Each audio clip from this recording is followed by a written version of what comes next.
Uganda.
Good morning, ladies and gentlemen, watching us from wherever you are in the world. We're coming to you live from the coastal city, Dar es Salaam, Tanzania. This is the International Cricket Council Men's Under-19 Cricket World Cup Africa Qualifier.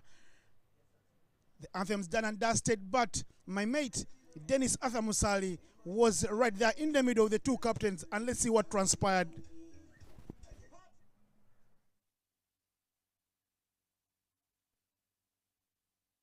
Uganda and Kenya. Out in the middle with the two captains, Vishal Patel for Team Kenya, Fahad Mutagana, Uganda, and our third umpire for the day, Mr. Klaus Schumacher from Namibia. Vishal is the home side team today, and he'll be doing the tossing.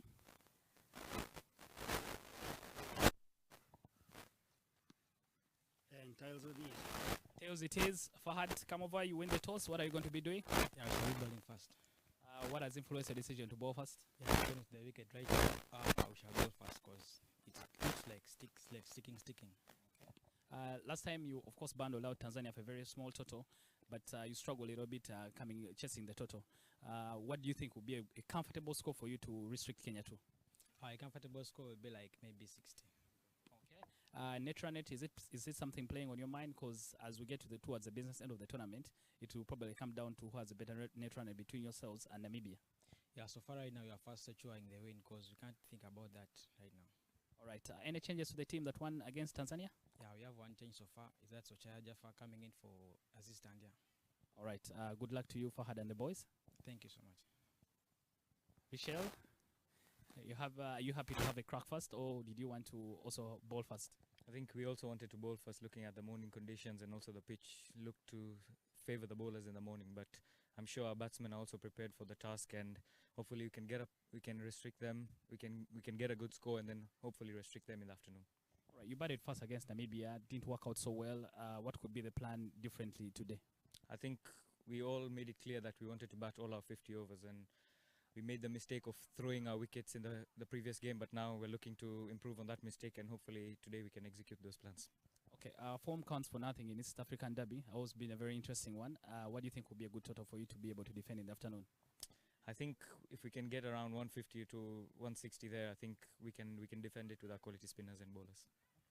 I see the plan is to use spin. Any changes to the team from your previous game? Yeah, we have 3 changes. Krish sits out, and 2 more also sit out. Okay, all right. Good luck, Vishal and the boys. Thank you. That's the news from the middle. Uganda elected to bowl first. Done and dusted with the toss, but the heavens do open up here. The fight will be on between the two nations, the East African Derby, and the sun will fight to pierce through those clouds. But this is the Kenyan team. Vishal Patel will be leading from the front, both with the ball. He's got Brian Likavo, the man who bats for someone's life. Anav Patel, the big spinner there, finger spinner. Yash Gohil, the keeper. Dash Panchani, the man with 200 runs at the stage. Stian Smith, the new boy in the squad, but he's become a match winner. There's Hitendra Sangani, the keeper batter. Raj Pankania does a lot of good fielding. And then Vatsal Shah, Vaibab Naresh. First ball up front. They get the scoreboard ticking already. First runs, first up. Kenya know they have to get a score of sorts here going. Dash Panchani off the mark. Joseph Baguma opening the bowling for Uganda.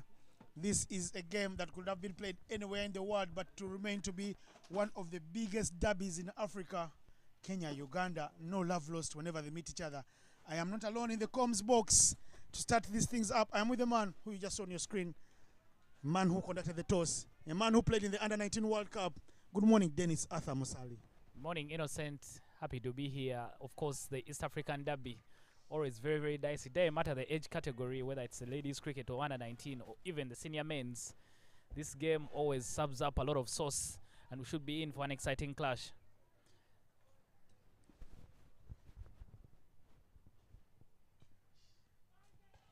Back-to-back wides. You can see lady standing out there in the middle, Lauren Hackenbach from South Africa. She played some cricket there in South Africa for the national team as well.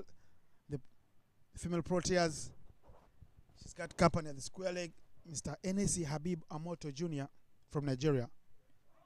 Better lines from Benjamin Joseph Baguma. Yeah, Benjamin Joseph Baguma has already made his debut for the senior cricket cranes team. And of course, he's in a three-way tie for the person with the most wickets in the tournament. Gahad Kariat and George Sessi, the other players who have picked 9 wickets in the tournament. But the best bowling figures for the tournament belong to Joseph Baguma, 6 for 15 in Uganda's win against Tanzania.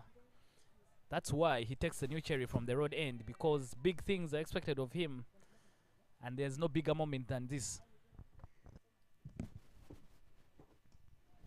Turning it around the corner, no chance for a run. Dash Panchani sent back quickly. Talking about that Ugandan team, Innocent, they've made one change today from the side that won the game against Tanzania. The youngster Abdulaziz Tandia, who in my opinion hasn't done any harm to his position in the team, has to give way for Jaffa Ochaya. So an extra batter today playing for the Ugandans. Probably it's clear that the struggles with the bat have influenced that decision. You talk about the struggles with the bat. The tournament tells you it's been that type of tournament where the bowlers do rain over the batsman. Right in the middle, Joseph Baguma strikes fast up. Wicket time. It kept a tad low. You would feel for the batsman, Mr. Brian Likavu. Very disappointed with himself, but the Ugandans are happy to celebrate a wicket in the first over. Unless you watch a replay, I'm wondering why he's surprised Brian Likavu committing the cardinal sin of going back on a full delivery, and is trapped in front by Joseph Baguma. Joseph Baguma striking immediately after in the first over. Hopefully our producer can give us that replay. And then maybe Dennis, you as the captain of one of the local sides back at home, and you as a person who's played at this level, at the grandest of places, 2 World Cups, Dennis, should be able to tell us the analysis why Likavu is disappointing himself as an opening batsman, because you are an opening batsman. Yeah, sometimes you show your disappointment just to make sure that the coach doesn't get at you. You create a situation that should never have happened. But Brian Likavu, they are committing Team Uganda today, making only one change, which are Jaffa coming in for the youngster Abdulaziz Tandia. So the tail is very long for the Ugandans today. The runs haven't come for the team, but you feel that Anas Baik, Gerald Olipa, and Pius Oloka, plus Brian Asaba, those are the individuals responsible for scoring the runs. And today is the day that they should be able to come up with the goods. The drizzle is still very persistent here at the Dar Gymkhana, but the umpires have not yet made a decision on whether to go off. Musa Majid will take the ball from the pavilion end. Musa Majid, Dennis, a replacement player in Uganda's squad, not initially into the top 14. But then Christopher Kidega getting injured, unfortunately. Never beat the 11th hour test from the physios. And Musa Majid is here, and he's been the leader of this bowling attack of Uganda. Turned round the corner by Dash Panchani. The running is good. And he's not trying to do much. Musa Majid is trying to make sure the batsmen are playing every ball he bowls. Yeah, Mosamaji, they are starting off there with a freebie. Nice juicy half volley on the pads. Just turn around the corner. The problem is this outfield not very, very lightning fast. So you have to work hard for your runs. But at least they managed to pick up a double. So there's very little value for shots, especially from the outfield. Right in the zone. Lots of energies. These two teams will feel that they belong to be one of the three teams that will go to the World Cup to represent Africa. Of course, Zimbabwe, South Africa, automatic qualifiers because of their performances in the last World Cup. Kenya have been to the World Cup 4 times. They will not make the 5th because they already lost a match here. And for Uganda, this is a moving day, effectively, because anything per a good victory pushes them out of contention, because someone called the Walvis Bay Salt Eagles of Namibia are riding high with an enviable net run rate of 2.12, with the rest of the guys fighting to even pierce it to 1. Yeah, very true. I think the Namibians, every time they've had an opportunity to play, every time they've had an opportunity to top quality shot, they get in their way. Fahad Mutagana and Gerard Olipa allows the batters to pick up a single. Innocent, like you've mentioned, every other time Namibia have had an opportunity to pick up wins, they've won big. Therefore, they'll put some distance between themselves and the chasing pack. But I'll remind you, in 2017 and 2021, the team that qualified to go to the World Cup made it from a position of not from a strong position. Uganda sneaking past the Tanzanians in Rwanda in 2021, and Kenya sneaking past Uganda in 2019 in Nairobi. Of course, Uganda will be hoping that they're the kings of the late show. Yeah, I remember we were in Nairobi together on that day, one of my saddest days in cricket at the Nairobi Gymkhana. That bus ride back to Kampala took about 2 days. But the memory is still very, very vivid.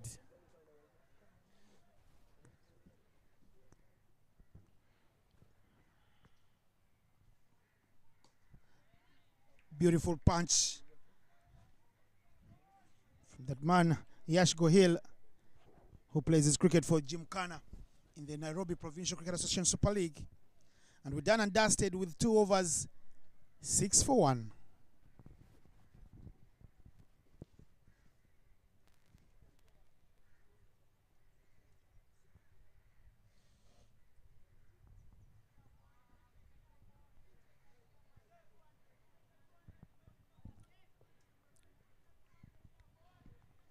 Second over for Joseph Bagoma from the road end. And later on, of course, our producer will be able to show you the points table. But like Innocent mentioned, the win that set up Namibia, very, very big win against the Nigerians in their first game of the tournament. And from there on, they've just made sure that they do the right things. And they've looked very good for the team that should go to the World Cup.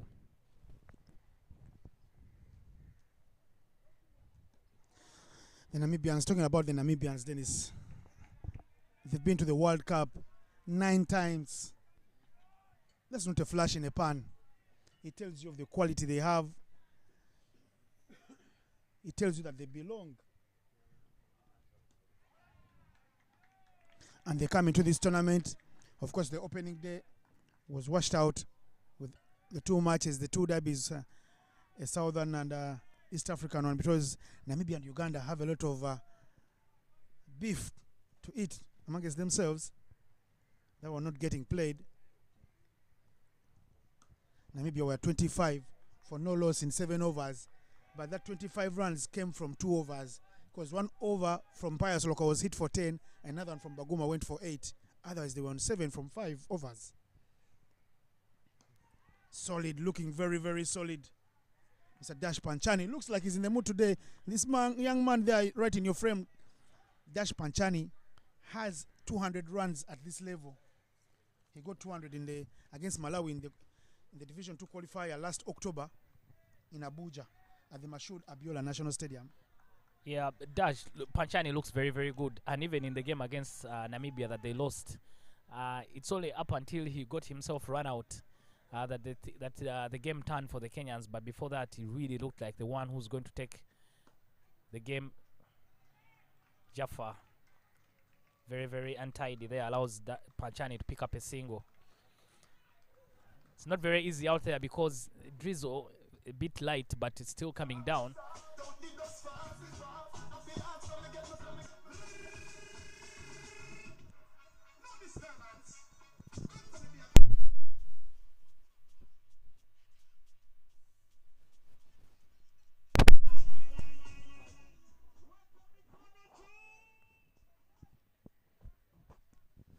Of course, it's a Friday, and Friday is a party day, but you cannot party if you're not right at the top of the log. There's only one spot at stake for that ticket on the Airbus to Colombo, Sri Lanka next year. Namibia are running the traffic with that net run rate.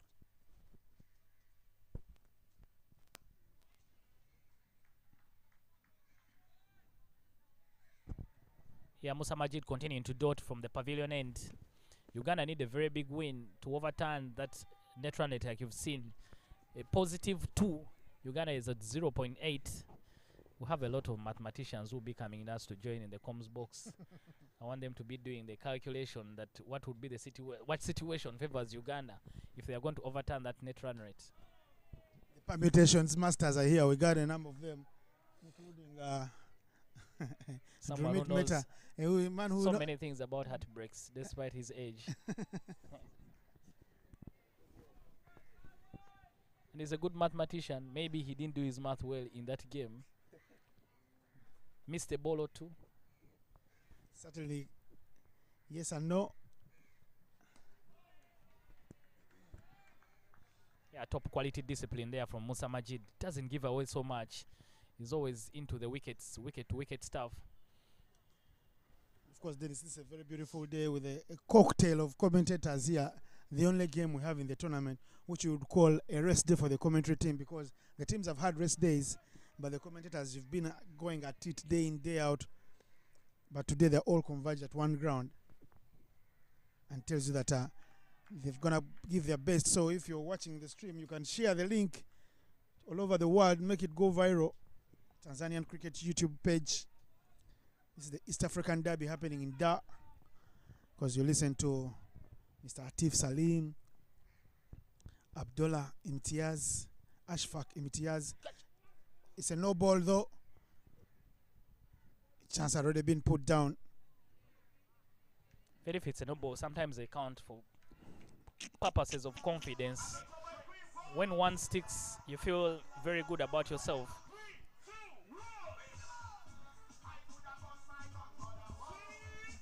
Caught flashing hard. Those are good signs. If I am a bowler, I am excited. And as Ugandans, you don't want to find yourself in a situation where you give away too many runs in extras.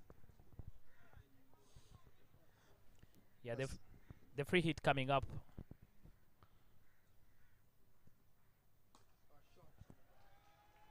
Good shot. The ball will skid away. And the first boundary of the match, no ball punished. The free hit punished. Boundary for Team Kenya.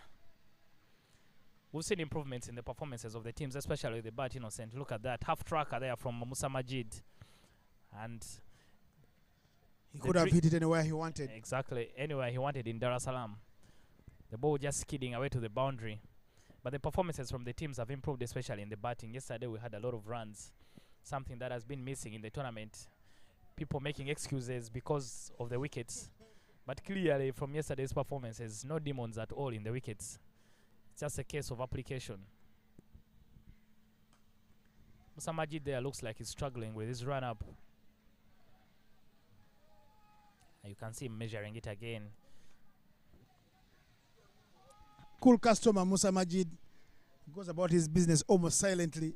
No wonder the selectors had forgotten him to include him in the 14, because he's come up here in Dar es Salaam and turned the tournament and Uganda's fortunes on its head. Yeah, I will tell you, Innocent, a couple of bowlers in this team and in this tournament are very well bowled there by Musa, who, in my opinion, would qualify to be members of the Stingy Men's Association because they don't give away so much. They are very, very tidy. That will be the end of the fourth over. Kenya is now 12 for 1.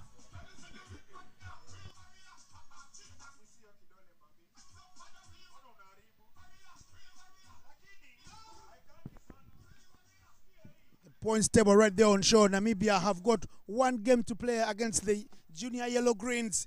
Call them the big old guys, but they're riding high on 7 points. Uganda have 5.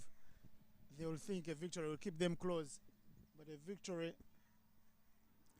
without a good net run rate will only be like a beautiful woman without brains for Uganda.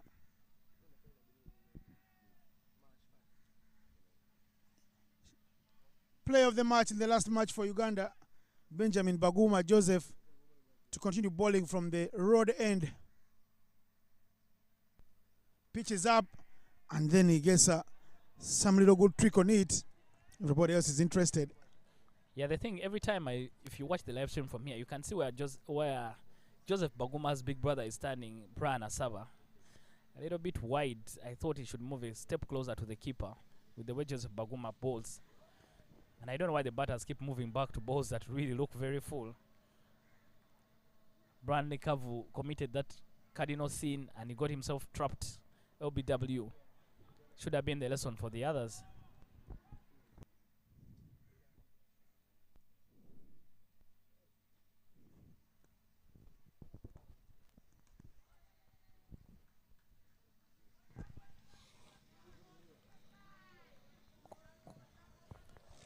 Gohil and Panchani digging deep, buying time, making sure that they occupy the crease for as long as possible.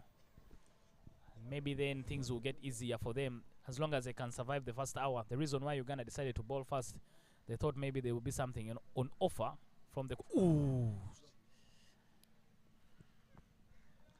Ronald Omala has been very tidy behind the stumps. Not very easy to keep on wickets that are turning a lot. And especially when you have good spinners like Joseph Baguma in your lineup. One for the future, I think, Ronald O'Mara. They are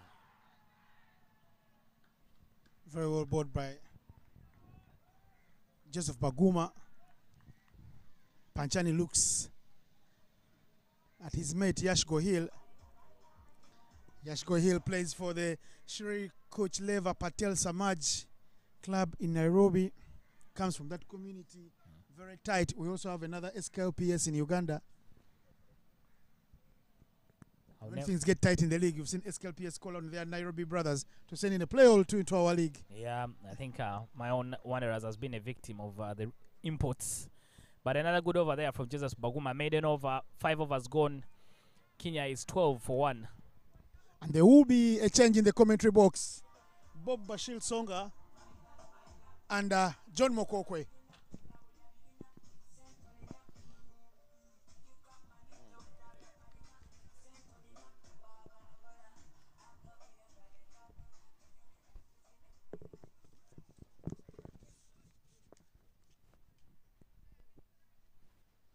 Good morning, viewers, wherever you may be in the world. What an amazing clash, East African clash. We have this morning, scintillating cricket, weather well overcast. Majid to continue.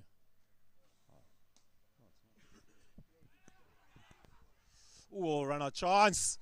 Uganda have got, it's very close. Given by the umpire.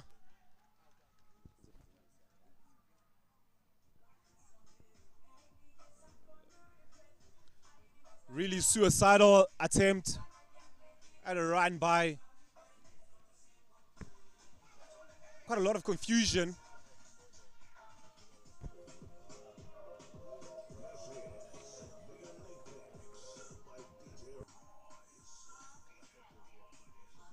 Dash Panchani has to take the walk, the long walk back. Bigger partners Gohil on this occasion. Big mix up with Dash Panchani, his teammate. If it must be said, there is one criticism about Dash Panchani's cricket as well. He is involved in quite a few run-out opportunities, including himself as a major mode of dismissal, as we see Just a typical dismissal. He charges off initially, but his team, must be said, Gohill ran himself out. He just marched out of his crease for no reason. Sensational fielding by Team Uganda. Huge run opportunity. Amazing call by NSE. Beep, right standing there. Took his time, made the right call.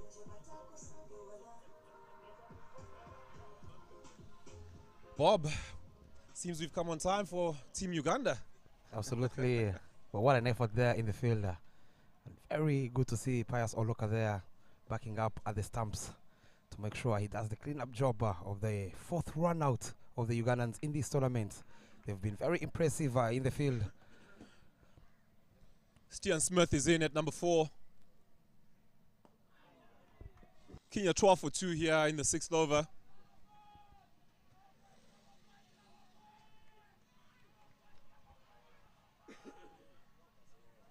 Very sharp in-swing yoker there from Pius Oloka. Yeah, barely a time to mention the bowling change. Pius coming in, replacing Majid. Majid not quite himself this morning. He's had a sensational tournament. Forfa, he's been bowling with tremendous pace. Below pace this morning, but Pius does look on fire. Ooh. Back-to-back yokers there from Pius Oloka. They are all pumped up. Courtesy of that run out to get rid of Yishigo Hill. Suicidal running there up front after losing Brandley Kavu, the informed Brandley Kavu. I believe this is where the Kenyan side, they would have loved to stabilize the innings. And of course, typical of Uganda to get a wicket via run out. Arguably the best fielding team in the tournament, without a shadow of a doubt. Quite a strong fielding culture, of course, from this East African nation. They pride themselves in their fielding all the way through the ranks, right up to the top team, their senior men's national team. They really, really are tremendous fielding sides that they produce in that East region. Talking about their fielding side, they've so far taken 12 catches. They've been tremendously very good in the field, taking all the chances.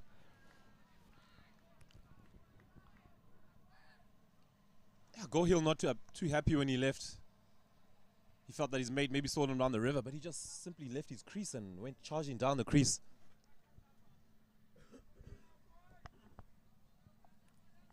And he paid the price dearly. Oh. Pius really bowling nice and full, trying to utilize as much of this new ball as possible, attacking wicket to wicket. Some more sensational fielding from Team Uganda. A nice break there in the covers. That was struck powerfully by the young Dash Panchani.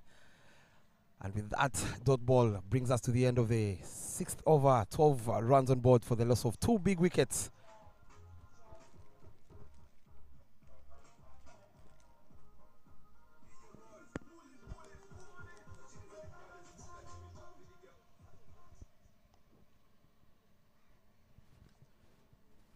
Overcast conditions here in Dar es Salaam, and credit to the umpires. Before the first ball was even bowled, drizzle came thundering down. They decided, no, let's just see what it plays off as. And to their credit, now the cricket has been really, really, really enjoyable. It's been capturing. You just can't even turn your eye away for a second.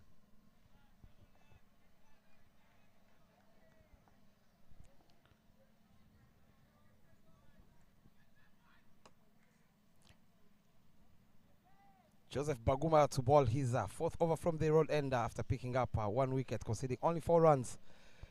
He's been the pick of the bowlers in this tournament, picking up 10 wickets so far, leading the bowling chart.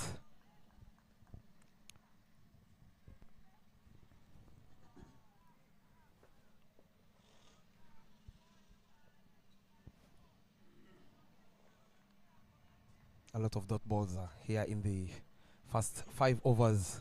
I believe here, John, when you look at that run out of Yoshigo Hill, it was because of that previous over of Baguma, giving nothing away to the Kenyan batsmen, which created them chipping away an easy run out because of pressure. We all know dot balls create pressure, but again, this is a 50-over game. Yeah, he's bowling with confidence, fresh off a 6 for, of course, man of match performance from him. So he is just hitting line and length. full of confidence. He's a senior member of the side, having represented, of course, his national team at top level.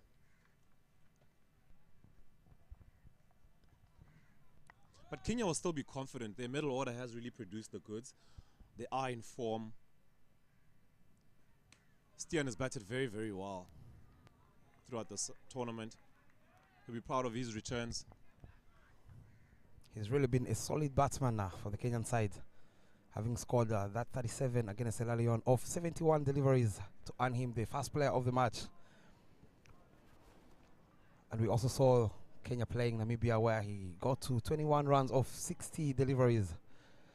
He's been looking for that partner who can give him a partnership also. Uganda will be looking to get his wicket. Exactly what you want from a number 4 in these conditions. Someone who knuckles down and almost plays a test match knock, who plays for the team and not himself. He is such a selfless batter. And great to see from a young player as well. Very smart bowling from Baguma there. Ends up with yet another maiden. The young Joseph Baguma, 12 for 2 after 7.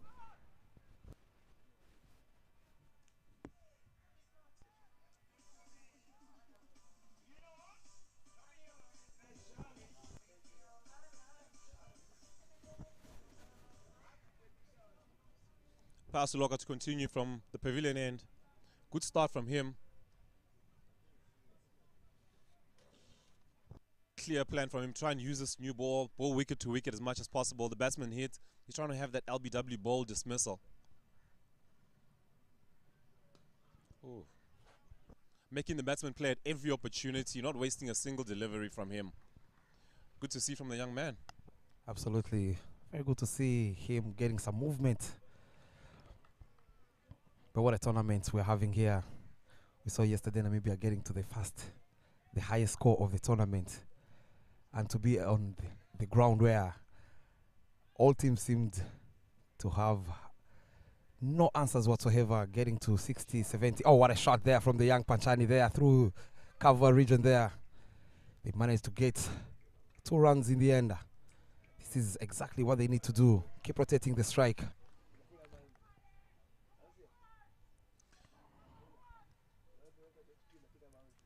And Namibia ended up getting 170.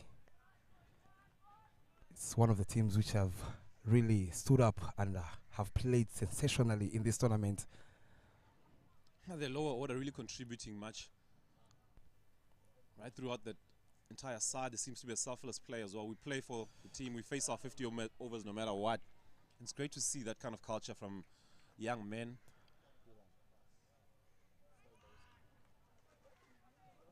At times, youngsters can be caught playing for ego, especially with the bat. But those lads, the team to be just contributing towards the success of the team, similar to what Stian does as well Stian Smith does for Kenya. And the entire middle order really does is really try and bat for the side.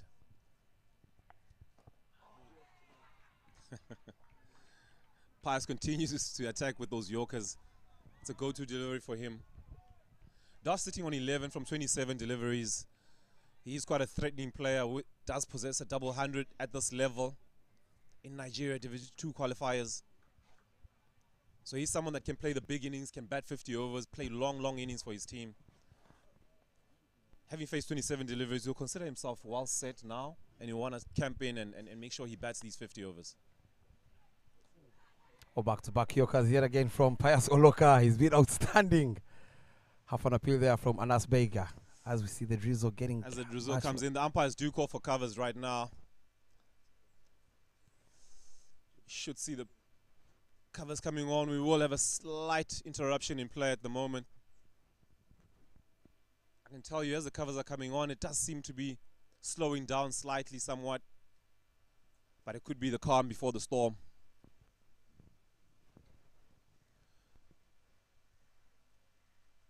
Kenya 14 for 2 here in the 8th over as the rain comes thundering down. Dash Pansani well set. Stian Smith knuckling down as usual.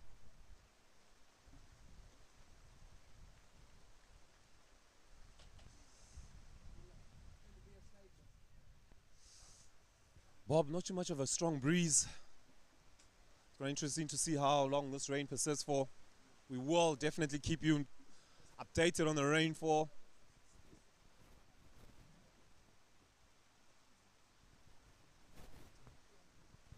As you can see there, Brian Lukavo being the first to be dismissed. RBW by the ever impressive Baguma getting his on. And then, of course, Just Go Hill. Very, very unnecessary run out. Seeing himself dismissed by Young Eunice. Tremendous fielding at mid-wicket. Very, very steady start. From the bowling side, of course, Joseph opening the bowling. He's going at economy rate of 1 and over. He's conceded 4 runs in his 4. Musa Majid, not quite himself today. Good move by the captain, taking him off, bringing on Pius. Pius has been really, really menacing with his Yorkers, especially towards Dash.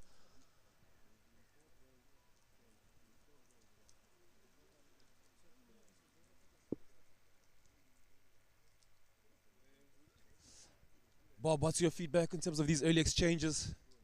Quite balanced, I can say, at the moment. Both teams taking blows at each other. As you can see there, of course, Namibia sitting well and pretty at the top of the log. 4 matches, they have 3 wins. No losses. Of course, they have 1 tied game. And they shared a point in the early exchange where there's rained out game. Team Uganda today fighting as well. It's their 4th game. Sitting there, 5 points from them.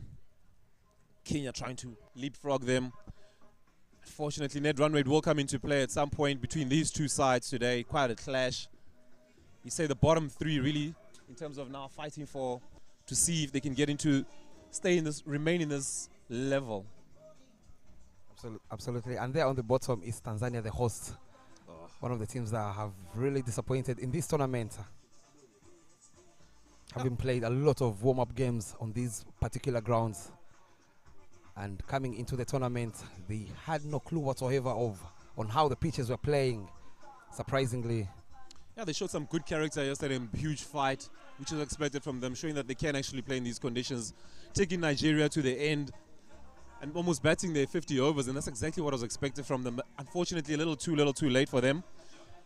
Of course, a nation with a lot of pride, their senior men's side, exceptional batting side, lots of talent as well as even with the ball. Rain delay here today. We will keep you updated at the Dar Gymkhana National Sports Complex here in Dar es Salaam.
Great news here at the Dodgem Corner Sports Complex. Covers have been taken off. Play will get underway.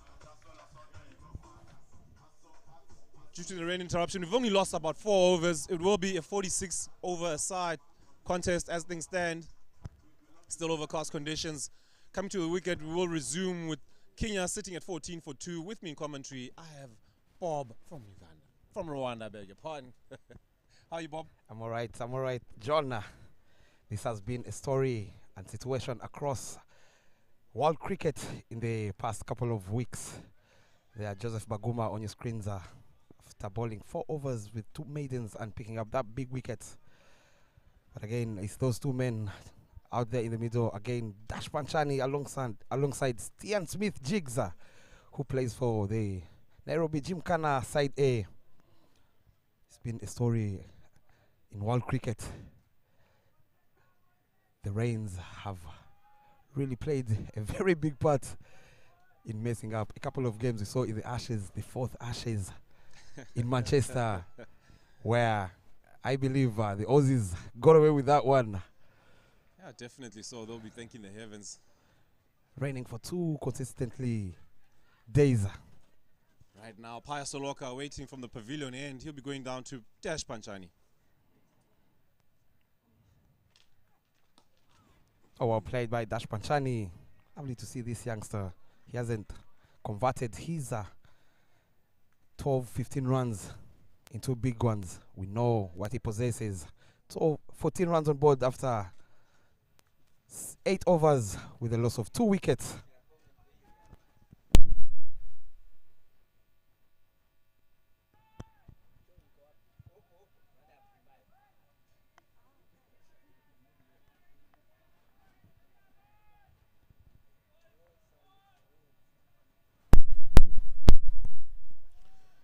The ever reliable Joseph Baguma to continue from the road end. This will be advantage Uganda. Of course, never ideal really to come off for a rain interview. The batsman will have to restart again.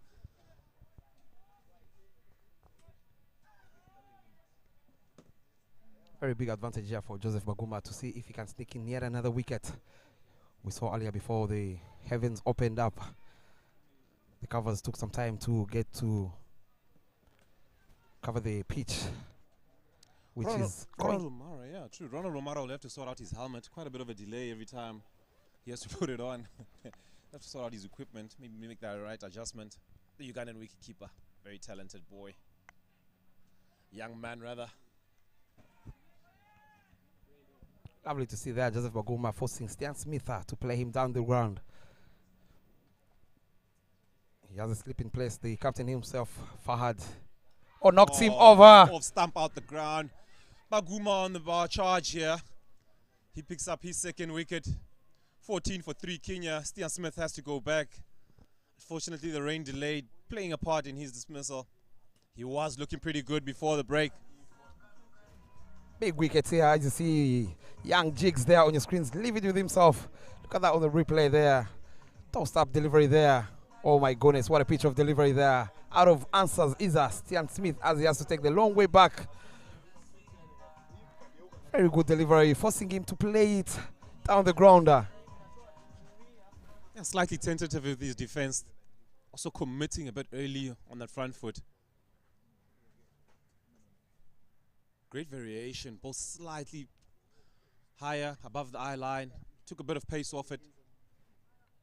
And the delay yet again favors the Ugandans as they pick up the big wicket of Stian Smith.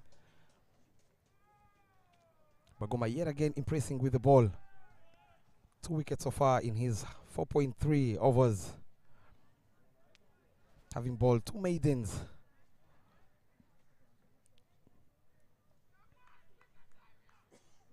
Wicket time says the young Yunus Sowobi.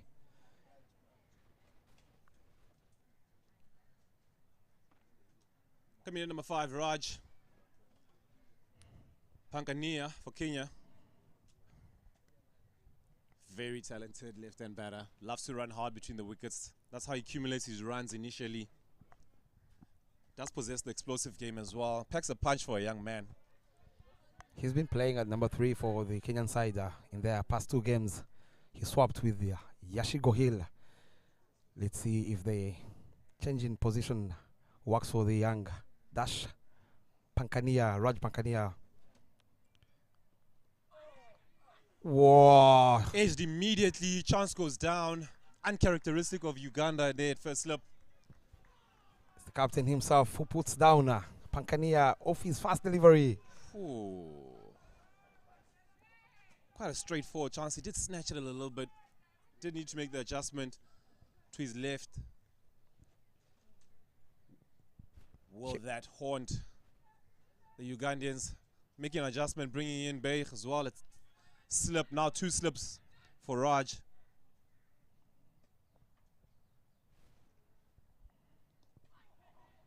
A lovely bowling from Baguma. Very good decision there from the captain Mutagana, bringing in another slip in place, keeping it very attacking field for the new Pankania. One of the things that's quite good to see about this Ugandan side is that all 11 are inside the ring right now, not even banking on any bad balls being delivered, and that's tremendous confidence in their young bowler. And you need to pierce the gap with those kind of deliveries. That's something slightly loose. As we mentioned, there is 11 inside the field, so there are opportunities outside the ring. You can't simply drop the ball and run. There is no single on offer. As you can see, the field setting, all 11 fielders in the ring.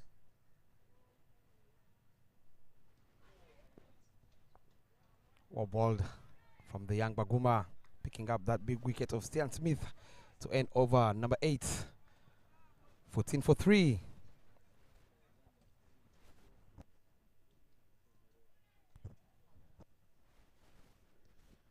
Nine overs gone. Kenya 14 for 3. Tremendous partnership now needed for them. Needing to rebuild. We've seen on the surface really the top orders have struggled.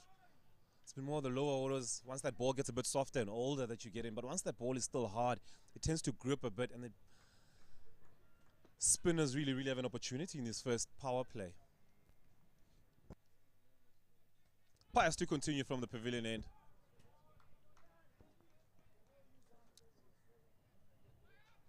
Young opener Dash Panchani, he's going to be so key for this Kenyan side. It's that young man there, Panchani Dash, who's still looking very solid and composed. But again, he's losing a lot of wickets on the other end. Yeah, you mentioned Raj's drop from number 3 to number 5. It's a very interesting tactic because he was quite successful there in the qualifiers back in Nigeria, in Division 2 qualifiers, where they won it, of course.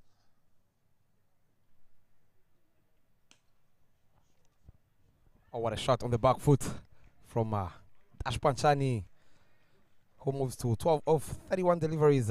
Talking about that young Panchania, you are part of that team in the commentary back in October in Abuja, where he scored that 200 runs.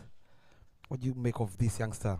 He's a sensational player. There's not really a single comment about his technique and so forth, or his temperament. He plays so well against spin, both off spin and leg spin. Seam is very good. He tends to just take a bit of time at the beginning, which we need to get set in. The only criticism I can offer is that he tends to be involved in a lot of run-outs. Certainly not his fault today with his partner running himself out, Go Hill. At number 3, really just charging down the track for no reason. But yeah, that's the only reason. He's not the best of runners between the wicket, not the quickest either in the side. But his temperament, technique, he is one of the best going around at this level. The Kenyan side would love to see him converting these small scores into a big one in this big derby, the East African derby.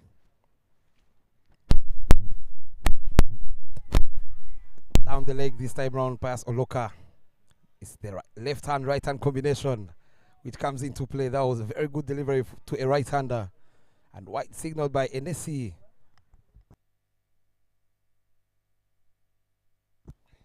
As we all know, we're not alone here in the commentary box. We have a lot of local boys here. To be precise, Mr. Dylan, who is going to take over after the 10th over, a man who averages 25 on this particular ground. He knows a thing or two. Yeah, hoping to hear the Kiswahili on commentary. It's been so lovely to hear some local language during this tournament.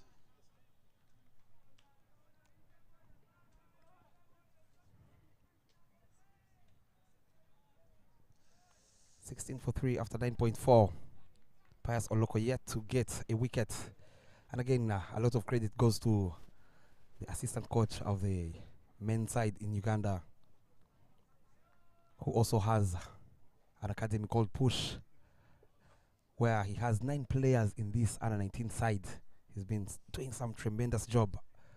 Change of pace there, but well picked by Pankania. You can see back at home in Uganda, as you mentioned earlier, Bob from Rwanda. Yes, I was born in Uganda, raised in Rwanda. A lot of hard work being done in the development department. Uganda will be buoyed, of course, getting the wicket of Stian Smith. He is the rock of this batting lineup. They tend to play around him. Fortunately, dropping Raj off his first ball. Uncharacteristic of them. 10 overs gone. Kenya 16 for 3. And allow us to take another short break to allow Mr. Dylan alongside the former international umpire Mama Lucy to catch us with live action in Kiswahili.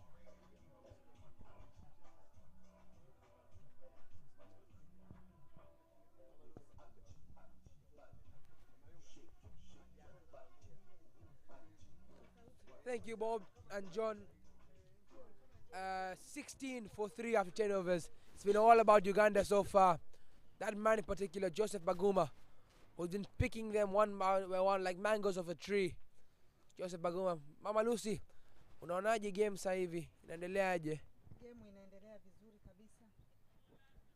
Mrushaji anayejiandaa kurusha sasa hivi ni mrushaji hodari sana. Lengo lake kubwa ni kuchukua wicket na kustop runs. After 5 overs on the trot by Baguma, it's time for a change, as the captain say. Ali into the attack. Another very talented spinner who's done wonders for Uganda this tournament. To bowl to Dash Panchani. Playing on the back foot there. Risky playing by Dash. Amezuia kwa nyuma mpigaji. Anacheza vizuri kabisa kama anavyoonekana.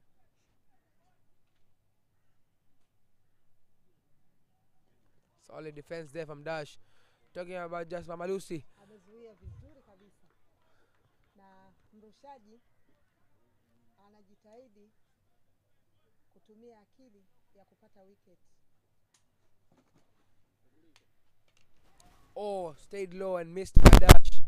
Talking about Dash, he had a solid start against Namibia, but it was this man Raj and him who had a miscommunication in the middle and lost him his wicket with a run-out direct hit by the man at point against Namibia. Hopefully this gets changed today and he can change this start to a big score, Mama Lucy. Hopefully Dash anaweza kupata score kubwa kuanzia kwa sasa. Inawezekana kabisa. Kikubwa watulize akili, wasome mipira, waweze kupiga. Na warushaji nao wajitahidi kuzuia mipira, waweze kupata wicket na kuzuia mikimbio. Kwa hiyo hadi sasa hivi haijajulikana nani mshindi. Wote wanajitahidi kupata ushindi.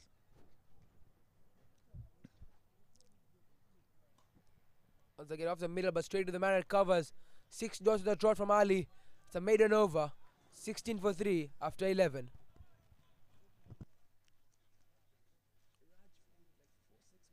Over imeisha kama inavyoonekana. Mikimbio bado iko chini. Over 11 imeisha na wicket 3 tayari.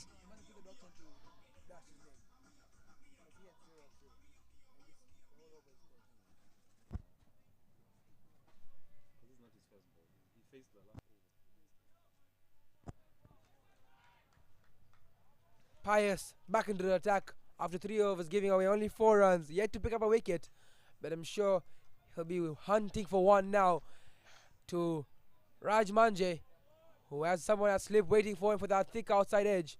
It's Pius Oloka to Raj Manje.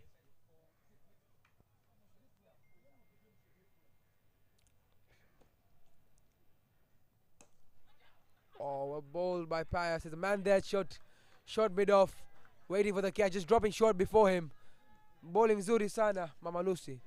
Bowling yake ni nzuri kabisa, inafurahisha kwa sababu anarusha vile inavyotakiwa na haiwezi kuleta matunda mabaya kwa wazuiaji. Pius steaming in from the pavilion end, tad bit shorter inside edge onto the edge by Raj to the man at point. Mama Lucy, hiyo run-up ya Pius anaingia haraka sana, anatupa haraka sana. Unafikiri inasaidiaje akitokea mbali na anakimbia haraka kwa hiyo pitch hapa? Yeye anapotokea mbali, akili yake yote inawaza kumvuruga akili mpigaji ili aweze kupata wicket na kuzuia mikimbio.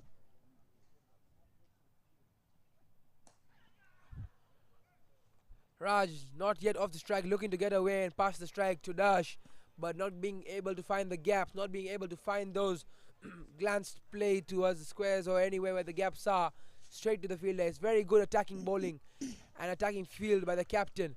Only 2 men still out on the boundary after the power play in third man and fine leg to the lefty Raj Manje.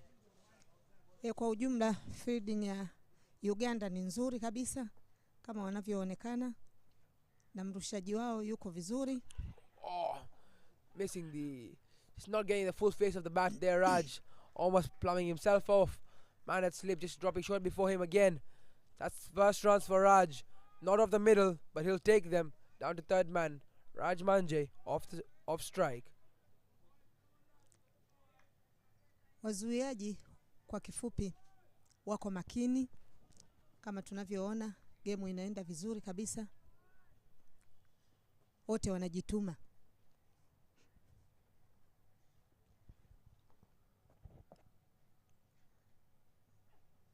Oh, played off the pass very well by Dash.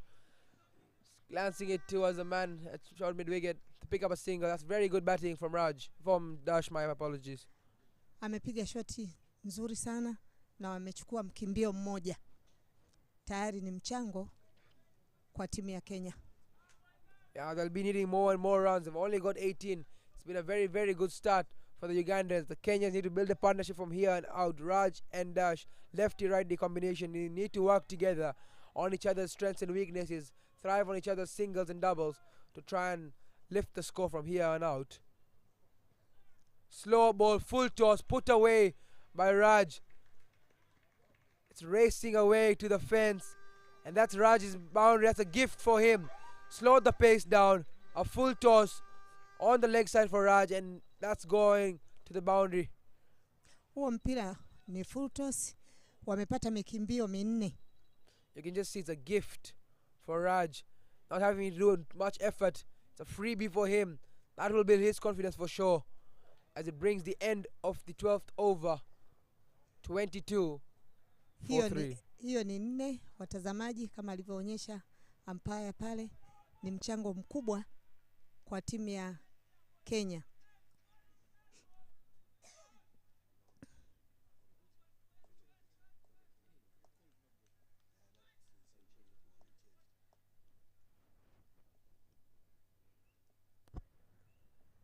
Mikimbio ni 22, wicket 3 zipo chini, zimelala. Ali back into the attack after bowling a maiden over to start off. The left-arm spinner, they've been very, very useful in this tournament, the left-arm spinners, in players like Sheikh Pasha, Hitendra Sangani, who will bowl for Kenya, have been very, very beneficial for the spinners out here. Huyo spinner ni mzuri sana na anategemewa katika urushaji. Put his pad there, Dash. Another one, Raymond Cock, another left-arm spinner. have been very, very crucial for the team. So Ali will have a big part to play to pick up a wicket 2 or even 3 here. That's a bit fuller. Dash not interested in a single. Doesn't want to lose a wicket to a run out. This pair, Raj had costed last time Dash's wicket against Namibia after having a very good start, did Dash Panchani. Fielder wa Uganda wako makini sana, hawataki kuwaruhusu wachukue hata mkimbio mmoja. Playing on the back foot is Dash. Not very happy out here to play on the back foot. Very, very risky for Dash to keep playing on the back foot. Could lose his wicket like how Brian lost his to LVW. Much better from Dash. Playing on the front foot. Dots are there, but yes, it's the front foot that's less risk for Dash. More chances of getting runs on the front foot for Dash. Mama Lucy. Mpigaji amezuia vizuri kabisa, na akizuia kwa mbele inakuwa haina madhara makubwa kwa ajili ya LBW. Rocking on the back foot. Get a single. Try effort to stop, but no, the man at mid wicket will collect it easily for a single to end the over. Only one off it is 23.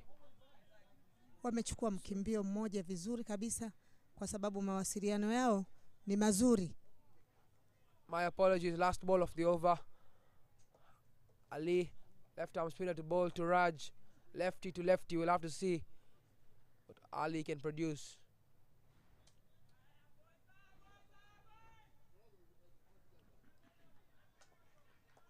With Spin anaendelea kurusha. Ni mrushaji mzuri kabisa ambaye anategemewa katika timu ya Uganda. Field is still a very, very attacking field. Only one man, if I'm not mistaken, down at the boundary at that mid-wicket region. And a slip as well to Raj Manje. Ukiangalia timu ya Uganda wako makini. A full toss again. Not getting any runs off it, Raj. Those are the balls, the loose ones that you won't get many to put away. But at the end of the over, one off it. 23 for 3 after 13. Over imeisha. Mikimbio 23, wicket 3 bado zile zikiwa zimelala. Game ni nzuri kabisa. Kila mtazamaji anatamani kuendelea kuiangalia. Mama Lucy, sasa tunaweza kuona wameleta spin tena kwenye pavilion end, pia kuna spin on both ends now for Uganda. Itawasaidia nini spin hapa kwenye hiyo wicket? Inavyoonekana wameleta spinner pande zote mbili. Lengo lao kubwa ni kuwatamanisha mipira ile ili waweze kupata wickets. Very true, asante sana. Kweli sana. Jaffa into the attack for the Ugandans from pavilion end. The ball to Dash Panchani. Good off spin there to start off from Jaffa. Jaffa ametupa mpira mzuri kabisa. Na mzuiaji naye kazuia. Kama inavyoonekana.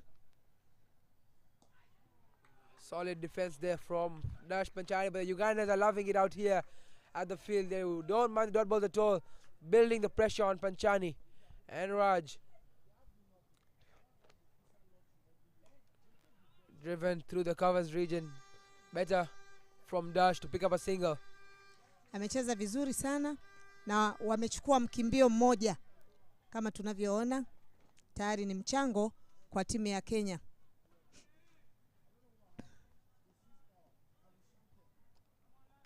We'll have to see how the off spinner plays to the lefty with a slip in as well. And only one man down at the mid-wicket region for Raj Manje. I'm sure they'll be looking to get a thick outside edge to the man at slip. They have put down a couple at slip already today, but they'd be wanting the chances to keep on coming. Ukiangalia wachezaji wamejipanga vizuri kabisa kulingana na nafasi zao elekezi. Mpigaji naye yuko makini, anacheza mpira kwa mbele. Mpira ukicheza kwa mbele unakuwa hauna madhara kwa mpigaji. Oh, having the edge to the man at short fine leg. Now runs off it. See. Ukiangalia wazuiaji feeding yao iko tight. Hawataki kuwaruhusu wachukue mikimbio. The man at slip is quite wide to try and get a thick outside edge. Coming down the track is Raj. Goes over the top, lucky to get over. It's good batting. It should come back easily for a double. Raj Mane not minding to take on the charge over the fielder. Coming down the track and getting it over the man at mid-on to pick up a double to end the 14th over. Amepiga shoti nzuri sana na imezaa matunda, wakapata mikimbio miwili na over imeisha. Wana mikimbio 26, wicket zilizoanguka ni 3 na over ya 14 imeisha.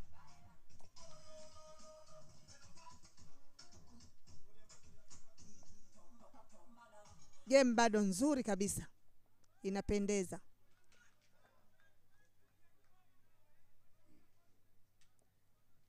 Kila timu inajitahidi kucheza vizuri. Ali back into the attack from the road end. We can just see the first time now Dash Panchani putting on a cap out here at Dar es Salaam Gymkhana. Ball much better. He sees that there's not much bounce in the spinners. Maybe it's a sign of taking charge and taking on these two spinners that are coming on. Oh, solid defense and solid bowling from Ali Mamalusi. Spin wanarusha vizuri sana endi zote mbili kwa ushirikiano mzuri na kwa umakini. Lengo ni kupata wickets na kuzuia mikimbio. Kwa kweli wana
.26 for 3 after 15. That's it from Mama Lucy and I in the commentary box. Taking over from here will be Abdullah Imtiaz and Mohamed Omari Kitunda to take you through the next few overs.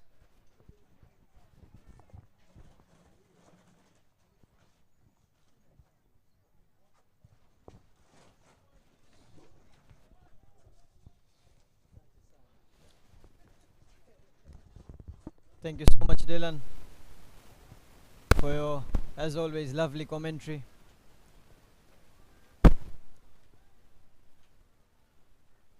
As we can see, Raj Pankania and Darsh Panchani building a little bit of a partnership here.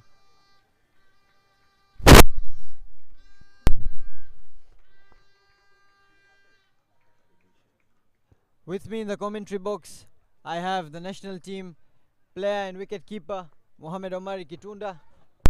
Welcome, Moody. Asante sana Mr. Abdullah.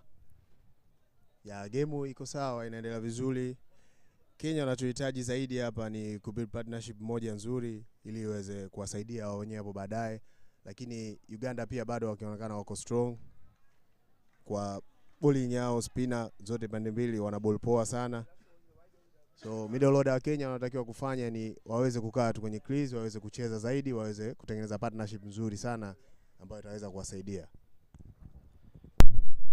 Bila shaka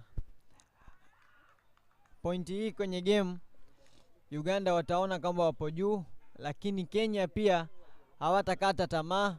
maanake wanacheza vizuri wachezaji wao wawili ambao wapo kati, na pia wana betting order nzuri nje ambao hawajaingia bado. Ya, naona Jaffa Uchaya akiwa na ball vizuri ile sehemu moja, lakini batsman akiweza kucheza kwa makini zaidi bila uoga wowote. Hapa pia akimueleza Jaffa Uchaya kwamba follow through yake asipite katikati, maana umpire anashindwa kuona. Ya, Raji amecheza vizuri kabisa hiyo mpira, alitaka kuibia moja lakini ikashindikana. Fielding ya Uganda iko fresh sana, wapo makini kwenye field, hawatoi runs, wana create chances kama za run out za catch. Wameacha catch moja lakini bahati mbaya inatokea.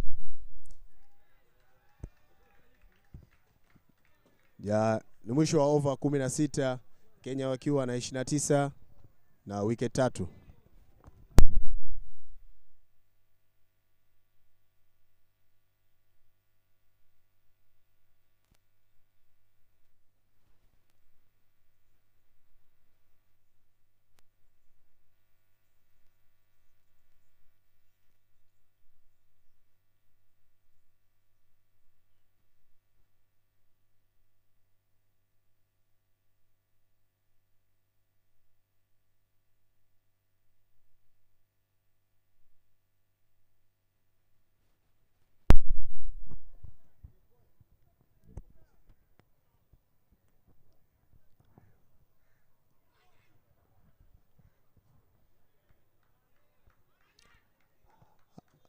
Ali ameweza kujaribu kutupa kwa stump lakini kidogo alikosea, mpira ikaenda nje ya leg stump na ikawa wide, lakini Dash alienda kusweep ile mpira na nafikiri angeipata ingekuwa 4 ya bure.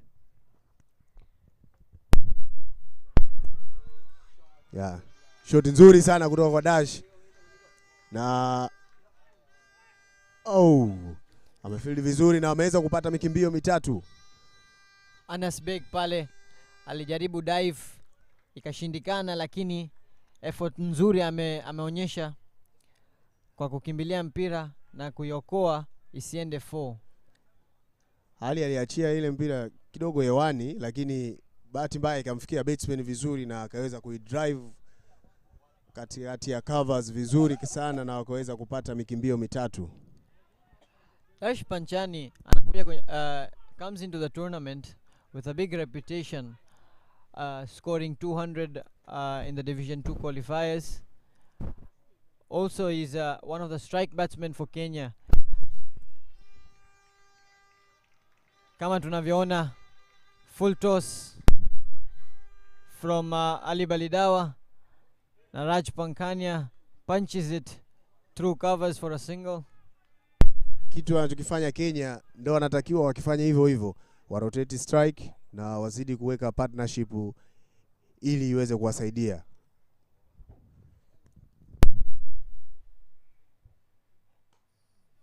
Kenya will be hoping that Darsh Panchani can go big today.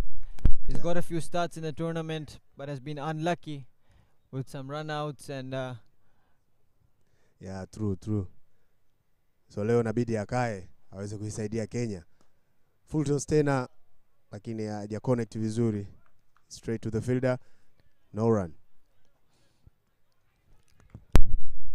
Ali Balidawa has been impressive throughout this tournament, bowling really well and supporting the bowling attack once Baguma finishes his spell.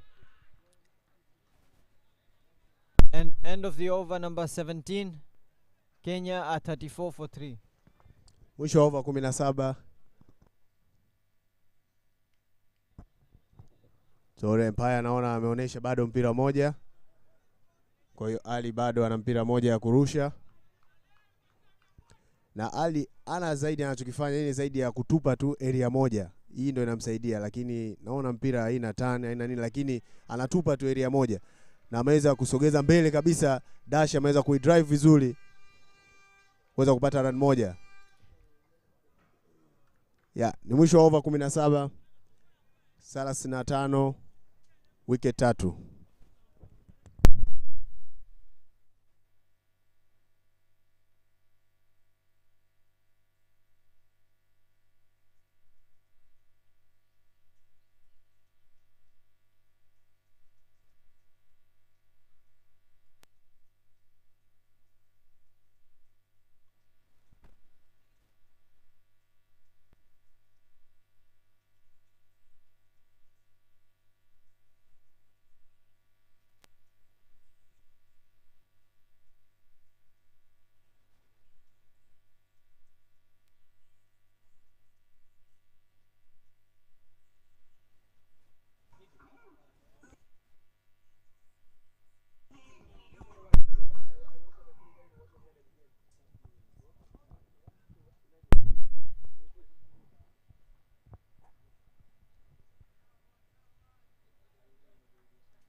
Ya, katika pavilion end naona kuna mabadiliko kidogo. Ameweza kuletwa Yunus Soobi. All-rounder mzuri. Pia anaweza kubet na pia anaweza kuball. Lakini naona Fahad hapa kamleta kwa sababu ya zumuni lake la kuvunja hii partnership. Kwa sasa ngoja tuone nini Soobi atakachokifanya hapa. Yes, Yunus Soobi has been pretty impressive in the tournament with his bowling and also his batting. Scored some valuable runs against Nigeria in Uganda's win. They scored only 70, but Yunus Soobi's partnership was very important. Ya kabisa. Naona amepunch vizuri pale dash lakini imeenda straight kwa fielder. Hawajapata kitu. Yunus Soobi anarudi kwa kurusha mpira wa pili.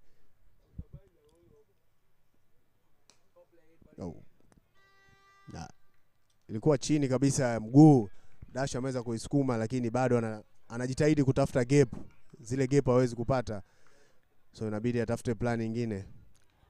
Dash Panchani looks good when he's driving the ball on the front foot, as we saw in the previous over against Ali Balidawa, driving the ball well through covers. Well played by Dashi. Nzuri sana, anajaribu kwenda mbili. Wamefanikiwa. Anaforce ya tatu Dashi. Na wataipata. Ya, ni mikimbio mizuri. Kama nilivyokuambia Abdullah, Kenya wanachohitaji zaidi ni hivyo, lazima wa rotate strike 2-1, kitu ambacho kinatakiwa ili waweze kutengeneza partnership ambayo itaweza kuwasaidia.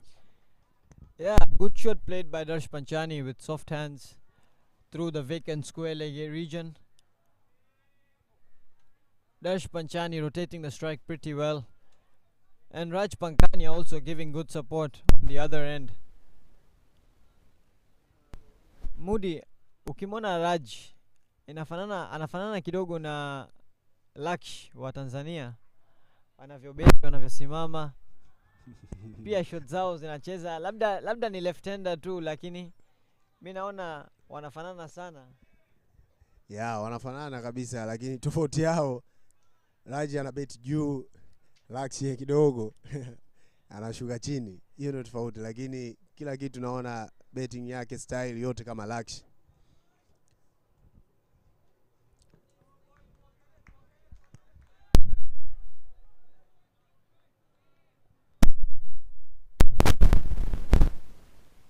Yunus Soobi coming to bowl the fifth ball. Yeah, just a quick runs. Yeah, wamepata moja. Nzuri sana kwa Raj, nzuri sana pia kwa Kenya. Na nikiangalia upande wangu wa kushoto, kiona fans wa Kenya wanazidi kuwa support ili batsmen pale wasijione wapo peke yao, wasijione wapweke. Ni kitu kizuri pia. Leo ndo mara ya kwanza naona Kenya wakiwa wametoa vuvuzela, washabiki wa Kenya wametoa vuvuzela. Labda Tanzania wamewagaia bure, maana Tanzania walikuwa hawaonyeshi ushindi kwa ajili ya mashabiki yao, lakini vuvuzela yalitoka kwenye mechi za Tanzania, na hapa leo naona kwenye mechi ya Kenya pia vuvuzela imetoka. Yeah, Yunus ameenda kurusha lakini ilikuwa nje sana na Empire amesema ni wide. Kwa hiyo mpira inabidi airudie. Yeah, umesema Kenya wamepata vuvuzela. Labda hiko tumewapa. Lakini la hasha, wanaweza kawa wamenunua bwana. Soobi. Yeah, let cut nzuri sana. Ameweza kupata run moja. Well played by Dashi. Na hapo ni mwisho wa over 18. Kenya wakiwa na 41. Wicket 3.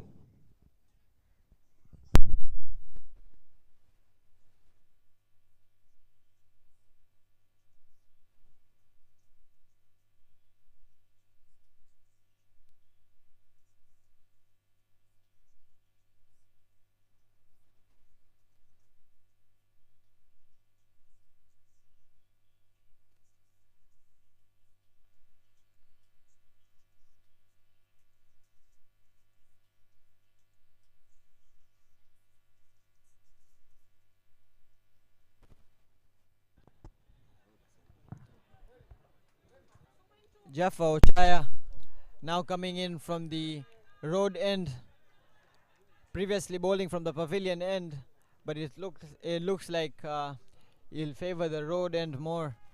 Therefore, Ugandan captain has brought him from the road end. Maybe he can replicate Baguma's success from that end. Yeah, Jafo Chaya amebadilisha end. Acha tuone labda itamsaidia end hiyo. Ameachia kwa hewa ile, lakini Dash alikuwa vizuri, kaenda kuweka soft end. Lakini fielder alikuwa yuko makini na yuko quick sana.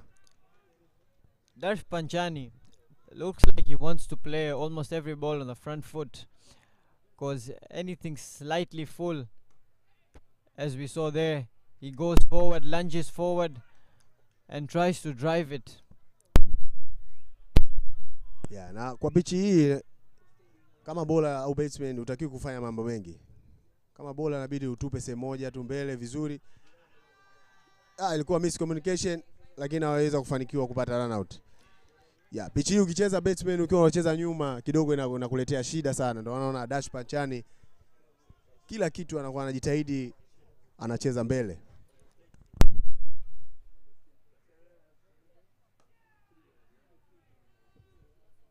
Inabidi timu zingine ambazo hazichezi ziangalie mechi ya leo kwenye commentary, wakusikilize wewe, manake national team player ushai kucheza uwanja huu sana, na kama wewe unasema backfoot haifai uwanja huu, inabidi wakusikilize. Yeah, good ball by Ochaya.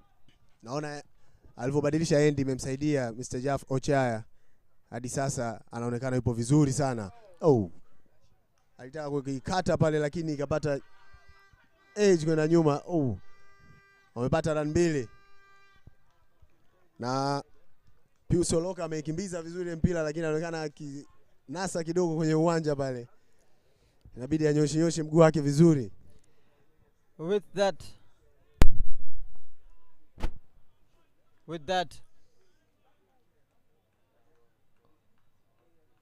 over number 19 comes to an end.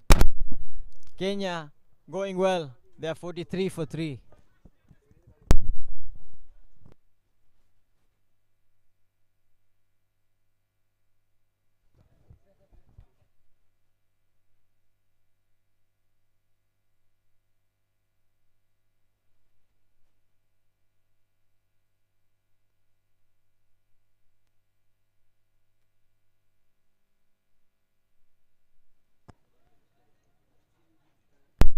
Naona Sobi anaendelea katika pavilion end.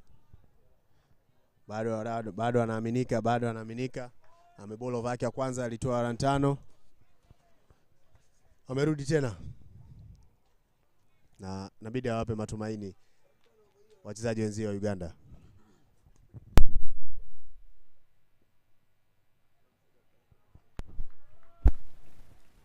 I've really liked the way Raj Pankania has played.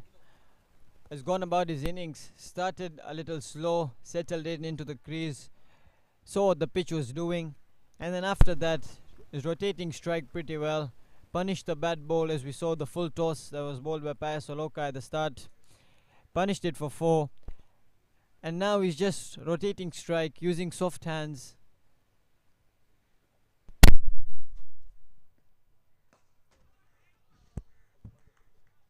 Ya Sobi alijaribu kusukuma nzima kabisa, lakini Raj Pankani alionekana yupo bado mzuri.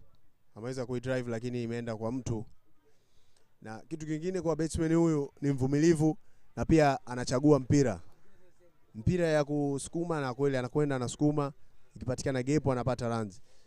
Lakini zaidi ni mvumilivu sana. So hiyo itasaidia kwa Kenya. Rightly said, Moody. 50 overs is a game of passion. Patience. You have to really choose your balls, because 300 deliveries you have to face in the whole innings. You don't need to go at it on every ball. You just have to choose a few deliveries that are in your range and that you can really score. And the others, you got to show patience, defend them, take singles.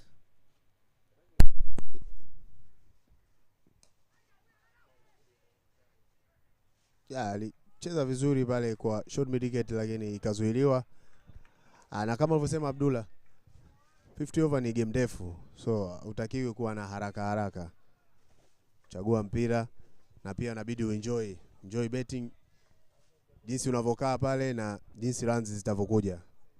Lakini wakiweza kufanya haraka pia watawaletea shida Kenya, so they need to stay. Full toss lakini imezuiliwa pale na bola.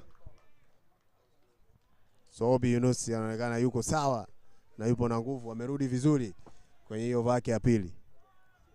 Yeah, brilliant comeback over by Yunus Sowobi.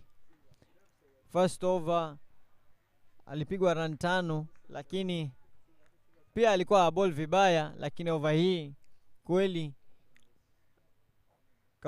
he's put the brakes on this Kenyan team. Yeah, that's a solid defense from Raj. Na hapo ni mwisho wa over 20. Kenya wakiwa na runs 43 wakiangusha wicket 3. Now there'll be a change in the commentary box. Myself and Mohamed Omari will take a break, and the new commentators will be Ashfaq Imtiaz and Drumit Mehta. Welcome, boys.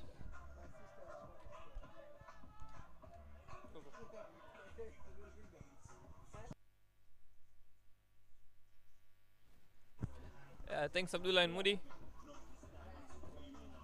Good morning, Ashfaq, or should I say good afternoon, as we are greeted by the drizzle, a slight drizzle as well. Afternoon to you too, Drumit.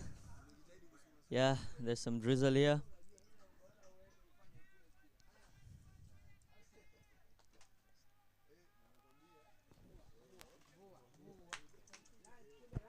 The drizzle getting heavier, becoming rain, as we can see. Oh, Joseph Baguma, the senior spinner of the team, is back into the attack. Yeah, this is not good news. Sio habari nzuri. Tunaona mvua inaanguka tena. Yeah, here the two batsmen building a good partnership with Raj Manji on 11 of 32 balls, and a batsman who, in my opinion, resembles one of the upcoming talents in international cricket, Shubman Gill, Darsh Panchani, at 27 from 60. I agree with you. His style, his strokes, the way he plays, he really resembles Shubman Gill. Yeah, and now Raj Manji will have a big task on his hands, facing Joseph Baguma of Uganda. Off spinner turning it away from him. Baguma will be looking to bowl a middle and off line here, so that he can increase his chances of an LBW, a bold, or even an edge with the slip there. Yeah, I think the Ugandan captain is seeing that the partnership is building, and he brought on his best off spinner to break this partnership.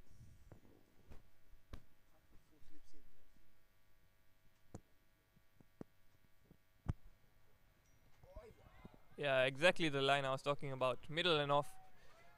That one didn't turn. If Baguma can get one to turn, maybe if you don't turn, then just the one that turns, the edge can come and the wicket can follow.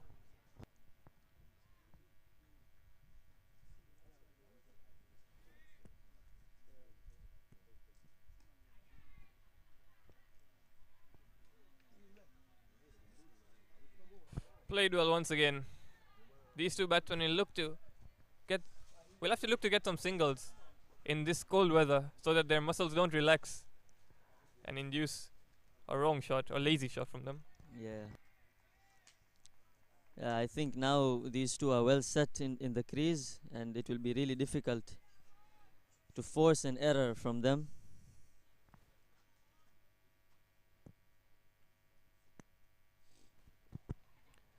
Another good ball, flatted up a bit, played towards point. They don't get any runs, and after the 21st over, Kenya 46 for 3.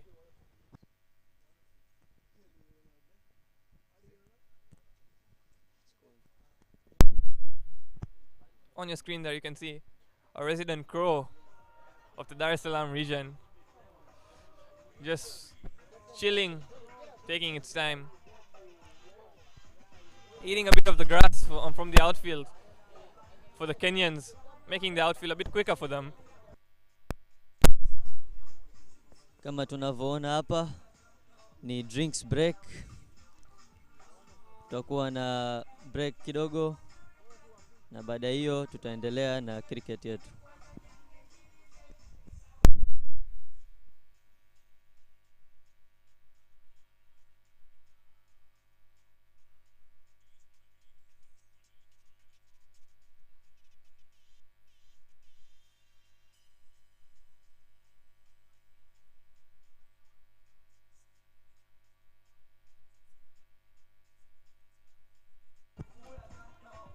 As the players have some drinks, we can see the Kenyan batting lineup.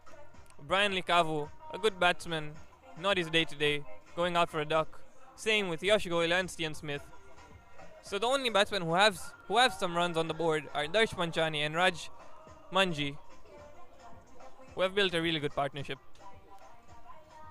Uganda, on the other hand, have used 6 spinners, more batsmen than Kenya have played so far. Joseph Baguma, the pick of them, having picked 2 wickets for 7 runs with 3 maidens. Musa Majid, Pius Soloka, Balidawa Ali, Ochaya Jafar and Sobi Yunus, all failing to get a wicket, but equally disciplined in their bowling.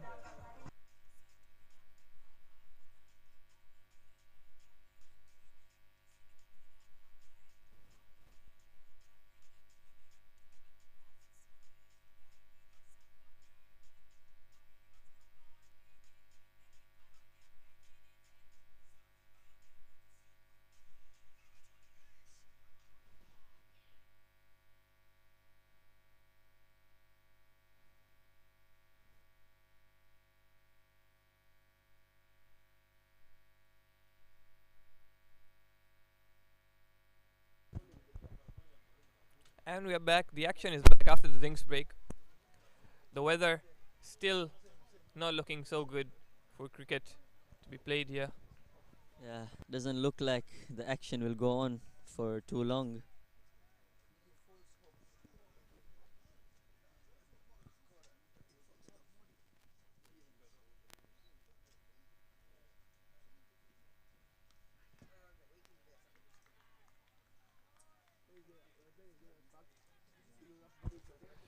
Yunus Sobi continuing from the pavilion end, having bowled 2 overs for 6 runs only.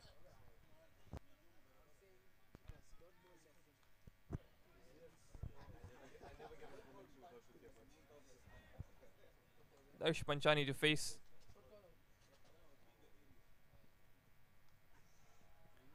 Bowled wide, almost near the wide line. Darsh Panchani failing to make use of that short ball, wide ball. I think now, since these two are well set in the crease, I think these kind of deliveries need to be punished away, at least for a single. Yeah, the Ugandan captain will look for a wicket now, since too many runs on the board might be a bit difficult, especially considering, oh, they get back easily. Yeah, this is good batting. Very nice drop shot onto the onside for a single. Yeah, Kenya hapo washapoteza wiketi 3. Opener wao Brian Likavu pamoja na Yash Goyal, na batsman wao wanamtegemea Stian Smith, lakini sasa hivi wana batsman nzuri sana Darsh Panchani ambaye ashawahi kupiga 200 kwenye game moja tu na Malawi, na Rajmanji.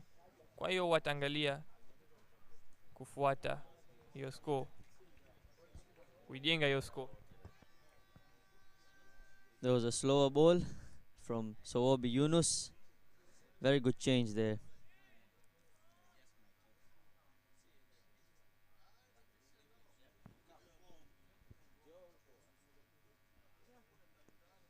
I think here, Ashfaq, being the captain of Uganda, I would try a few things to induce a wicket, because these batsmen look very set and won't give their wicket away. Yeah. Also, I think they are like right now they are middling the balls. It's really difficult to force an error from them. I think the Ugandan captain needs to try something. Yeah, maybe on this end, with a medium pacer bowling, I don't see too much of help for the medium pacer. They have their left arm spinner, they have the offie. They could have one of them from this side, and Baguma continuing from the other end. Maybe one more over from him. Yeah, I agree with you.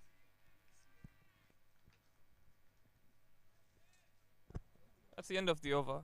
After 22, Kenya 48 for 3.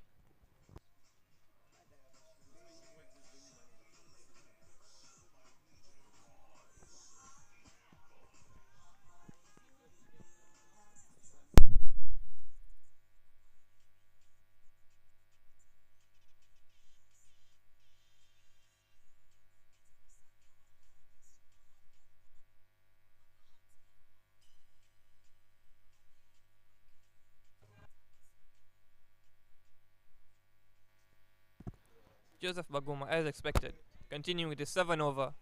His captain wanting a wicket, and he's a strike bowler, having taken 11 already in this tournament. Looking for the 12th.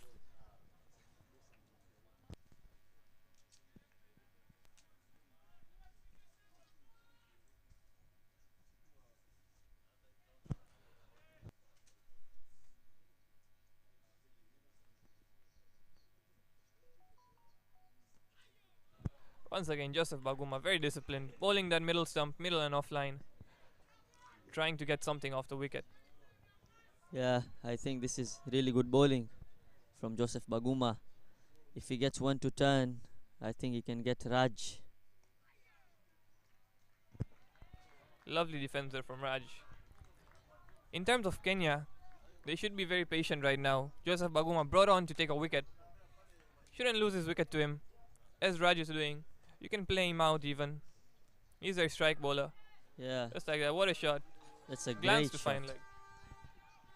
Very good cricket this from Kenya. Really good batting. Yeah, and a lot of these Kenyan batters are really good players of spin. As we saw Brian Likavu in a game where he scored 40 runs. He played spin very well, coming down the track, using the sweep shot.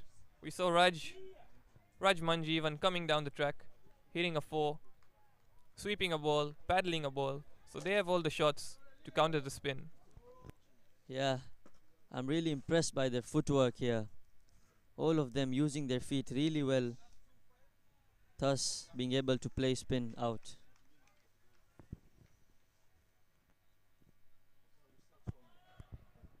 Yeah, Darsh Panjani continuing his great knock today. Almost middling everything.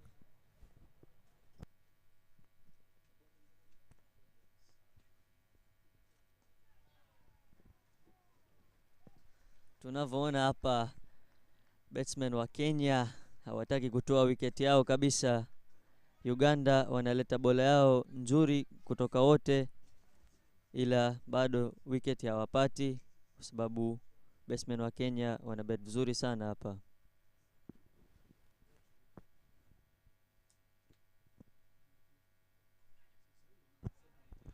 Great ball there, got a bit of turn, but played well by Darsh Panjani. Played it down towards slip, and after 23 overs, Kenya are 49 for 3. Baada ya over 23, Kenya wako 49, wiketi 3 zimedondoka.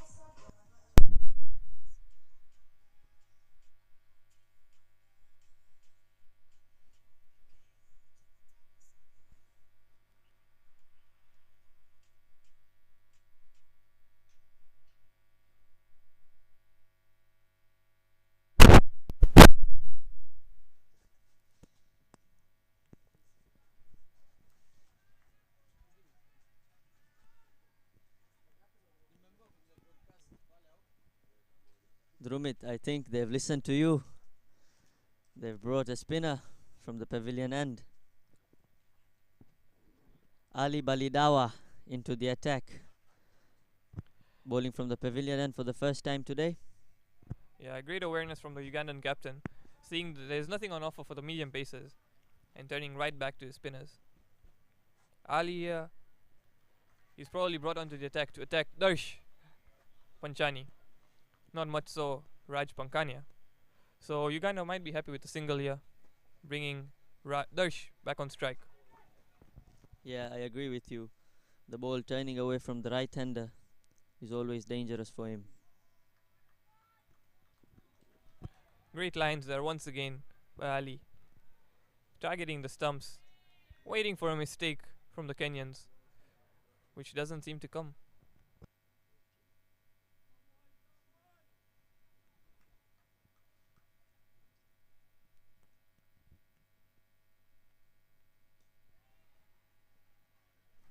Yeah, I think the Kenyans have been really solid in their defense, not giving any chances of giving a wicket. Very good batting this.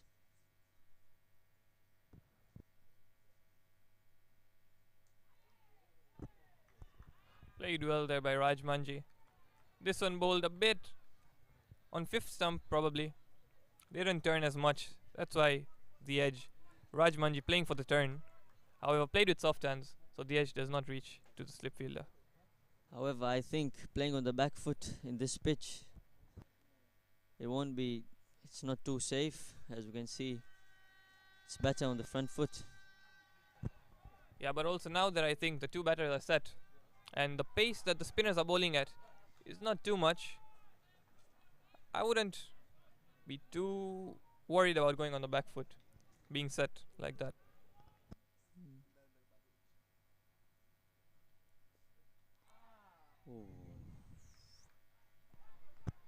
Yeah, I think this is what they have to do more of. The Ugandans pitch it up, give the ball something to turn, give the ball time to turn. Yeah, this is better from Ali Balidawa. Yeah, as a batter, you really have to just wait for the ball to pick. Like that one, just a bit short. However, the line was better. The line was good. That's why Raj couldn't make much of it. Mwisho wa over 24, score ya Kenya ni 49 na wamepoteza wiketi 3.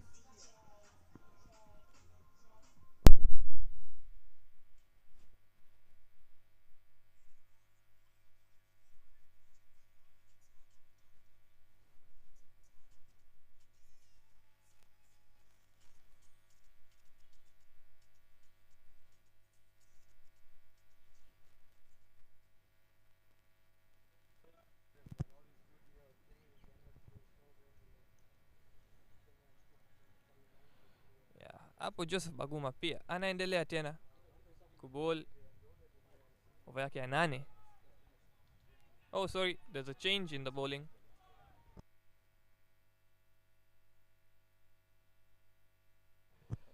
Jafar Ochaya bowling his 4th over of the game, having conceded just 8 runs previously. And the Ugandans now mixing up their spinners. Jafar Ochaya karudishwa kubowl over yake ya 4 kutafuta wicket. Sasa Uganda wanabakisha overs za Joseph Baguma kwa sababu watataka overs zake baadaye. Yeah, I think it will be really difficult to get through the defense of these two batsmen because they're middling almost all deliveries and they're really well set into the crease. Yeah, and I think to get a wicket, Uganda must play with the minds of the Kenyan batsmen. Maybe open up a gap somewhere, preferably on the offside for the off spinner. And yeah, maybe they could open up the cover region to induce a drive against the spin, which could lead to a mistake by the batsman. A lovely sweep there. That's a great shot there. Oh, chance of run out. Oh, the keeper's missed it. Once again, Darsh Panchani involved in a mix-up. Almost a run out there. He didn't take it cleanly. Just popped out of his hand. There was a chance of run out there. Missed opportunity from Uganda. We can see the replay here. Lovely sweep shot in the gap. The umpire moves out of the way. Great pick up and throw. Raj Manji was halfway through the ground. Oh, not even in the screen. if the throw had been a little better, I think Raj Manji was done for. Yeah. The Kenyans have to watch out for these kind of opportunities, as this partnership is really crucial for them. Yeah, Raj now composing himself after that near mishap. Kwa Kiswahili tunasema kanusurika. Kanusurika kifo. Yeah.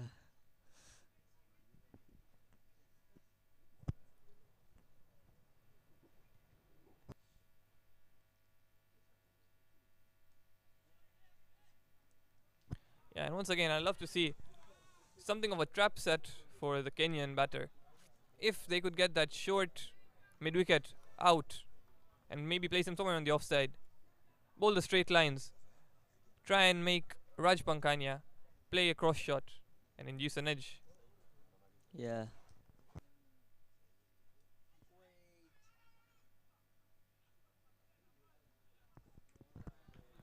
Good ball there, flick towards fine leg to end the over. After 25, Kenya are 50 for 3. Going exactly at 2 runs per over there.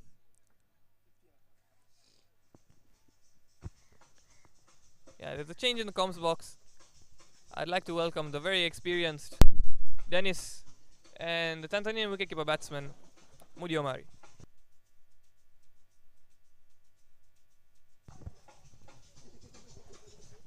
Thank you, Meta and Ashfaq.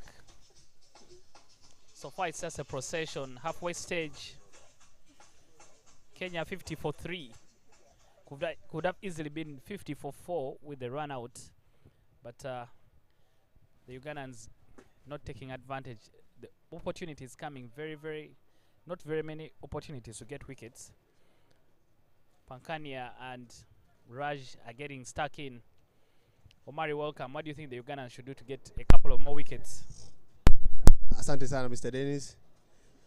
Uganda wanachotakiwa wakifanye zaidi ni wazidi kuendelea kubola hapo hapo tu kwenye line moja nzuri, kwa sababu batsmen wa Kenya washakaa lakini bado wanaonekana wanazuia tu. Sioni kama hata kama wataweza kufanya kuchukua moja, lakini naona wanazuia sana. Kwa hiyo Uganda wasichoke, wazidi kuwabolia hapo tu. Baadaye itawapa matunda.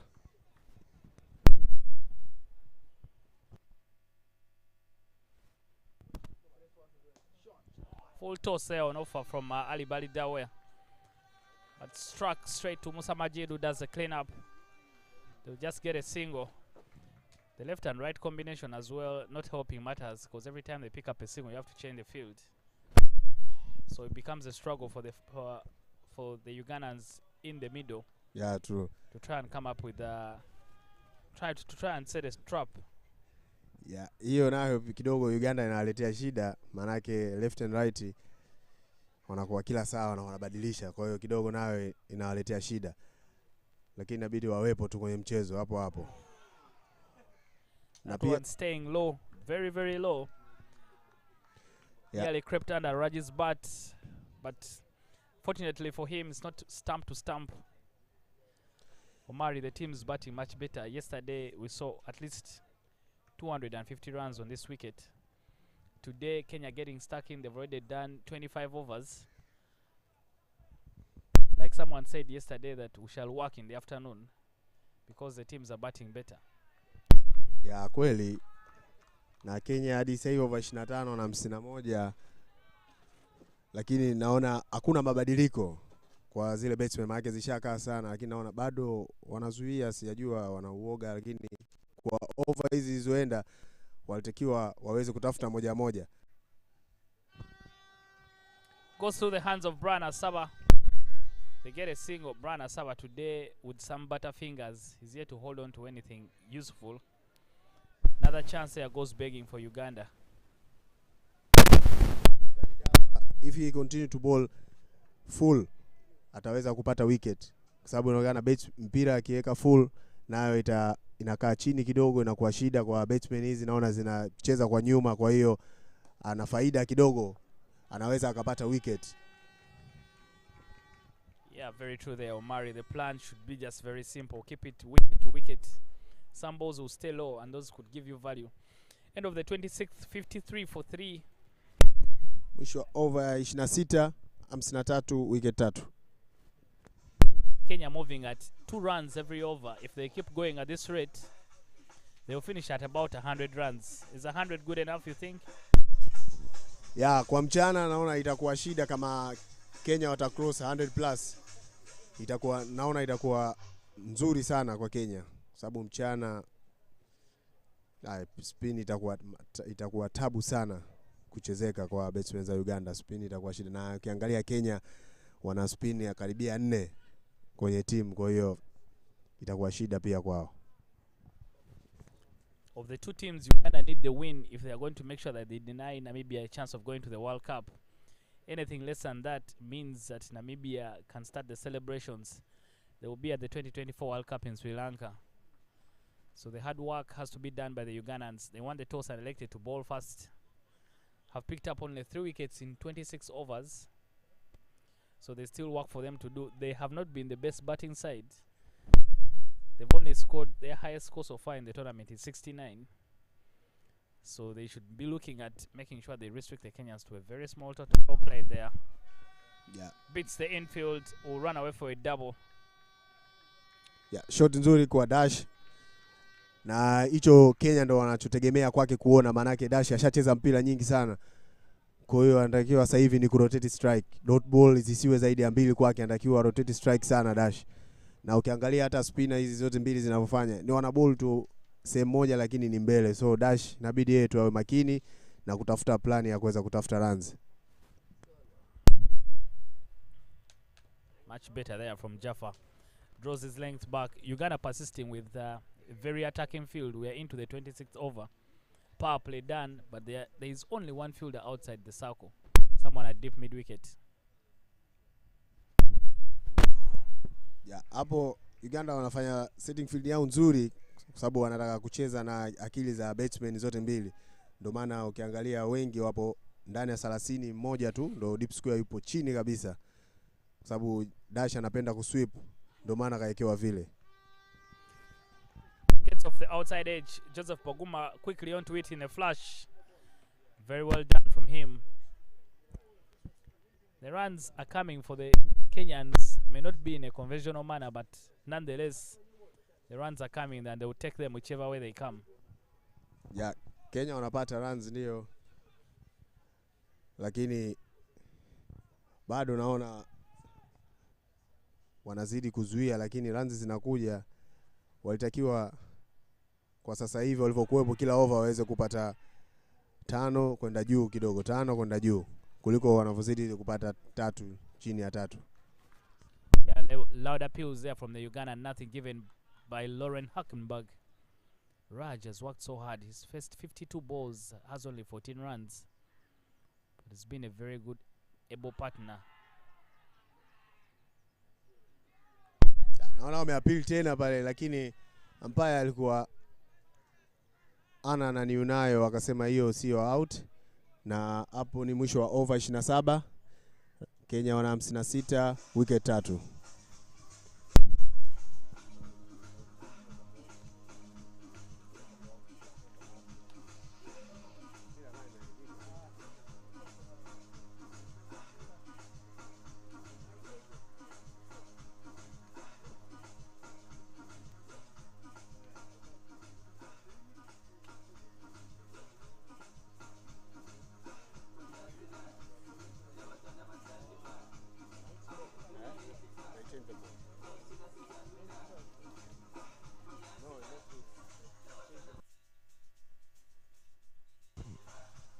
It's not the drinks break yet.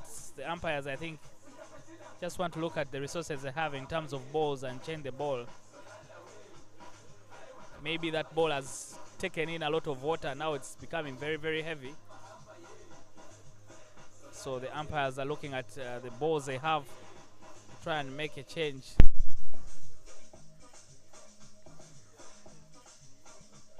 Can clearly see there the umpires changing a ball after 27 overs. Maybe to the advantage of either the batters or even the bowling side.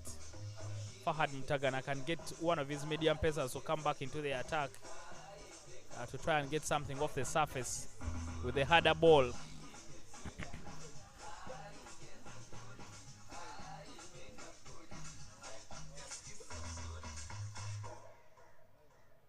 Omari, what do you think Uganda need to do to find the wickets?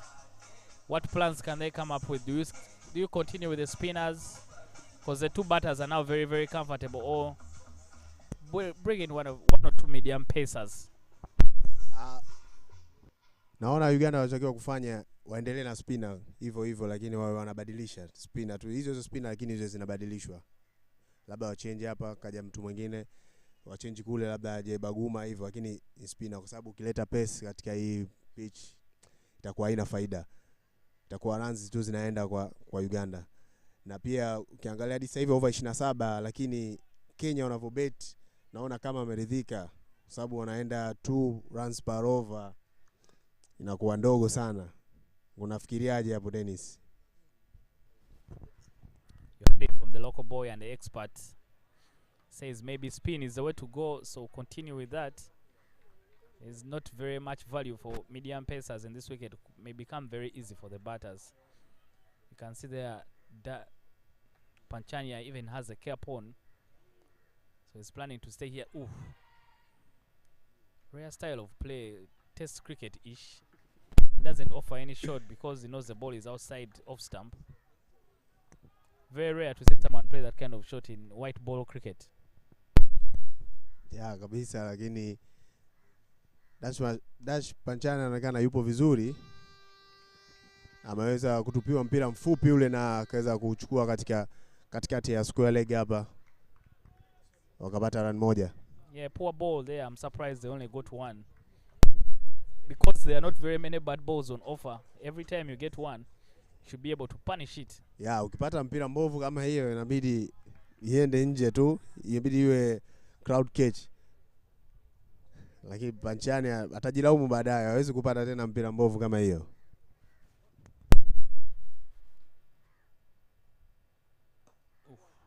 Up-ish but well played. Good control, they get a single.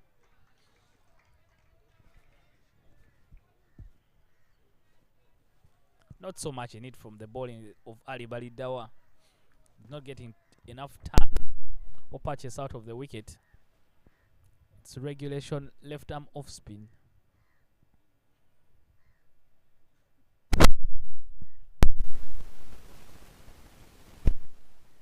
Another short ball and not punished.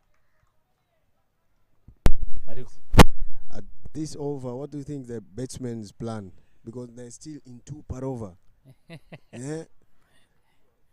In 20 overs, 0.5, they're still 2 per over. Very good shot. Beats the fielder in cover. The chest is on. Fahad Mustagana comes round. He keeps it to just a double. And that should be the end of the 28th over, 60 for 3. Mwisho over 28, Kenya wana 60 wakiangusha wicket 3.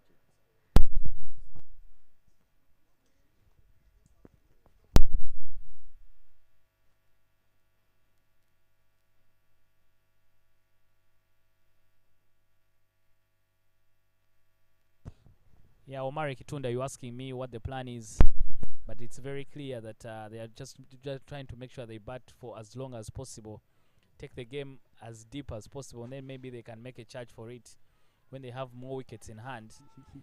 But I know with your kind of play, right now you'd be thinking about launching a couple of balls to take the run rate up. Yeah, kabisa, kwa sababu ukiangalia Dash Panchani ashacheza mpira nyingi sana. Kacheza 93 balls, I think. And Raja na mpira 51. Yeah. Chance for run out. Yunus was also well done by Yunus. Was on long foot, so it was very difficult for him putting a throw. But you make a good point, Omari. Panchani has been there for about 93 balls. It's a good hustle and grind. He scored only 38. Raj is 15 from 55. They put in really a decent shift. Maybe now they should be thinking about taking a lot more risks.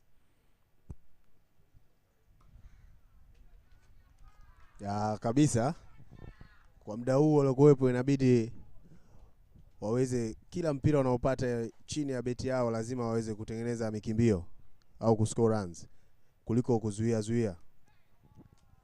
My approach will be different to Mari because Uganda is the one that are desperate for the win. It's up to them to do something. But again, for them, it seems like they are waiting on God to help them. They just keep doing the same thing each and every over. Waiting for batter's fault, but these two look like they are going to come back and bat tomorrow. So Uganda needs to do something. They need. This is when you try and bring on a part-timer. They could bowl something that will get you a wicket, and then you can have a new batter coming in and bring back your regular bowlers. So the captain himself, Fahad, can bowl a few off spinners. Come and see, do something different rather than the ordinary. Yeah, captain anaweza akabadilisha akaleta medium, lakini medium akija ni chance pale, lakini imebounce. Yeah, Dash alijaribu kutaka kwenda, lakini hajaweza kufanikiwa. Kama unasema Dennis, atakiwa mwisho over 29, runs 61, wicket 3. Fahad alitakiwa abadilishe kama analeta medium pace, lakini medium pace anatakiwa aje awe ana ball cutter, slow ball kuliko aje awe anasukuma. Ndio kisukuma inakuwa haina faida. Yeah. I think so too. Probably there's something for them.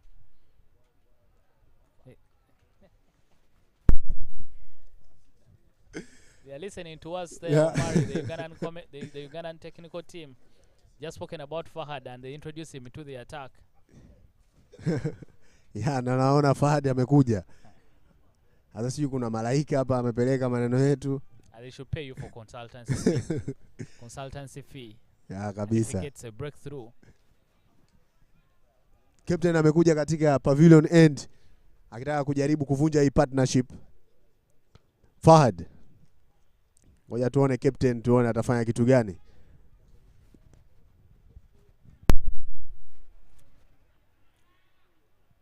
If you look at how Brian Asaba sets himself in sleep, he's so wide. I hardly feel like the ball will carry to him that side. Ooh. What a start from Fahad. It's the outside edge. Brian Asaba in this image should just move a lot closer to the wicket keeper. That's where catches drop from spinners. Yeah, wide is for medium pacers. Yeah, naona sleep yupo wide sana. Sio kipa hajamuona. Sababu inabidi kipa awe anaangalia kila mpira, angalia engo zake zipoje. Lakini tunaona yule sleep amekaa wide kabisa.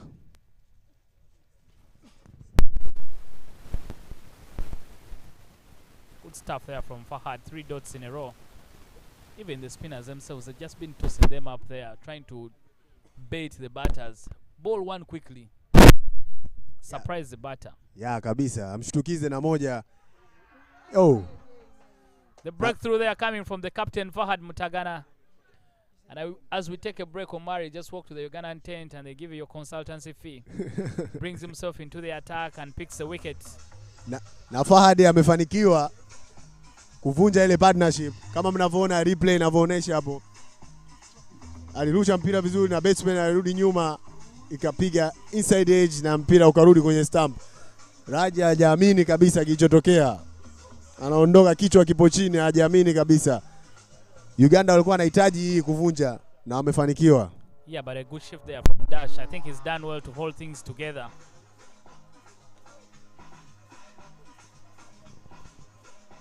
He's done well to make sure that he holds things together. He holds things together. But unfortunately, he has to walk. Kenya lose their 4th wicket. They've gotten 61 runs on board. And just to let everyone know, we had a rain break that delayed the start of the match. And that meant that we were not going to play our full quarter of 50 overs. So there's only 46 overs in this particular match. And I hope Uganda are keeping count of that, ensuring that they don't bowl out their useful bowlers. Naona Itendra na walk in hapa anaingia. Tenda Sangani pia wewe utahitajika kutengeneza partnership hapo na Dash. Maana Raja alifanya kazi nzuri sana, lakini imefikia mwisho baada ya Fahad kuja kuvunja ile partnership. Kwa hiyo Tenda inabidi aweze kukaa hapo atengeneze partnership nyingine na Dash Pachani.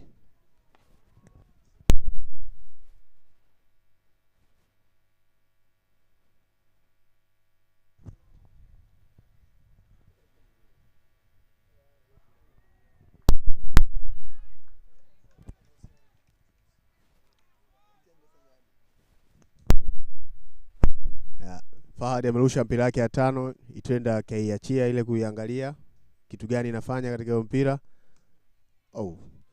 Amezuia vizuri kabisa kwa mbele. Na hapo ni mwisho wa over 30. Kenya wakiwa na runs 61, wicket 4.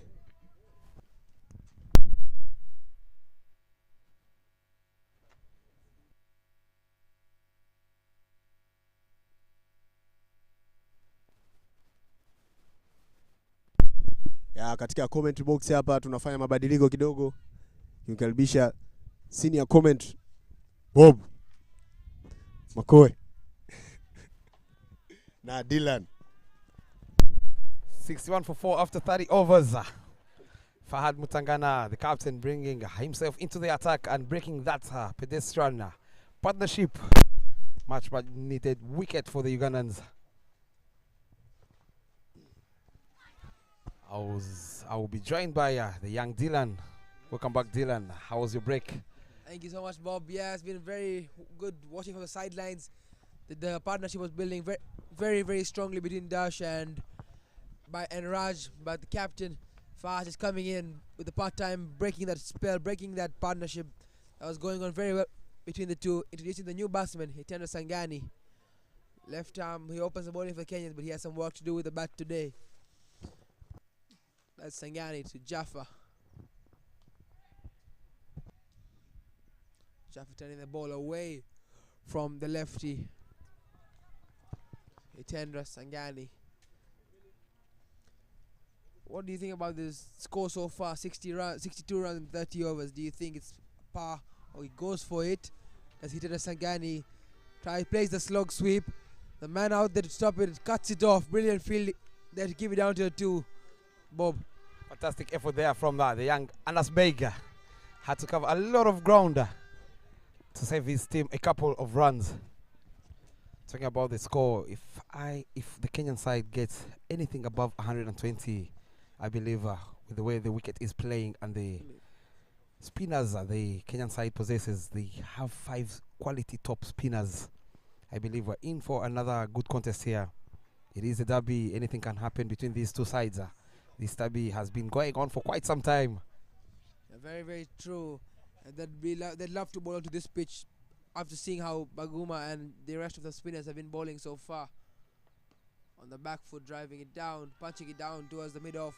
Not getting any run, but the good intentions, good signs from Sangani, not wasting any time to play the dots, wanting to get off strike every now and then, hitting the middle of the bat. But again, Dylan, credit goes to that young man there, Ochaya Jaffa and Balidaw Ali, giving nothing away to the Kenyan side, bowling some tight lines, tidying up this cruiser.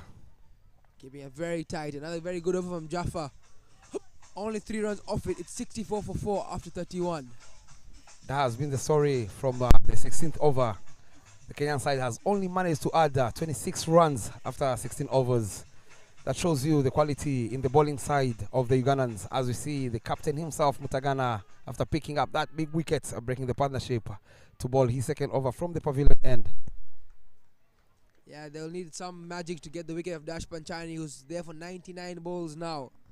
He's played a very solid inning so far. Has the young Dash Panchani. He's turned this one into a big score from here. Playing on the back foot to the man at mid-on, no runs there. Talking about this Uganda spin attack, Baguma leading from the front. He has the highest wickets so far in the tournament of 11. And in the Ugandan side, the next bowler with the most wickets in the team is Musa Majid with only 3. So that just shows how key Baguma is. But it's Fahad who's taking the charge at the moment. Always nice to see the captain lead it from the front. He dropped one in the slips earlier, and now he takes matters into his hands. Very well batting there from the young Dash Panchani. He hasn't gotten enough runs in this tournament. He comes out in this derby, the Mijingo derby. He looks to be very solid after facing 102 deliveries for his 39er. He has a double century on his back. A double century on his back, now a century of balls on his back as well. Does the young Dash Panchani. He's a man who deals in centuries either way. Oh, misses out. Half tracker there, Dash Panchani. That was a gift for him. He just misses out at it. Lucky to get away with it as well. Absolutely. That looked very close. But again, there is protection in that particular region. Anas Beg there at deep mid-wicket. Very good to see that the young Panchani is not scared of taking on the fielder. Soft hands again, flicked away straight to the fielder. Very tight fielding here for the Ugandans. As we get to the end of the 32nd over, 64 for 4. Yeah, back-to-back maidens for Fahad.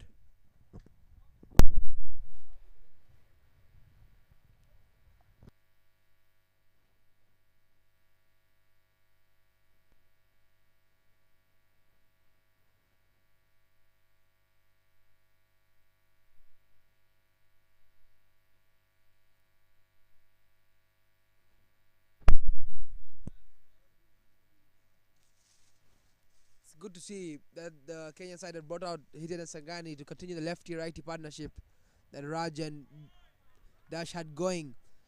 Sangani to take his time, settle in and give the strike away to Dash to face the bowlers, because he's very in form at the moment. 105 balls solidly played, most of them coming off the middle of his bat. So even though the runs are not flowing, Bob, the ball is touching bat, so it's good confidence that he have, Dash Panchani. Absolutely, but again, the Kenyan side would love to see him bat through to see if he can get anything closer to that 120 plus score. You've played on this ground, Dylan. What do you reckon? If the Kenyan side get to 120, do they stand a chance? Yeah, they stand a very, very good chance with 120 and the Hitana Sangani going after it. The man under it, and that's a very, very good catch. Made it look simple. Did the map at mid-wicket. Sangani wanting to go early, not taking his time, wanting to go for the big shot early, and just given his wicket, Bob. Absolutely, he has chipped away his wicket after finding Dash Panchani, who is very solid at 39 off 105. He comes in after facing only 9 deliveries with a lot of overs to come. Picks out the only fielder in the deep, Anas Beg, who takes a very good running catch. 64 for 5. Just say, going for the big shot there. Good turn by the bowler, and a very hard catch made look simple by the man down there, Misra Anas Baig. Look at the celebration. They're very happy with that wicket. It's not the big one, but it's a wicket. Confidence keeps building on the Ugandans here. They must be very, very happy with the way Jaffa's bowling. That's his wicket of the day, his first one. And with that catch there, Mr. Dylan, that makes it the 14th catch of the Ugandan side. That shows you how good they have been in the field, taking all the chances. Yeah, 100%. We've seen them today as well, stopping all the runs they can, taking all their catches, the run out as well. Have the Ugandans, it's the fielding they've done today that's kept it down to 64, saving a good 20-ish runs already so far in these first 33 overs. But it brings to the crease Vaibhav Naresh.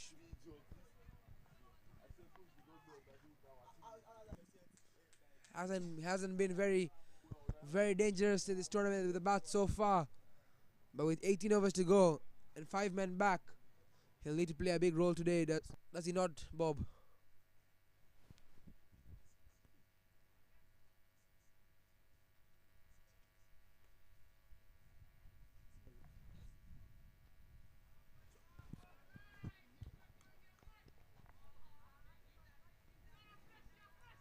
The clouds have cleared here. The sun is coming out here at Dar Gymkhana.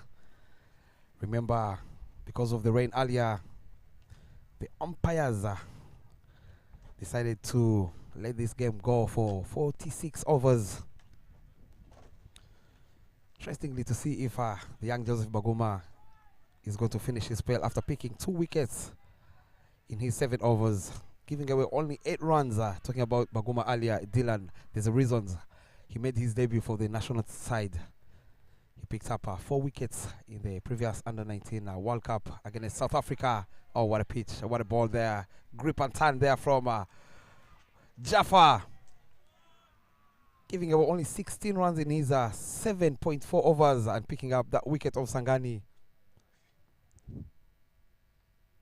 Yeah, it looks like Jaffa is comfortable out there bowling on these conditions. He's loving it out there, letting the batsman make a mistake, bowling his smart deliveries is Jaffa. I'd like to see him flight 1 or 2 though, to try and get some more wickets onto his badge.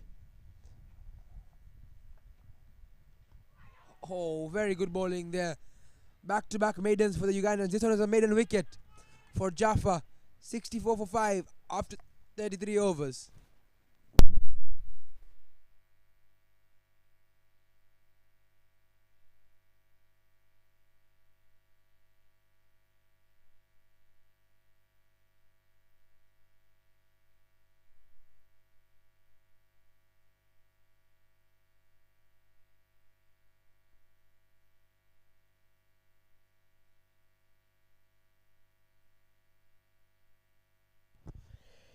Of course, it's the captain to bowl his third over on the trot from the pavilion end. It's been very impressive. First time bowling in the tournament, if I'm not mistaken here, Dylan.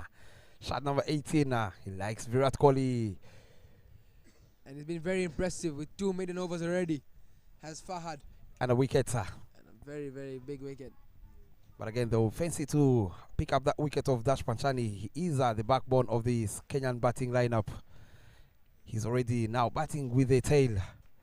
Very key to see how the experienced Dash Panchani is going to apply himself with the tail.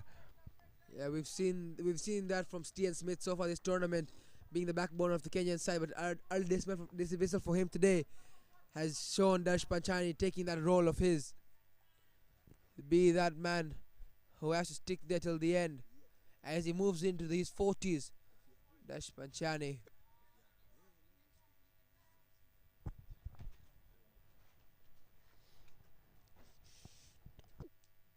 Not ready is Vaibhav Naresh.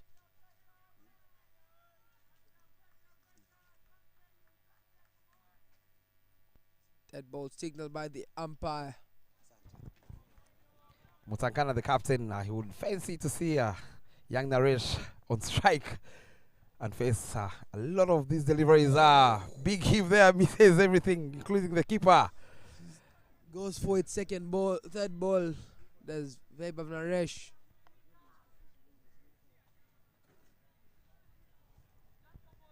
Dash Panchani chips in a word or two to the Naresh, telling him, make sure you get enough bat on that one. Yeah, I think the new batsmen that play in, they don't have to play a big role in scoring many of the runs. They just try to rotate the strike, give it to Dash Panchani. They don't have to go for the big shots. He goes for it this time though. Rocks on the back foot and hits it towards the long on boundary where we are. That's 4 runs for him to get off the mark. Vaibhav Naresh, what do you think about that shot, Bob? A change of pace there from the captain.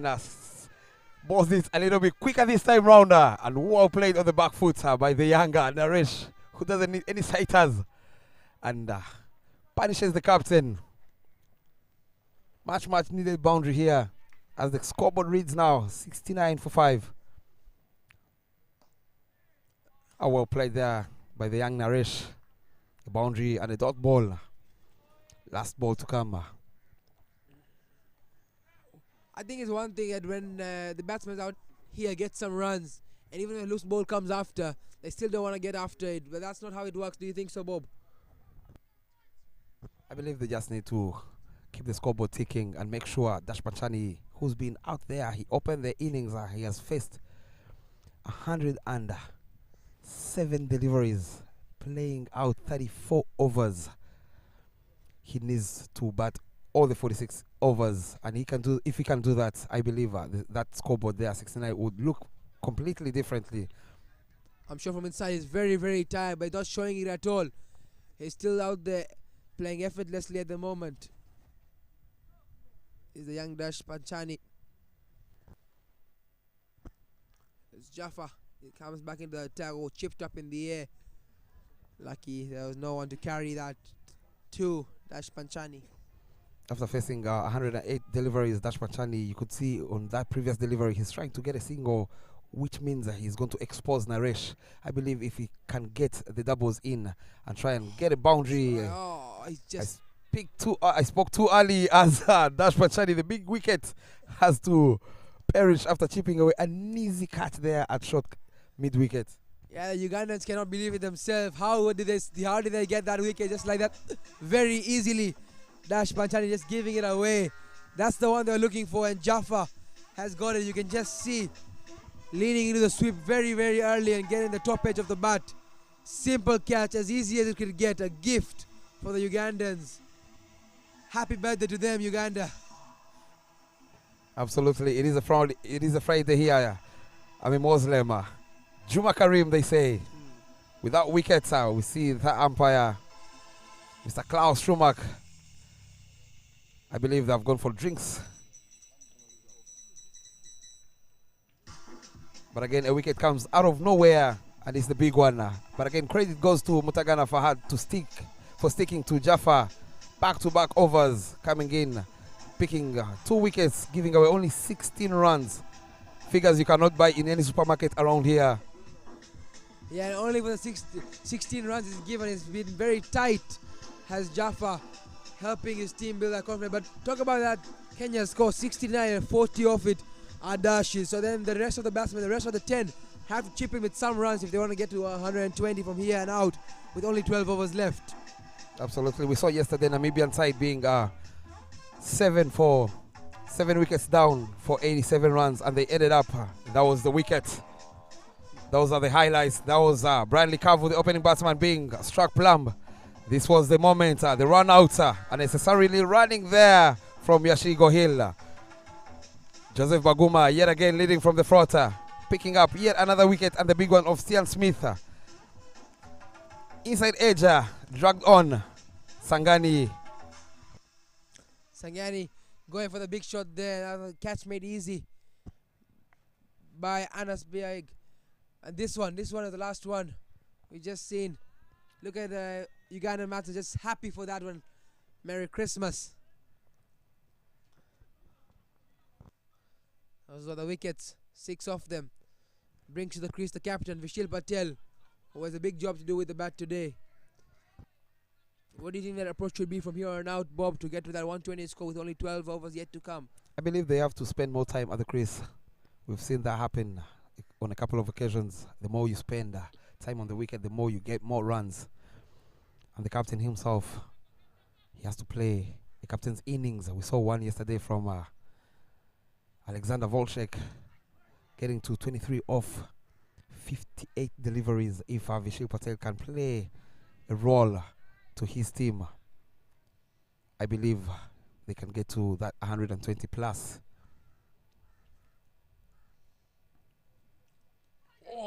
Getting the outside edge. Vishil Patel off the mark with an outside edge. There was a man that slipped there, but he was not wide enough to get a catch. But again, I don't understand why Mutagana Fahad, the way these bowlers are bowling, to be precise, Jaffa Ochaya there, chipping another second slip there, keep an attacking fielder. Yeah. Already they're into the tail. Still none of the batsmen are yet to be set. None of them played even 10 balls.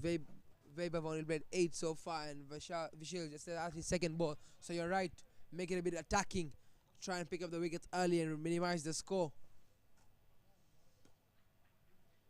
Good bowling there from Jaffa. Punching it back to him is Vaibhav Naresh. Very good to see that he's trying to force him to play him down the ground. Then there's no fielder at the boundary. Getting caught in 2 minds, and that dot ball brought us to the end of the 35th over with the scoreboard reading 70 for 6 after that big wicket over. Dash Panchani, who was looking very solid, but he had to perish after chipping away an easy catch at short mid-wicket there. Allow us yet again to take a break. As we mentioned earlier,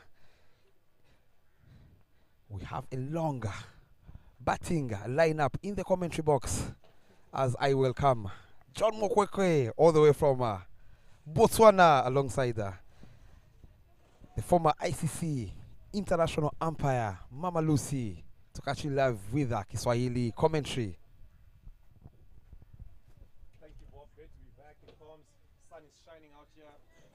Very, very interesting context of cricket. It might not seem only 70 runs on the board, going 2 and over, but it really is exciting cricket. Nail-biting stuff, to be honest. Very difficult wicket. Not that difficult, as we saw from Raj hanging in there. Dash, I beg your pardon. Mama Lucy, how are you? I'm fine. Na shukuru kwa ukaribisho wako Bob. Naendelea kuona game vizuri kabisa. Uganda wanaendelea kuzuia kwa kujituma. Na Kenya wanachangia kiasi wanachoweza. Lakini bado hatuwezi kusema chochote kuhusu mchezo wa leo kama nani anashinda au nani anashindwa. Wote wanajitahidi. Acha tuendelee kuona. Lansi zao ni 70 na wicket tayari ni 6. Over inaendelea kuchezeka ni ya 36. Uganda have done well. They've continued to chip away at the wickets. Uganda have done well. They've continued to chip away at the wickets. 70 for 6. Nail-biting thriller encounter here. East African rivalry, as good as it gets. Wachezaji wanaendelea kuzuia kabisa. Hiyo ni timu ya Uganda. Na wapigaji nao kutoka Kenya wanajitahidi.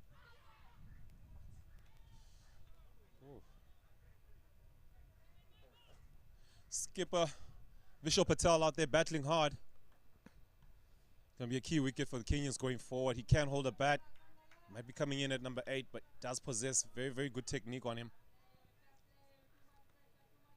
It's going to be important that Kenya bats their 50 overs, Mama Lucy. I think that's going to be critical. And just ensure that they give something to their spinners as well. They've got a very good bowling attack in terms of spinners. Lots of options. Yeah, Uganda spinners yao ni nzuri kabisa. Matarajio yao ni makubwa kutokana na urushaji wao mzuri. 36 overs gone, Kenya 70 for 6.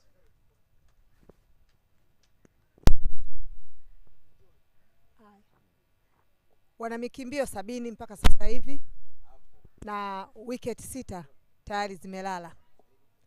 Mchezo unaendelea vizuri kabisa. Hali ya hewa ni nzuri. Jua linawaka kidogo.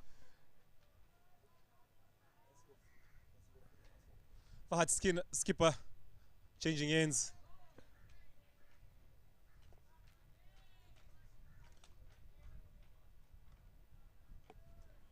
Uganda wanaendelea kutupa wote spin endi zote mbili.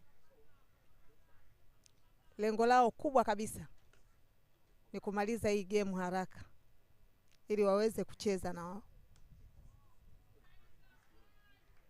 Safi kabisa wazuiaji timu ya Uganda wanazuia kwa uhodari mkubwa kabisa.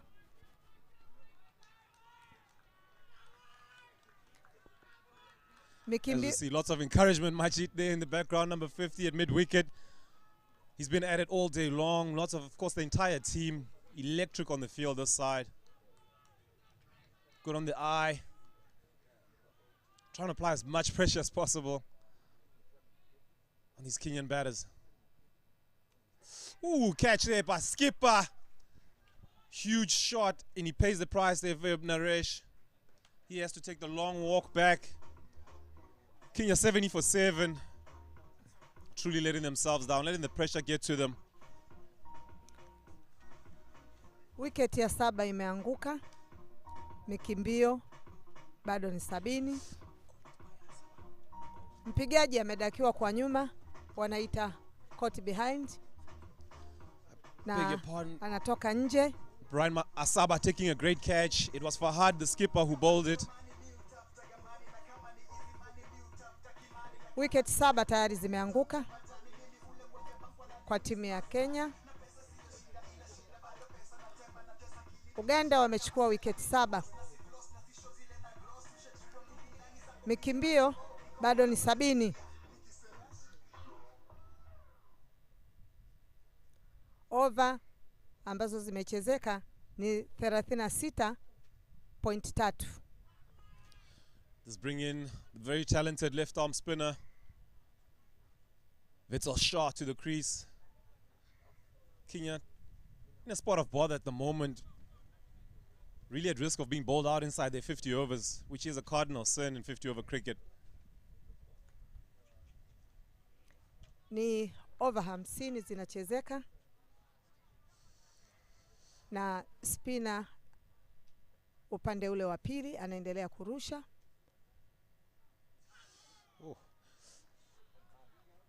The skipper Fahad has been quite a revelation in this game. He's into his 4th over and he's already taken 2 wickets, only conceded 5 runs. Mrushaji anajitahidi kurusha vizuri kabisa. Urushaji wake wa spin anatumia akili sana kwa ajili ya kuweza kupata wicket.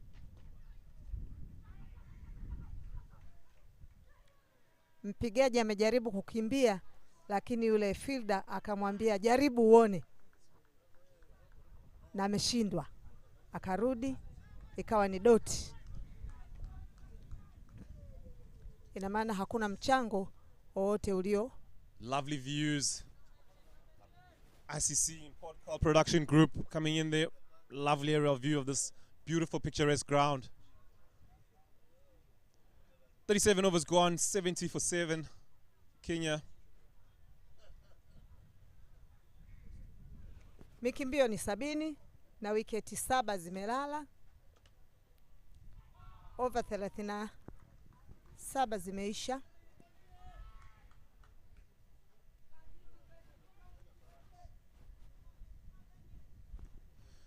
Just a reminder, we have had rain earlier this morning. Revised playing conditions, only 46 overs per side today.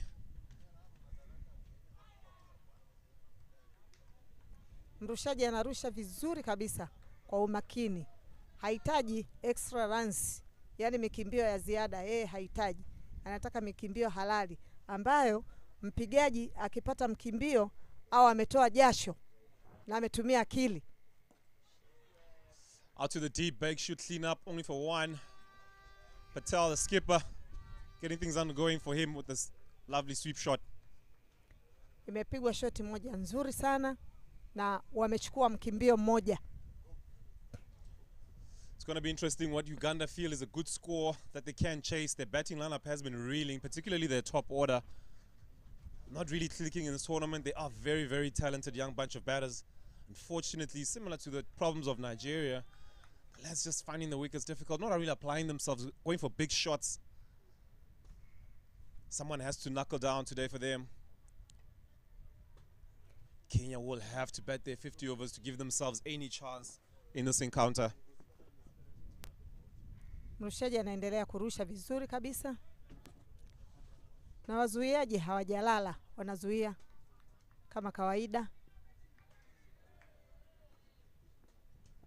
Watazamaji ni over 50. Over 50 zinachezeka. Over 50 kwa mashindano. Lakini ambazo zimeshachezeka ni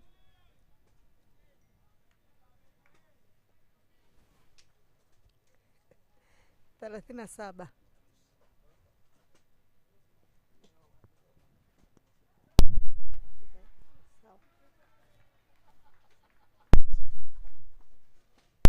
Samani, over zimepungua kwa ajili ya mvua. Lakini mashindano yanaonyesha ni over 50. Lakini kutokana na hali ya hewa basi imekuwa na mabadiliko. 38 overs gone, 71 for 7. Skipper Fahad to continue from the road end. Mrushaji mzuri kabisa, hodari, anaendelea kutupa mpira kwa umakini kama anavyoonekana.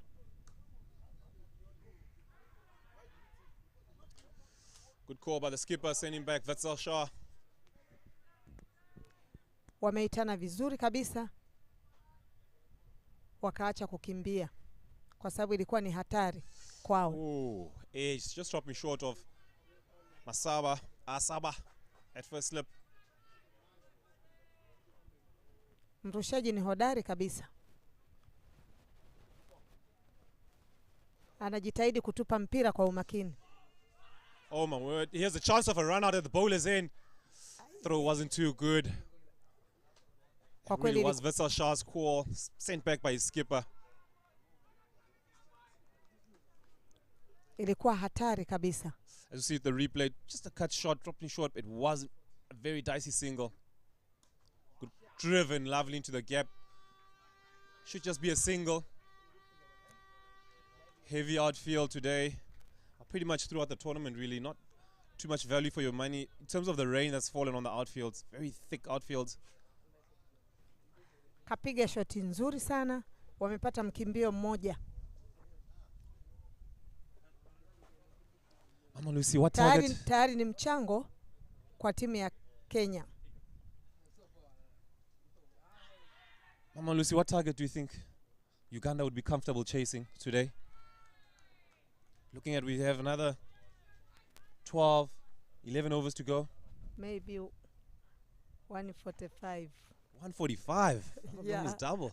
I think that would be too ambitious to target 145.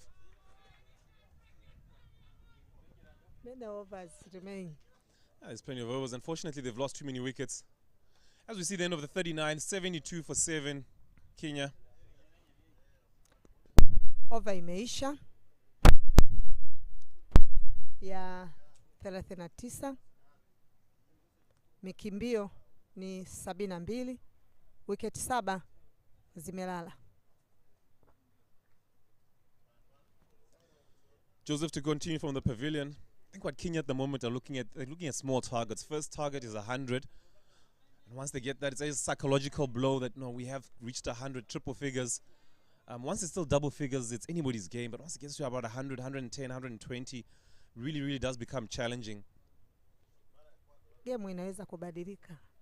Huwezi kujua wanaoingia. Short ball, not dealt with well, but does get punched into the gap. Majid going after it. They do get 2. Top batting by the captain Patel. Mchezaji namba 3 amepiga vizuri kabisa. Wamefanikiwa kupata mikimbio miwili. Tayari ni mchango kwao. Over bado nyingi. Wakitulia wanaweza kuivuta score. Over the top should be an easy catch for mid-off. Skipper Patel perishes in an effort pushing for some more runs. Fielder was up. 74 for 8. Kenya reeling, in danger of being bowled out. Kechi ni rahisi sana aliyotoa. Yaani hiyo kechi unaweza ukasema ni zawadi. Ameamua kumzawadia tu bila sababu za msingi. Kwa hiyo mpaka sasa hivi wicket 8 zimelala. Wicket 8 zimelala. Imekuwa tena ni pressure kwa timu ya Kenya. Na Uganda wanaendelea kupata nguvu na matumaini makubwa kwa sababu mpaka sasa wicket zilizobaki ni 2. Wicket zilizobaki ni 2. Wakijitahidi wanaweza kuzichukua mapema kabisa hata wakashindwa kumalizia over zao. One Patel replacing another Patel. As we see young Arnav Patel coming in.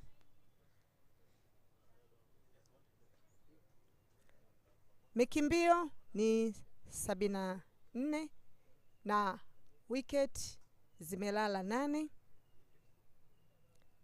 Over 39 zimechezeka. Uganda really will back themselves. Anything under 100, that's what they'll be thinking today. They don't want it to get to triple figures. Want to wrap up these last 2 wickets as quickly as possible. Kenya will have to push and apply themselves to get up to that triple figure score. It will not be easy. Arnav lunging into a lovely defensive shot.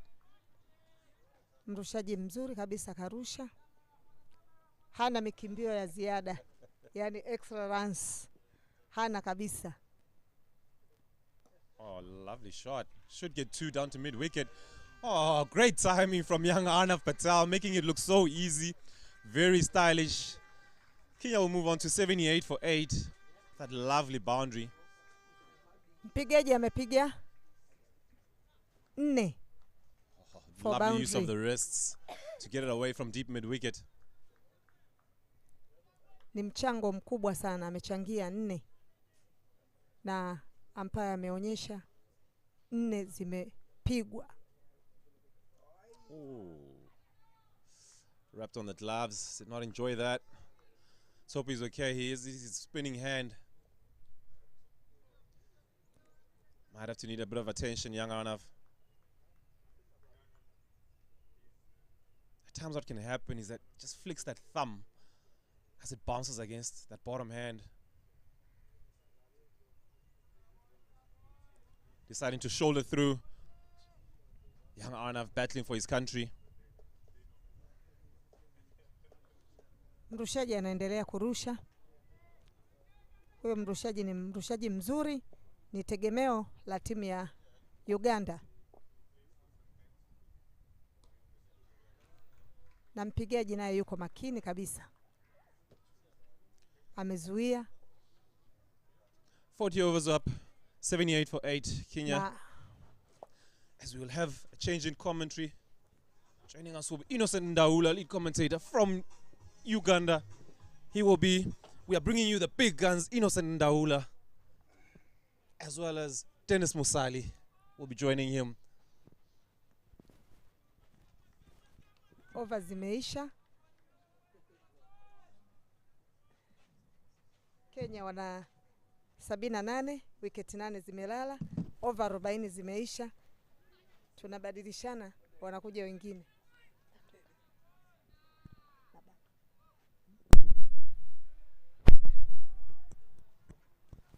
Well done to you, Mama Lucy Mayunga and John Mokokwe. Business continues, catch taken. Fahad Mutagana has given himself the ball today, Dennis, and he's turned it on a mile. You come in the comms box, you come with a wicket, maybe some luck that they're going to get early on. Yeah, but the captain here, his part-time off-spin picking up the 3rd wicket. Kenya losing their 9th for 78. At a certain stage, Innocent, the Kenya, look at that replay again.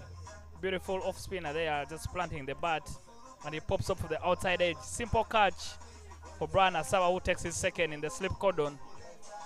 Seemed like nothing would stick for him today, but at least he's picked up 2 catches so far. And Kenya are 9 wickets down. The tail will not work for today. For 78 runs in 40 overs, top effort. They've made sure they put in a shift. Unfortunately, I think they've been very, very conservative against the spinners. They didn't show a lot of intent, so the runs have not come. But at the halfway stage, they had 53 runs, and somehow 53 for only 3 wickets. But somehow the other wickets have not made a big contribution in the match. Kenya have scored 25 runs in the next 15 overs after that 53. It tells you the story that a stop-start game always leaves you on the back foot. With the rains coming in, the covers on and off, the umpires being tentative, a change of a ball. Never really got anything going their way. They didn't have the electric field. Sharp appeal is Lauren Agenberg. Female Protea interested. Yeah, some unnecessary noise there from the Ugandans, but nothing given. Fahad there using the angle very well. 46 overs in this match. After this one, there will only be 5 more left. That rain delay causing the game to be reduced by a couple of overs. The Ugandans now desperate to get the final wicket. They have not been... I'm thinking the Kenyans must be thinking that whatever they get from here on might actually be a winning score, because the Ugandans have only scored 69 as their highest in the tournament so far. So they will be piling on the pressure immediately as when the second innings start, tossed up in the air. Fahad is taking any pace of the ball. As we do come to the end of the 41st, Kenya are 79 for 9.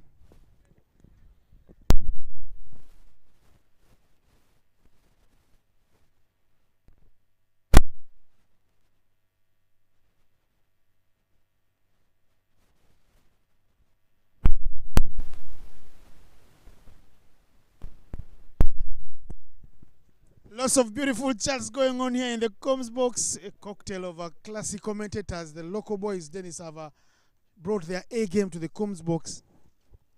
They could render you useless very, very soon. But everybody thinking, the way Uganda batting, this game is very well poised. Uganda have pushed the panic button whenever they bat. The high score in the tournament is 69. Yeah, and the other day they made the mess of a chasing down just 48 runs. But it was a big mess, losing 7 wickets in the process. They might have gotten the W, but there was nothing to write home about that batting.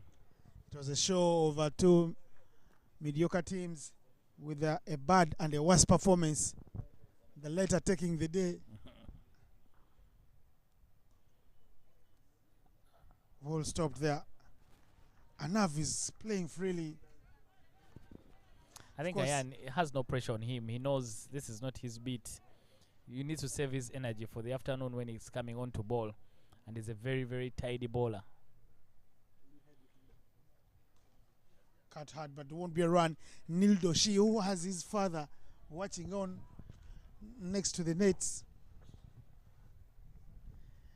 will be happy to steam in quick from the 30-yard mark. He's only 14 and he's playing at this level. He will be around for some time at this level. Yeah, a lot of youngsters, and it's very good to see a lot of youngsters have had their parents come down to support them. It's been the same for the Namibians, the Tanzanians, the Nigerians Kenyans. coming through with almost 40, contingent of 40. Yeah, the Nigerian contingent, very, very big here in Dar es Salaam. And that will be the end. Ayan going across the line and he loses his wickets. Ali Balidawa wrapping up the tail. Kenya cleaned up for 79. Uganda will need 80 from as many as 200 odd balls if they're going to get the victory. But the key thing for the Ugandans in that chase, they need to make sure they chase down this total in as quick time as possible if they are going to try and get close to the net run rate of the Namibians, who are comfortably on top of the table. But a fine performance for the Ugandans, especially after the rain break, to make sure that they wrap up the Kenyans very, very quickly, who are looking very, very comfortable. Anav Patel, last man dismissed. He was trying to play freely.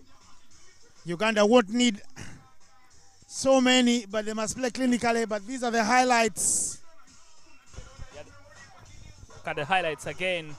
That first wicket there from Brand Kavu going back on a full delivery from Joseph Baguma. And the wickets immediately tumbling there for the Kenyans. Let's run out. Wrong call. Very good stuff there from the fielding. The Ugandans have been very electric in the field today. Pa Soloka been very, very interested. Yunus Sowobi very loud in the field. There was a very, very long partnership, the 4th wicket partnership, that really held the innings together for the Kenyans. But once that partnership was broken by the captain Fahad Mutagana, then the things, everyone else just followed. The Ugandans doing very well in the field. The catching and the agility and their energy has been very, very good. I think that is what has helped them come back in the game. Because Kenya looked very good for a big total today, but unfortunately, they were unable to get over the line, only managing to get 79 runs. Brian Asaba taking 2 catches in the slip cordon. But no effort at all there from the Kenyan middle order and the tail. In the end, Ugandans doing just enough to make sure that the Kenyans finish only on 79. The part-time spin of the captain Fahad Mutagana picking up 3 wickets when it looked like the normal bowlers were not going to do anything. Fahad bring himself into the attack and picking up the three wickets that have put them in a good place. And that is the batting card of the Kenyans. Branley Kavu getting nothing today, but Dash Panchani was in a good mood, in a good nick. He fell for the most cheap catch on the day from a part-timer in Jafar, who was playing his first game today. 40 from 108. And then look at Raj Pankania, that partnership between the two of 47 runs. Raj Pankania getting 16 from 69 balls. The rest of the guys, nothing whatsoever, with the high score being the extras, 8 of them. Joseph Baguma, Dennis, the bowling. Yeah, Joseph Baguma there, the standout bowler again. The 3 wickets, 3 for 15 for him. The captain Fahad Mutagana, the part-time off-spin, getting 3 for 7. but the 3 wickets for Joseph Baguma take his tally for the tournament to 12, the highest leading wicket taker so far in the tournament. 8 extras, like Innocent has mentioned, on offer. 79 all out. Uniso will be again with a top quality effort as well. His medium pacers going for only 8 runs.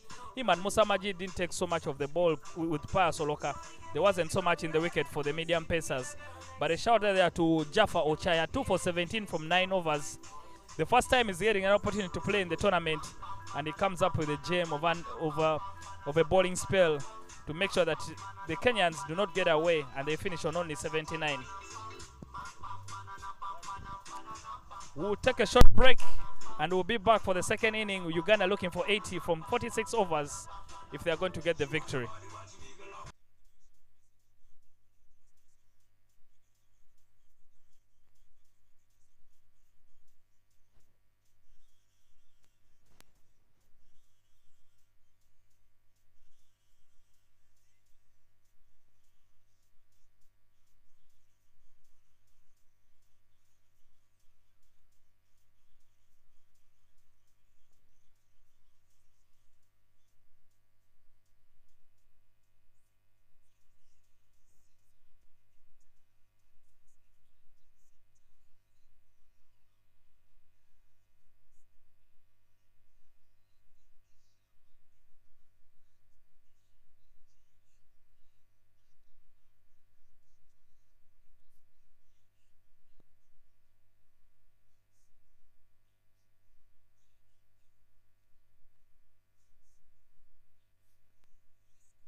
Ladies and gentlemen, welcome back to the Dar Gymkhana Sports Complex.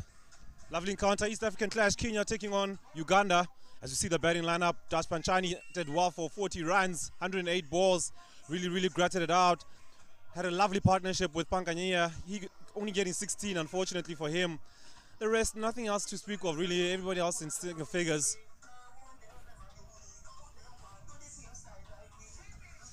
Bowling.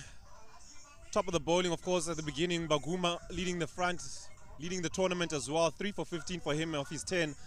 Part-time skipper Mutagana Fahad getting 3 for 7 off his 6 overs. That was sensational from him. And then the rest chipping in. Uchaya Jaffa with 2 wickets. Bali Dawana Ali with 1 for 14 off his spell.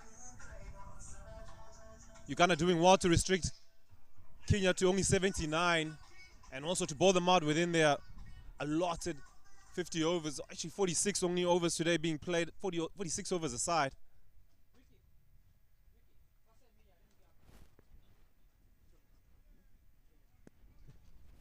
With me in commentary, I have Drew Myth from Tanzania. How are you, Drew? I'm good, thanks, John. How's the lunch? It was satisfactory. Oh yeah, it's really nice. And it's also nice for a change to have the lunch and not go straight into the action. Yeah. It's lovely to settle down. Karibuni tena mabibi na mabwana katika game yetu hiyo kati ya Kenya na Uganda, East African Derby. Tupo huku Gymkhana Dar es Salaam.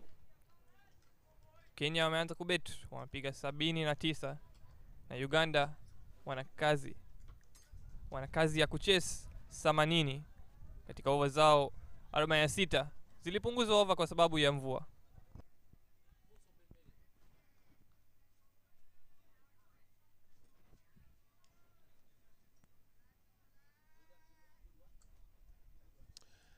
Neil Joshi to open the bowling from the pavilion end. Very interesting that Kenya starting with seam. Seems like it is their template that they stick to. They love to start with a bit of seam. But you think that only defending 79, you'd rather get those spinners in as quickly as possible.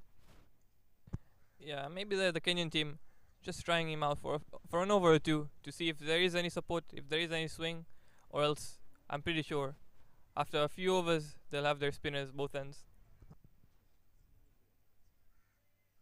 Opening the batting for Uganda, we have Gerald Olipa as well as Ronald Umara. Bit of a rocky time of it. The batters for Uganda they've had. It's going to be important that these two give them a good start, a solid base.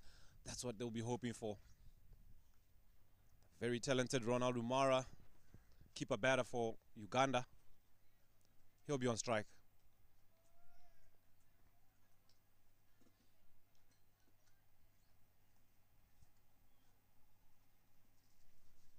Yeah, hapo tukiona Ronald Omara na Gerald Olipa wanaanza kubeti, wanaanza kupiga kwa ajili ya Uganda, na Neil Doshi anaanza kuboli.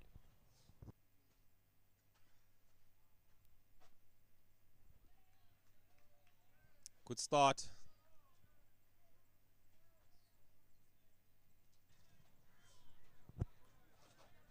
Yeah, bowled it wide, close to the wide line, well left by Ronald Olipa. Like to see a more straighter approach from Neil Doshi, targeting the stumps. I don't think there's much swing on offer. I agree, there's a little bit of seam outwards, but that's his natural stock delivery. You'd want to target the stumps and try and get LBW and bowled into the equation, especially if one keeps slow a little bit. It's very important that you make the batsman play. He's fresh at the wicket, he's very nervous.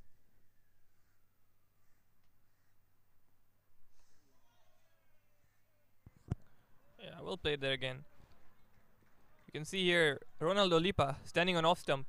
His guard is starting on off stump. So Ronald Omara.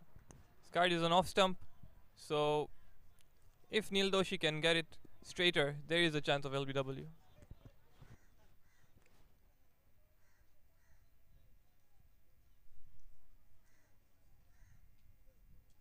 And you often see batters batting on off stump because they want to feel bat on ball, so they do go across there to try and access the delivery quicker. But it's a very, very dangerous technique if you do miss that ball. Well fielded, young Arnav Patel, and Second slip. Yeah, great fielding there. Kenya's going to need more of that if they want to defend this total of 80 runs. Can't let any chance go begging. Yeah, lots of clapping, lots of encouragement. Few words exchanged. They want to give it back. They did, of course, cop it as well from the Ugandan fielders.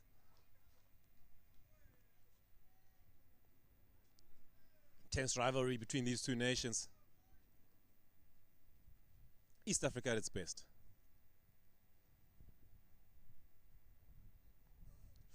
Ooh. See, that's another thing about batting on off stump is that then you start defending balls way outside off stump that you really should be maybe potentially leaving.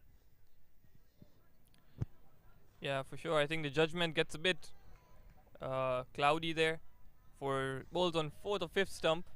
Yeah, we could keep Brian Lukava up to the stumps, just having a conversation with his fellow keeper from the opposite side, letting him know that it's just doing a bit, staying a bit low. Yeah, just causing that extra bit of doubt in the batsman. All good banter. Again, defending way outside off stump. But it is the way he wants to go about it. He wants to feel the bat on the ball. Ya kweli hapo tukiona Ronaldo Mara akikaa stump yake off stump, kachukua guide ya off stump. Kwa hiyo anataka mpira isiswing sana na analinda wicket yake.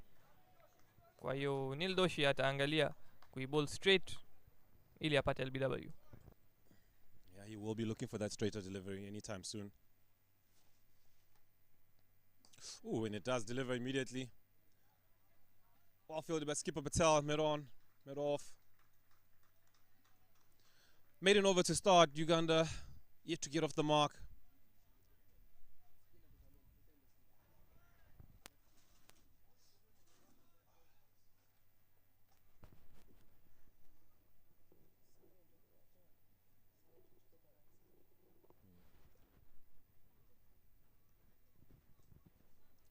We'll see the left arm Sangani from the road end. Yeah, over ya kwanza imeenda vizuri for Kenya. Hawajapata runs Uganda. Hawajatoa runs Kenya. Na sasa tutaona spin ya Hitendra Sangani.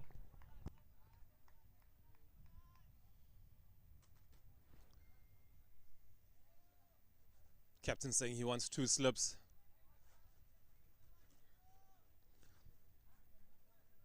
Not a bad ploy with the ball turning away from the right-hander.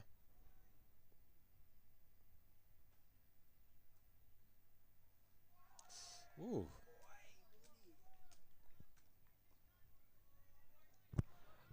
Aggressive start there from Gerald Olipa. Looking to cut it and cut it hard. A little bit late on the delivery. It's not his strength. He does love to get on that front foot player. Just like that. Big error from Brian Lukava.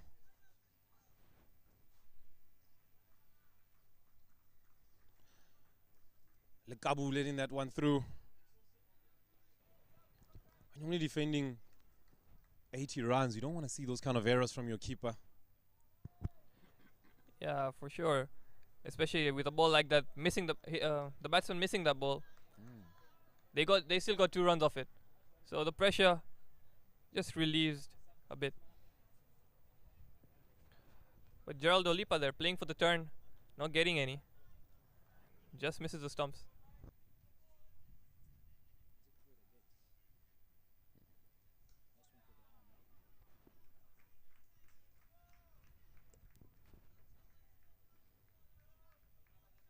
And that's where he's not comfortable. That's where he likes to play. At times can commit a little bit too early. And then he has to play around the pad with his hands. Much better timing of his movement.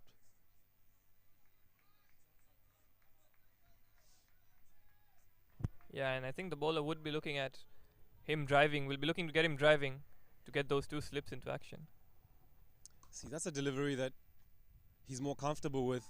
And another error by Kenya, allowing Gerald to get off the mark.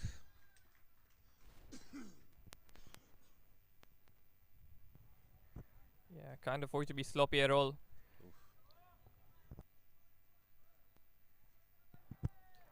Once again, Ronald O'Mara asking for the off stump first on, then his leg stump. Yeah, Kenya has to make sure that they're playing the game rather than focusing on the vocals out there and the verbal stuff.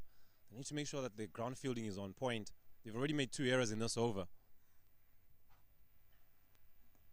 Still too flat from Sangani. He has to make sure that he finds the right pace on this pitch. End of the second over, 3 without loss, Uganda. Baada za over mbili, Uganda wako na runs 3 bila kupoteza wicket.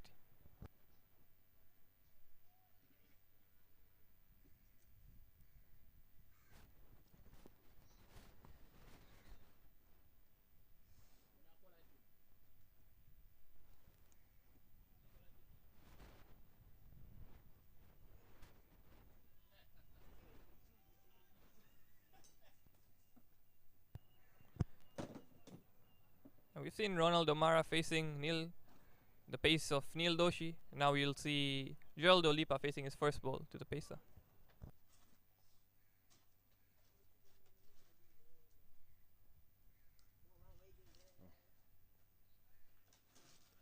Gerald much more comfortable with the seamers. It is something he prefers over the spinners. Looking very comfortable, solid in defense on the back foot.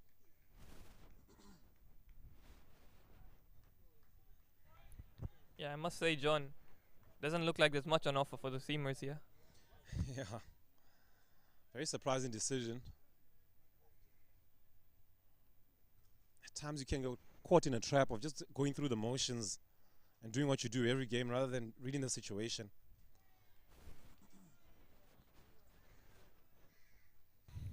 Yeah, once again, ball just outside off stump. Well left by the batsman. Maybe angled in a bit, but doesn't look like he's bowling with a new cherry. Not much swing there.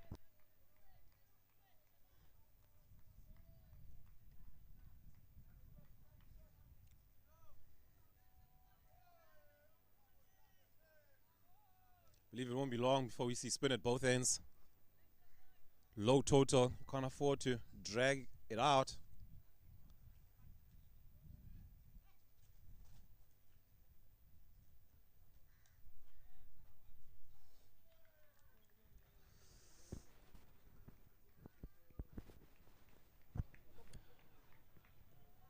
Yeah, na Kenya hapo tunaona field set wao ipo aggressive. Watu wawili ambao inaruhusiwa kwenye power play ya kwanza hiyo. Watu wawili wako nyuma. Deep third man na deep fine leg. Lakini fine leg yuko square sana. Kama ni kati ya fine leg na square leg. Wana slip mbili. Wana short fine moja, mid off, mid on. Short cover na point.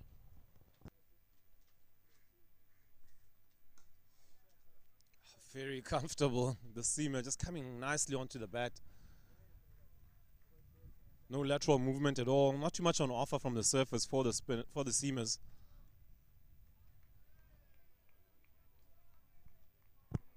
Yeah, John, I don't think it's going to be long before we see the slips come out as well. One of the slips at least. That would make sense. Rather put him out at catching cover.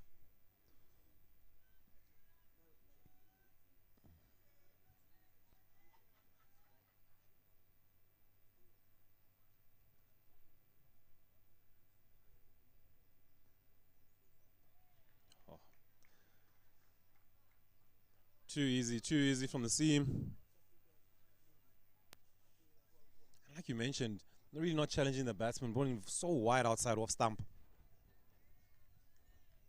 Yeah, on a wicket like this, you have to be stump to stump and try to get the batsman playing and make an error from him. Yeah. Let him make the decisions on every delivery.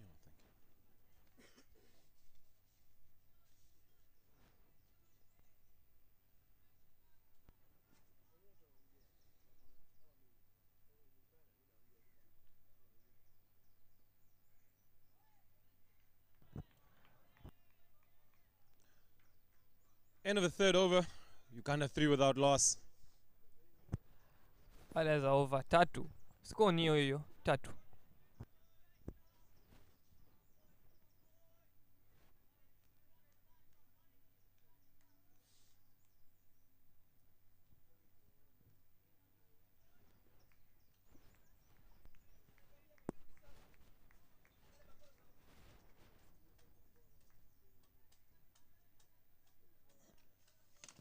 Sangani quite flat in his first over, and not just rushing himself as well, bowling a bit too quickly.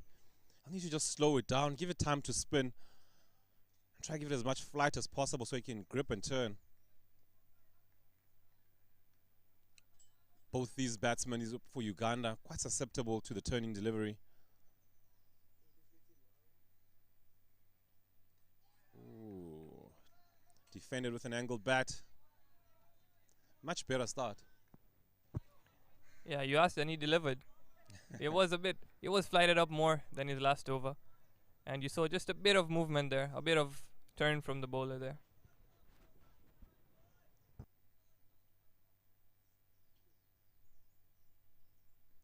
Ooh.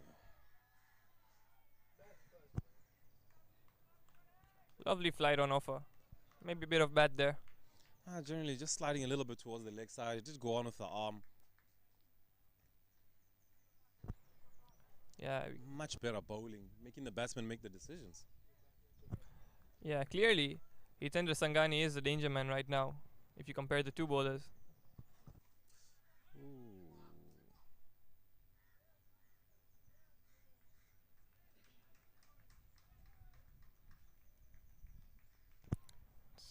Great stuff there from Hitendra. Making sure the batsman plays a shot. That was sort of an edge, but played well. However, one ball that turns a bit more, the slips could be in play. Ooh. Excitement from the Kenyans.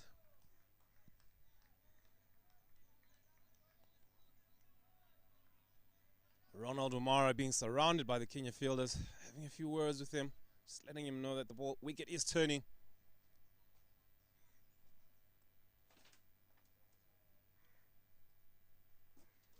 Full toss, slightly negative. Doesn't capitalize on a full toss as the sun bakes through here at the Gymkhana Sports Complex here in Dar es Salaam, Tanzania. Yeah, there was a gift there, not taken by the batsman. Scoring just 3 runs so far. Oh. You don't want to be giving catching practice for slips. Trying to glide one past 2 slip fielders is not a good idea from O'Mara. 4 overs gone, maiden bowled, 3 without loss, Uganda.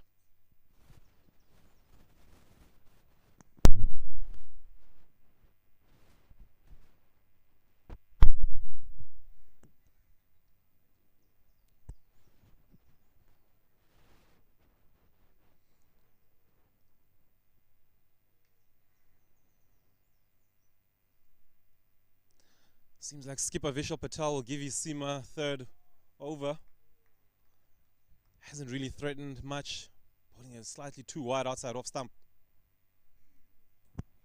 Yeah, maybe the skipper there, trusting Neil since he's bowled 2 maidens in his 2 overs. So maybe he wants the pressure to keep building, and from the other end they might look for a wicket.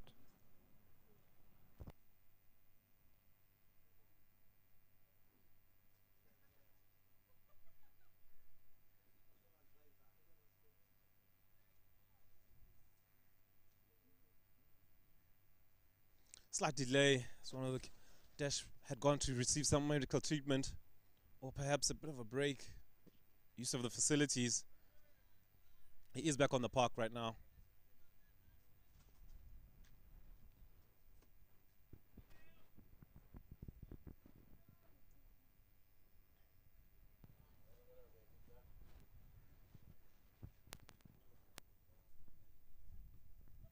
Oh, edged. Again. Yeah, we can see much better from Neil Doshi. A bit closer to the stumps. Yeah, good movement.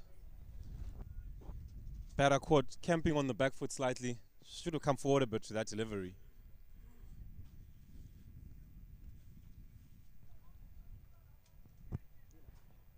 And the Ugandans just falling behind. The runs are less than the overs, but I don't think they'll be too worried about that, with the required run rate being just below 2. I think the key thing for them is just the start. Wickets have fell in a heap for them often 2-3 to go. So they just want to just stabilize and just get a base. Want to be somewhere in the 10-20 without loss. Just give a bit of a start to the side, calm the change room. It's never easy when you lose an early wicket or two. Change room jumping around, looking for pads and gloves. Cause a bit of real havoc inside that change room. And panic as well. Ooh. Good stuff from Neil Doshi. Angled into the pads. Well defended by Gerald Olipa.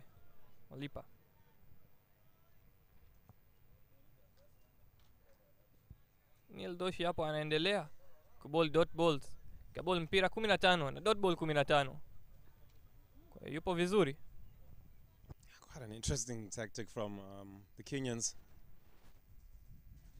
They do possess a variety of spin, from leg spin, off spin, left arm, wrist spin, as well as left arm finger spin. Lovely use of the hands. Gets through for one, Gerald.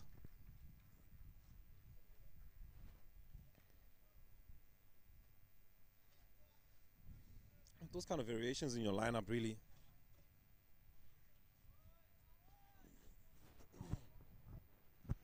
Yeah, I think having already played the first innings, they've seen what the wicket is doing. So I don't know what they have in their mind, but for now, Neil Doshi continuing. 2 balls left in his spell for his third over.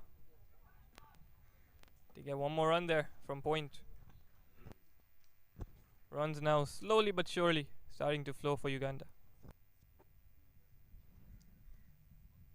Steady start from Uganda without being electric.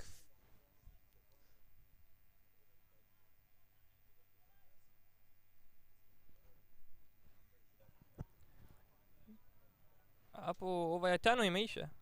Na baada ya over 5 Uganda wako na runs 5 pia.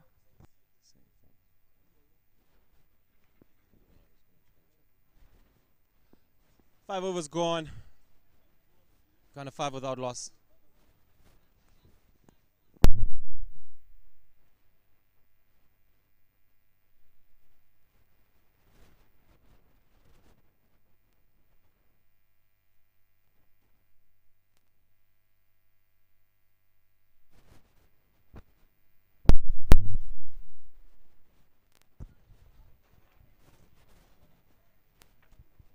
Tendra Sangani to continue from the road ender.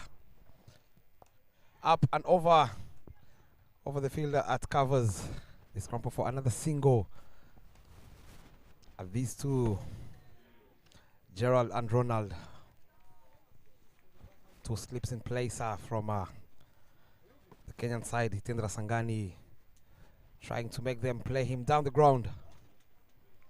Very good bowler he is with the new cherry. He's been bowling some tight lines in the previous games, feeling a lot of pressure with the dot balls. Flighted delivery, toss, but driven straight back to the bowler. Yes, Sangani anaonekana yupo strong sana baada ya kurusha mpira mbili zote zikifatana bila runs kupatikana kwa Uganda. Anazidi kuendelea kusukuma mpira vizuri. Na batsman wa Uganda amerudi nyuma na ameweza kuikosa hiyo mpira ikawa dot ball. Just 73 of 40.1 overs. Another flighted delivery. Oh, good shot there and good fielding, good cricket all round from these youngsters. Yeah. Alimpa kwa hewa kidogo na batsman alikwenda vizuri kuichapa lakini kaenda straight kwa fielder.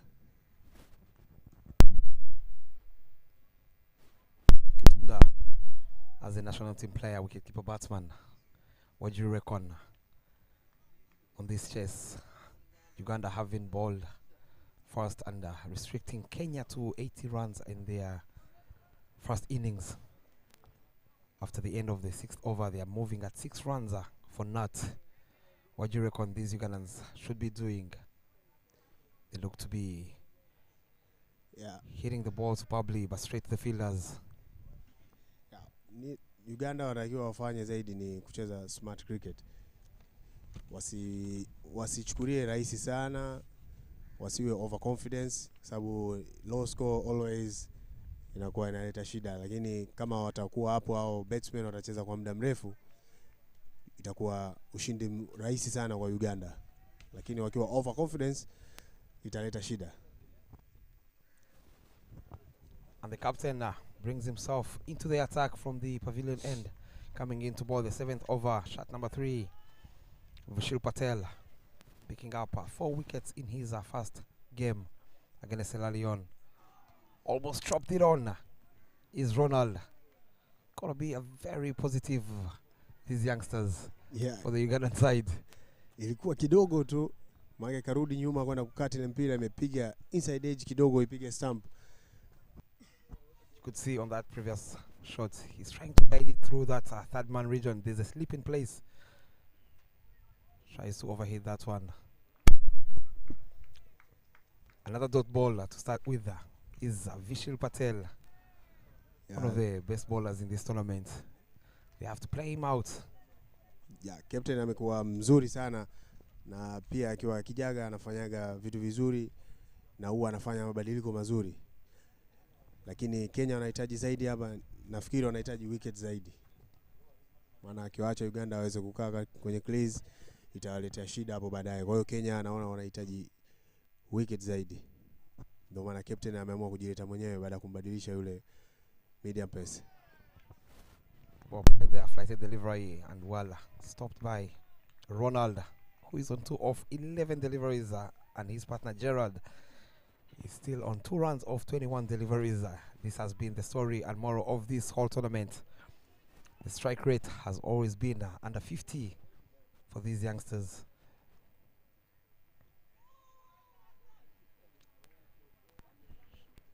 An appeal there by the umpire, NSE Habib, all the way from Nigeria, signals a wide first extra of the innings of the chase. Very good intention there from Ronald. He knows that there are only 2 fielders outside the ring, trying to see if he can pierce that gap. Well played by Ronald. Ameweza kucheza mbele ile aliachiwa flight, lakini akaona haina haja ya kupoteza kitu, ngoja tucheze mbele.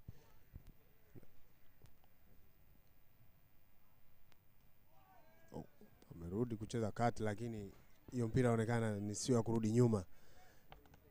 Mwisho wa over 7, Uganda wana runs 7 bila wicket. Moving at 1 run and over is Team Uganda. With the way the table stands as per this game, Namibia on the top there with 7 points, but with that net run rate of 2+2, I believe here Ugandans they have to try and chase this out as soon as possible to see if they can boost up their net run rate. Yeah, absolutely. And ukiangalia run required ni ndogo sana, 1.85. Ni kwa over tu wanahitaji run 2. Kwa hiyo Uganda wataki kuwa na pressure, wanahitaji 2 runs per over ili waweze kuweka mambo yao sawa.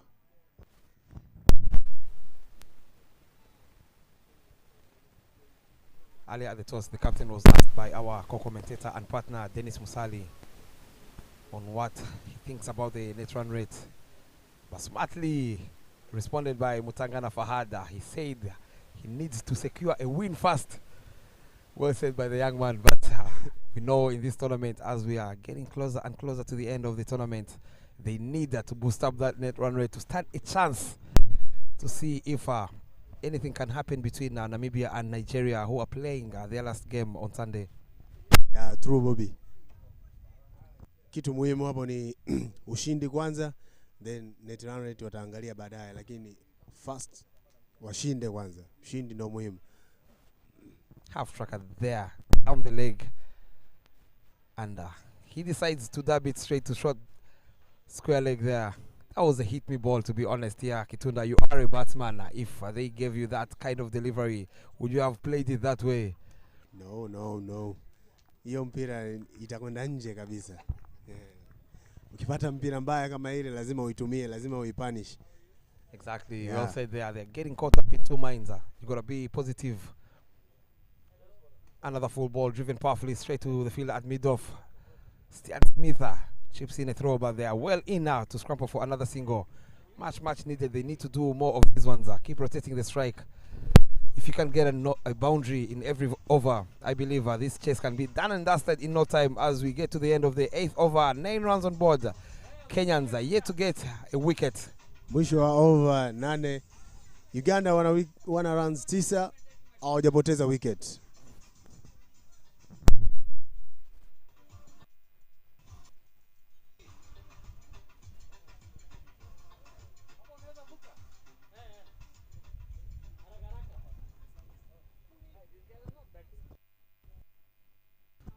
As we see there, shot number 3, the captain Vishy Patel to ball his second over from the pavilion end. As we mentioned earlier, here in the commentary box, we have a lot of local boys who know a thing or two about these wickets.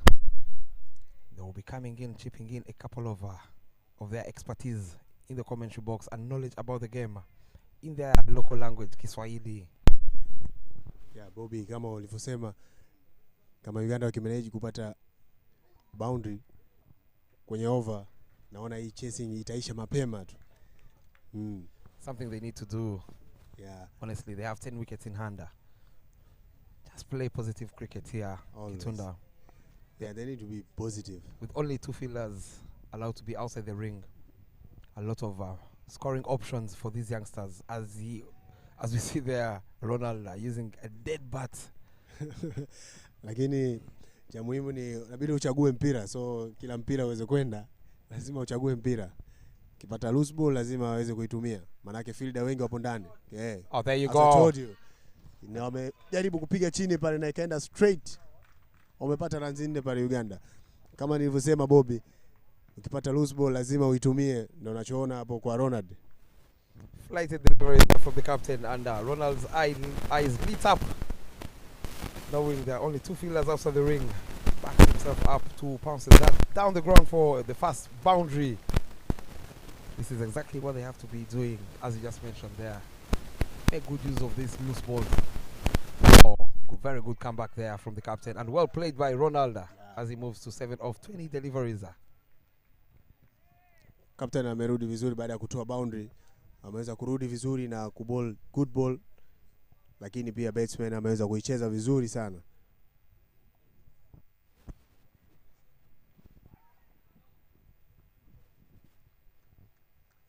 Amejaribu kukati ile mpira lakini hakufanikiwa. Fielder ameizuia vizuri pale. When you look at that body language from Branley Cover, the wicketkeeper, and the slip fielder there, that might have gone down as a chance. He lives to die. Another day is Ronald. Looking to sneak in another quick single, but his partner there, Gerald, tells his partner, hold your horses, young man. You just got the boundary in that over. No need of taking risky running. We saw earlier in the first innings, Kenya with that beautiful fielding. And that dot ball brought us to the end of the 9th. 14 runs on board for naught.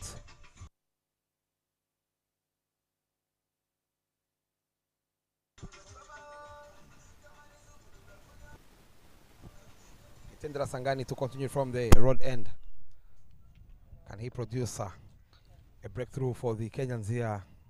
They need a wicket to stand a chance if they are to defend 80 runs. Yeah, kabisa. Wanahitaji wicket Kenya. Sababu runs pia ni ndogo wanazoenda kudefend, lakini wanahitaji wicket. So bowlers inabidi wao wanatumia na plan nyingine. Kwa hiyo Sangania, Hitendra nafikiri atakuwa anajaribu kitu pale ili aweze kupata wicket. Asharusha mpira 2 na zote zimeenda dot ball.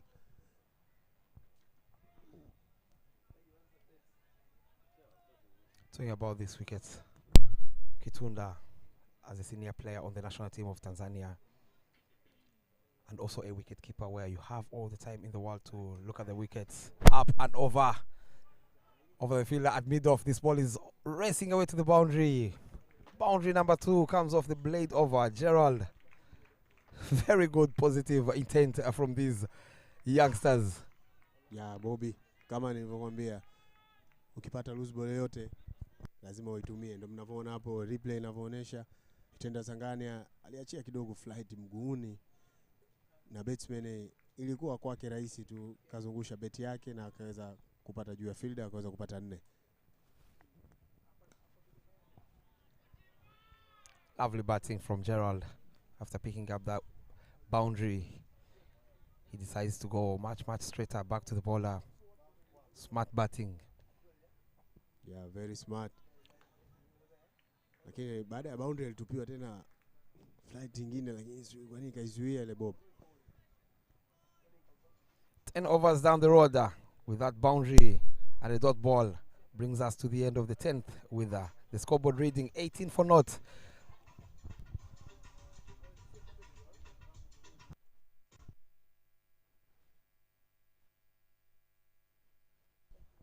As I also take a short break, it is a 5 over duo here in the commentary box.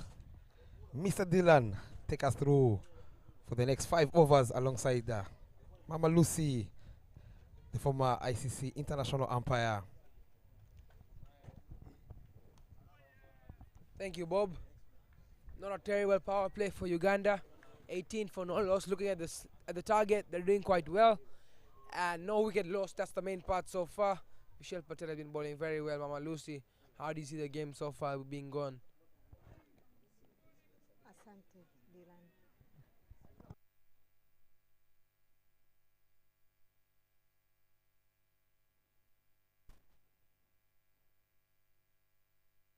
Mikimbio 18 alafu na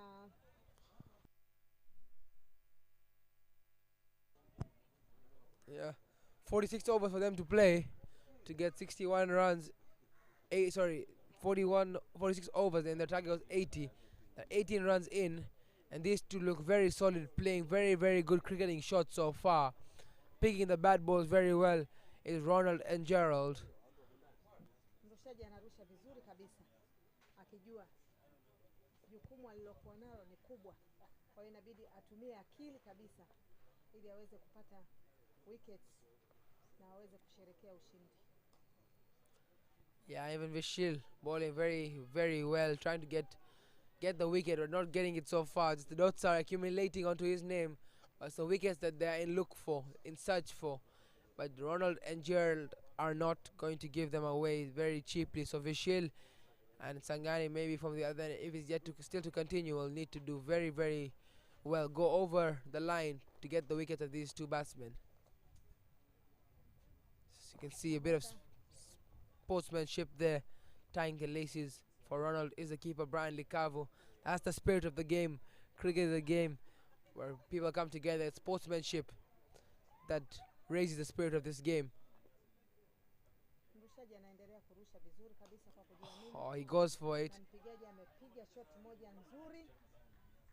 The man at long off cuts it out easily to pick up a single to end the 11th over. One off it, 19 runs for no loss.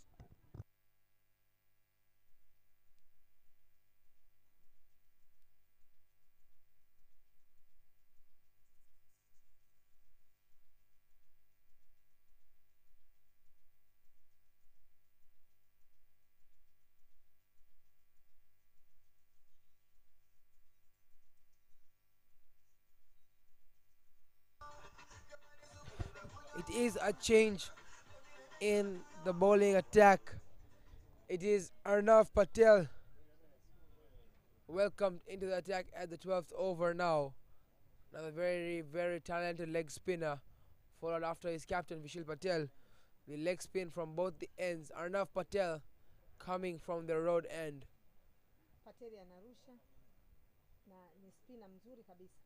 Oh, you can just see that. The turn.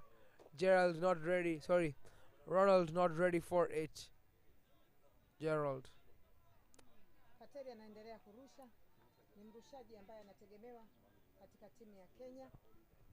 Huenda urushaji wake ukazaa matunda. Oh, it's a big appeal. Big massive appeal. Everyone's hands up in the air. appeal came to nothing. They weren't that satisfied. And very good call by the umpire. There was no bat on it, and the for LB shout was too high. But very good bowling from Arnav to deceive Ronald and to bowl.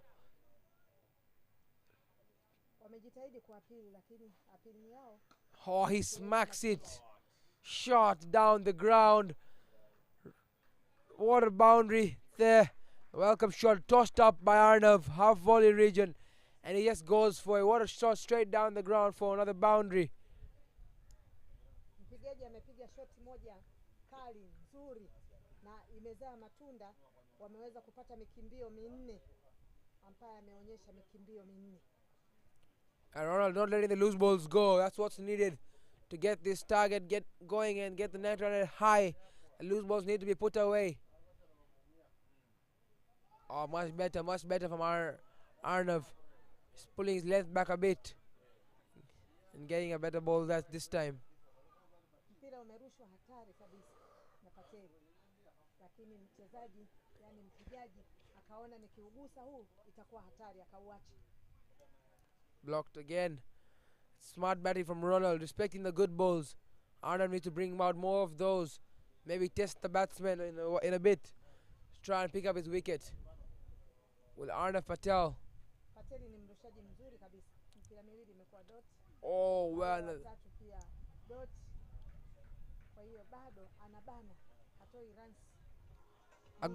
A good comeback to the over for Arnav Patel. Ends with 3 dots. 4 runs off the 12. 23 for no loss for the Ugandans. Uganda wana mikimbio 23. Hawajapoteza wicket hata moja. Over 12 zimeisha.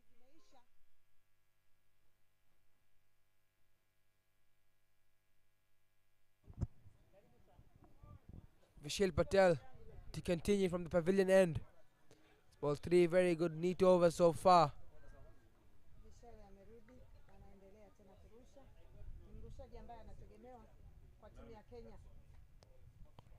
The captain looking to get the breakthrough for his team.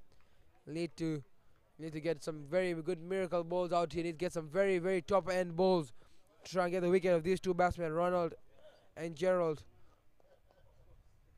The run was never on. They wanted a run, but never a run. Kenya wamesema hakuna kukimbia.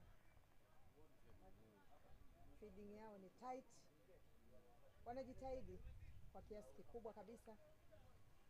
Left alone by Gerald. He doesn't want to get into that trouble, does Gerald. He doesn't want to play the balls that don't suit him. And that's what's needed. With only 56 runs required from here on out, should try and comfortably get this victory through.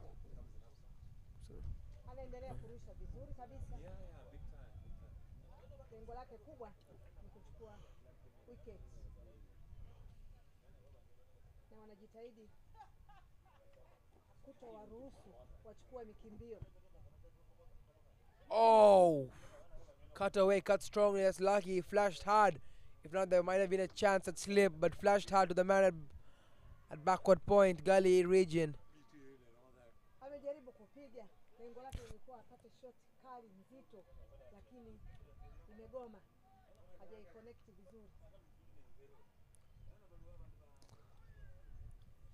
Good fielding there to stop a single because the man was down at the boundary.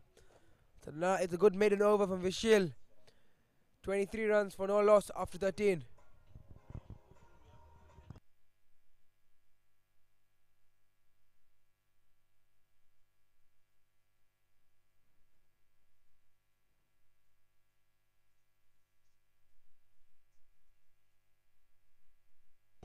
Arnav will be very key. Very talented leg spinner. Turns the ball very, very much and gets his line and length correctly. If he does that, then I'm sure he'll be in contender to pick up some few wickets here, especially of these two set batsmen, Gerald and Ronald. Oh, that's what I'm talking about.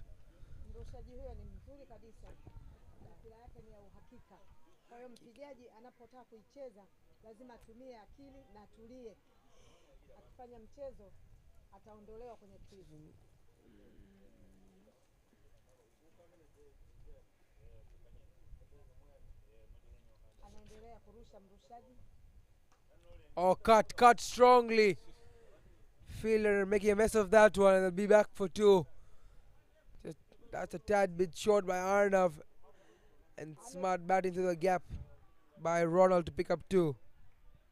Amepiga shot moja nzuri sana ambayo imezaa matunda, wamepata mikimbio miwili. Kwa hiyo ni mchango mkubwa sana kwa timu ya Uganda.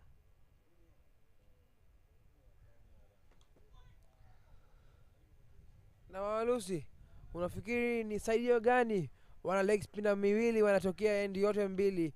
Inamsaidia na faida gani kwa hiyo timu ya Kenya? Inasaidia, wanaweza uwezekano wa kupata wickets ni mkubwa. Oh, look at that turn. Look at that from Arnav Patel, getting the ball to spin away from the right-hander. That's the ball he's been looking for, and that's the ball he should continue to look for. Should Arnav Patel, if he's unlikely to get a wicket. Patel anaendelea kurusha, mipira yake ni mizuri, inatamanisha. Ukicheza kimakosa unadakwa au vinginevyo unaweza kupata out ya aina yoyote ile ukatoka nje.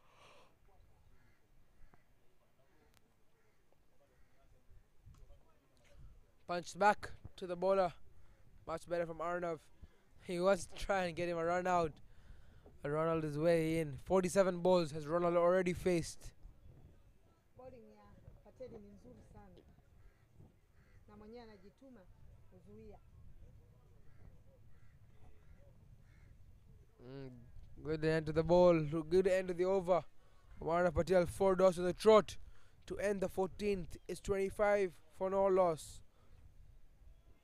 Over ya 14 imeisha, mikimbio ni 25, hawajapoteza wicket hata moja. Inaonyesha jinsi gani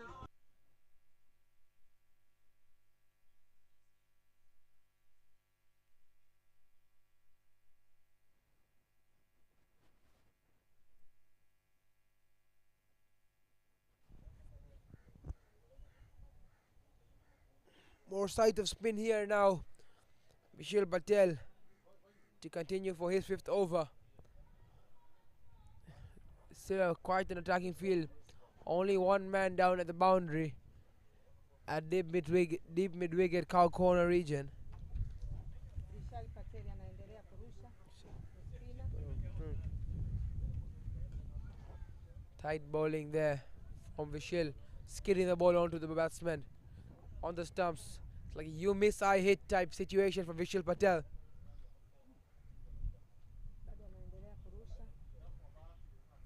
Vizuri kabisa. Mipira miwili hiyo aliyorusha ni mizuri, haijazaa matunda, ni dot kabisa.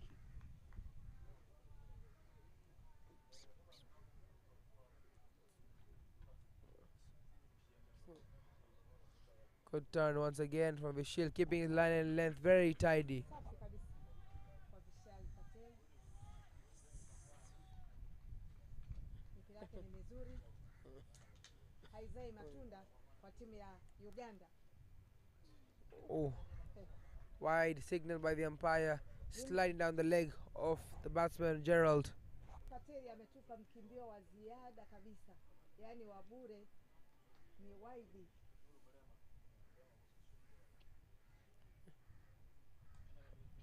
Oh, the wrong one this time. Cut straight to the fielder. Covers. Another. Shoti amepiga nzuri, lakini imezuiliwa. Kwa hiyo hakuna mchango wote ulioingia kwa timu ya Uganda. Well driven but stopped by the bowler. Good intentions from Gerald, getting everything on the middle of the bat. It's good signs for Uganda, not only for this game but moving forward with the last game yet to play. These two openers, Gerald and Ronald, have put a solid base so far.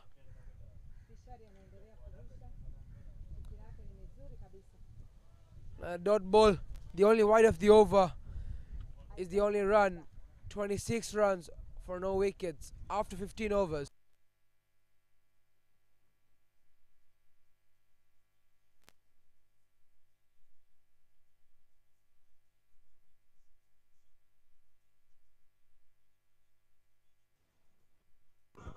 Now we welcome to the comms box Dennis and John to continue.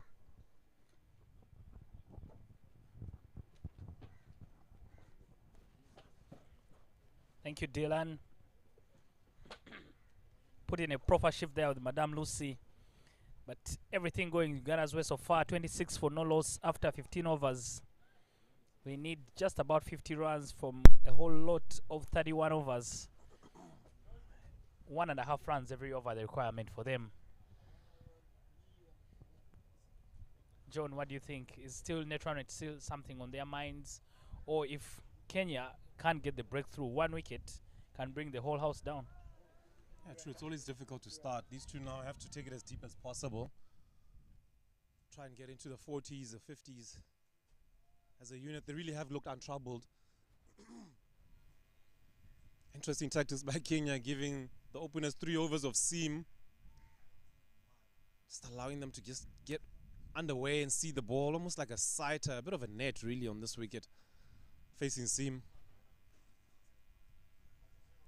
And of course, Sangani, Tenra, he struggled as well from the road end. Bowling 2 different lengths, just couldn't get it in the right areas. What has been the difference? I mean, the Ugandan spinners had, you would say, a bit of success, but it's not happening for the Kenyans. What could be the difference? Is it the quality or maybe the lengths both sides are choosing to bowl? Yeah, I think it also could be an issue of the wicket is playing better generally. I mean, it was rolled. The sun has been out in the afternoon. It was very muddy sort of this morning with the rain and things like that. So it might be just a case of, you know, the pitch has just gotten better to bat on. Yeah, I think after the sun is starting to bake it a little bit. So now, of course, it gets easier. But then they haven't had to use their feet too much, even to the flighted balls, Olipa and Omara. But I think what I've done well is try and use the crease. They've been backing up, giving themselves room so that they can hit the ball. Medical time break. The fielder in covers took a hit to the head. And as is the norm these days in international cricket, you need to be checked out there by the physio to just make sure everything is okay. Very stable base for Uganda. They'll be very happy. Changing room will be nice and settled. 27 without loss here in the 16th. The tall figures of Gerald and Ronald doing the job for their nation at the moment.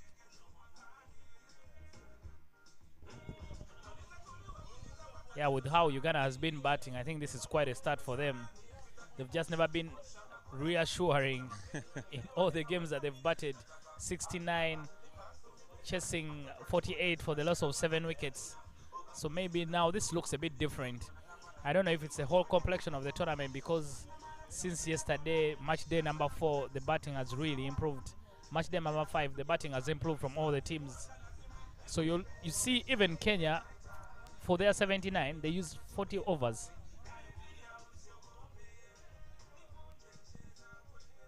So meaning it was a proper grind for everyone who went into bat. Yeah, true. Just a few deliveries where Kenya was a little bit negative. I think the partnership, Yashko, he got run out, and of course he was replaced by young Raj Pangania, who played so well in partnership with Dash Panchani. Those two got it going. They put Uganda under a bit of pressure somewhat, but once the Ugandan skipper brought himself on as a part-timer and got rid of Raj, changed the complexion of the innings totally. Oh, aged. He has to walk. 27 for 1 Uganda. Very tentative on the front foot. Arnav gets the breakthrough. Yeah, he found the perfect pace on this deck. He really just flighted one nicely. Lovely leg spinner. Just followed the ball. Great catch by Brian Lukavu. Yeah, good catch there from Brian Lukavu. Gerard Olipa there, guilty of following the ball. Gets a feather through to the keeper. Very easy. The breakthrough coming for the Kenyans. Uganda is now 27 for 1. And you'll be surprised already into the 15th over. Brian Asaba, the new batter for Uganda.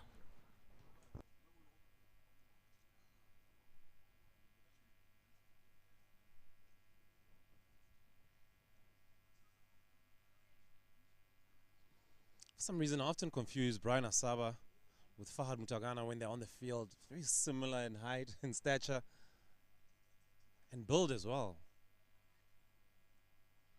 Yeah, and Brian Asaba is someone, a lot of things were expected from him, especially runs.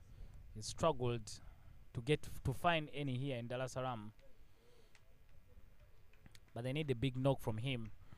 Ronaldo Mara might have scored only 15, but was more or less the hero in that run chase that nearly went the wrong way. And he's already on 15 from 50 balls. He's put in a good shift as well. Yeah, very responsible batting from him, taking the responsibility on his shoulders. He's flirted with that shot a bit, and there is a slip right waiting for him. Earlier on, there were two. Yeah, John, I don't know what his plan is. I don't know. He just looks like he wants to give catching practice to the person in slips. Yeah, similar to the draw that's done in the mornings to the team just to help the slip fielders get into their catching. That's exactly what he's trying to do. You want to be careful not to do that.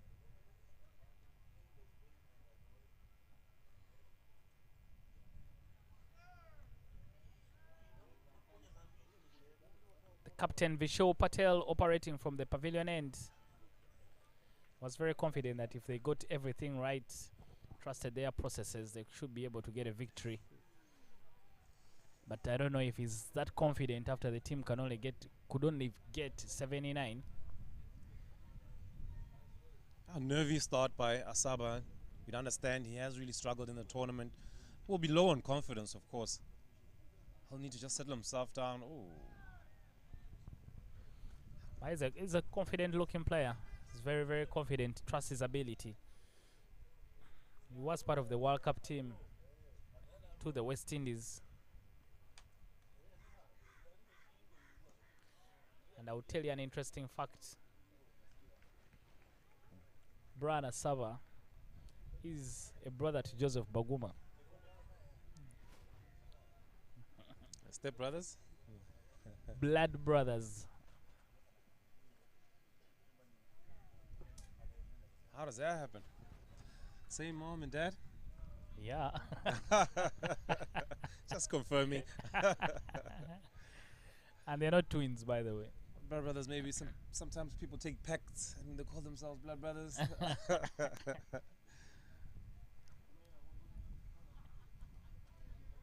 Really is camping on that front foot. Yeah.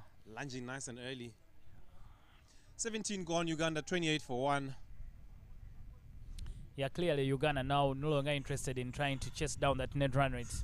I think what is the only thing on their mind now is to just get the win, and things will take care of themselves tomorrow.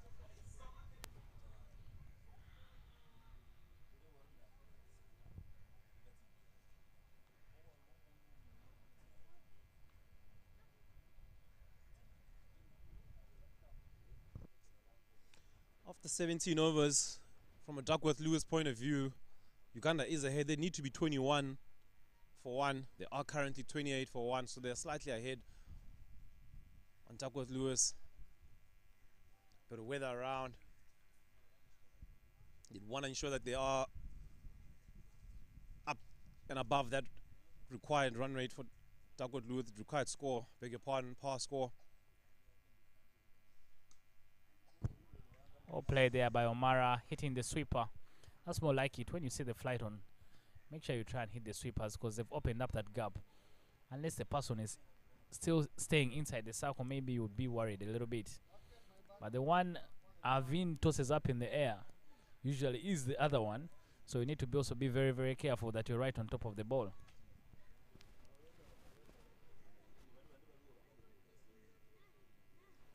Ronald Romaro has done well to push that fielder back. He hit a few scintillating drives through mid-off. Oh, another one takes the glove. Poor batting. I'm not too sure why he's... it shows a bit of descent as well. Unfortunate, he has to walk. Arnav has another breakthrough. 29 for 2, Uganda.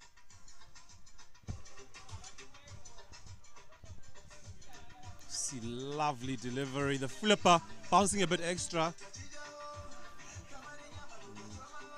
Wasn't too happy. It did appear to come slightly off the elbow. Of the forearm, I beg your pardon. But it was definitely off too close to cut. He did give this chance. We do have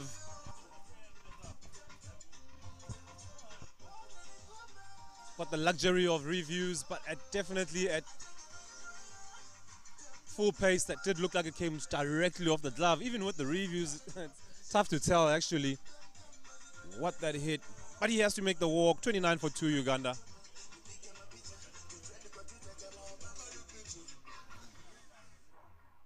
Fahad, the skipper, Fahad Mutagana, does replace Brian Asaba. Yeah, John, that happens when you're out of form. Even the decisions never go your way. Yeah, true. Really got himself into a very tucked up position. Yeah, he had set up to play the cut shot. Yeah. And then he just got a googly, very intelligent ball in there from Ayan Patel. I've loved his bowling throughout the whole tournament. I misread that completely. Yeah. Got surprised by it. You could see it. Anyway, I think because they're still very young, sometimes you can't read them off as they come off. So it's very, very difficult to read them. But you could clearly see on the replay that it was going to come, but it was going to come the other way. Yeah, very true. You could see the back of the hand, and that's what you know, definitely, that something different is coming.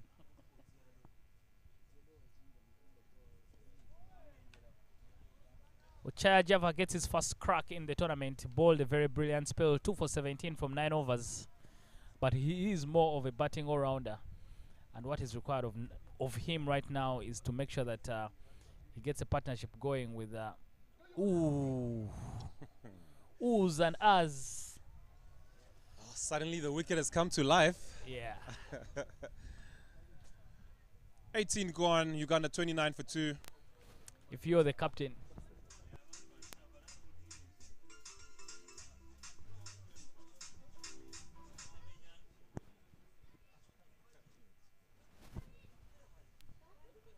When you have a bowler like Ayan Patel in your lineup as a captain, you'd wish that he would bowl from both ends.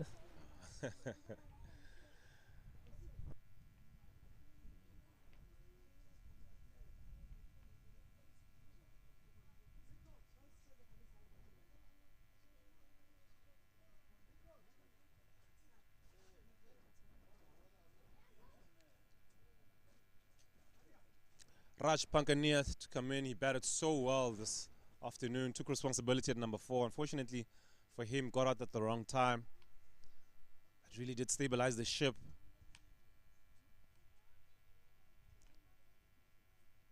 Caused problems. Umpires just having a bit of a chat. The banter out there has gotten a little bit loud and vocal. Perhaps just asking the Kenyans just to take it a bit easy. Keep it above board.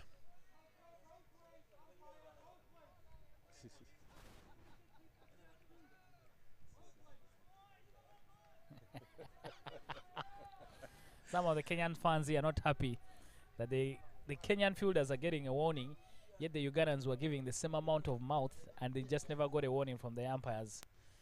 I don't know, maybe sometimes the difference is, there's a very thin line between banter and abuse, so you just need to be very, very careful. Most times maybe you can go overboard and then that's when you get a warning from the umpires. We're not in the middle, so and there's no microphone. We're not sure what has said. But ideally, that's how it works. I would support the fun. It should work both ways. But they should be very, very careful not to cross certain lines. I can't tell you, not too sure whether I should share it, but I was in line with the... Oh. Ooh, wide call. Kenyans believe they might have had one. Umpire signals wide. I believe an attempted stumping should have been as well. I think so. The batsmen seem to have overbalanced slightly. There was a huge stumping chance. Yeah, completely missed stumping. Yeah. I think Brian Lukavu focused on the wrong thing. The wrong thing. What you get taught as a wicketkeeper as well, even if there is a glove or a nick, you'd rather take the bails off as well if the batsman has left his crease, just to ensure that you can get one of the two dismissals out. Yeah, John, I'll tell you, in my heydays, Uganda would be 30 for 3. 31 for 3 because it was a wide. Yeah. But they would have lost a wicket. Yeah, for sure. Don't play around in my crease like that. And a good decision as well from the umpire. Looked like they had put him a bit under pressure, but then he called it very well. It was a good good stuff there from NSC, Abib. Yeah, back to the Kenyans. I was in line with them at lunch, and they were they were not too happy about what was said in the middle when they were batting. They felt like some of the exchanges got into their heads, and they felt like they need to go strong as well at the Ugandan batters. Hence, what has been happening out in the middle, and it's all fun and good. I'm one that thinks that there is still room in the game for banter and a few words out there. It's part of the game. It's part of the game. But just as long as it doesn't also get into your own mind as a player, where now you drop catches and you miss field because you're concentrating on the wrong thing. You're very right, and I think most times as young players, it can really get to you. I had the chat. I had a bit of the chat when I was walking around, and some of it wasn't abuse, but it was a bit personal. Exactly, was a bit personal. Yeah. So I had, I'll take a double there, or Chayaja for getting off the mark. I'll tell you something I had. I think because the Kenyans were very, end of the 19th over 33 for 2. But as mentioned, because the Kenyans were a bit very cautious against the spinners and they were only blocking them out, I had some of the Ugandans saying that when they went to the Omtex Academy, the only thing they picked up from there was to play solid, was to block balls. There was a lot of chat out there while Kenya was batting consistently through. The derby is still alive at whatever stage. Led well and truly by Majid. I'm not too sure if he's a designated person. He didn't seem to leave the 30 at all. But there was chatter from the entire unit. At times, Beich on the boundary as well. You could hear him. But it didn't seem too much untoward. It was just more along the lines of pressure. I'll have to continue. What a catch! Lovely catch. It had to take something special to remove Ronald. What a ripper. One hand diving to his right. That is a sensational catch. The man who opened the bowling, Atara Sangani. Anaf gets his third. He's on fire. 33 for 3. Oh, lobbed up, ripper, top drive. Diving catch at full speed. It was beautiful. Brian, huge celebrations. The boys are happy. And again, Raj Pangaya following the batsman through, saying a few chirps. That's exactly what the umpire was talking about. Exactly. You can see Raj there giving Omara some send-off words. But what a beautiful catch there by Sangani. I told you, Arav Patel is the man with the business. 3 for 8 for him from 4.1 overs. And everything happened from his end.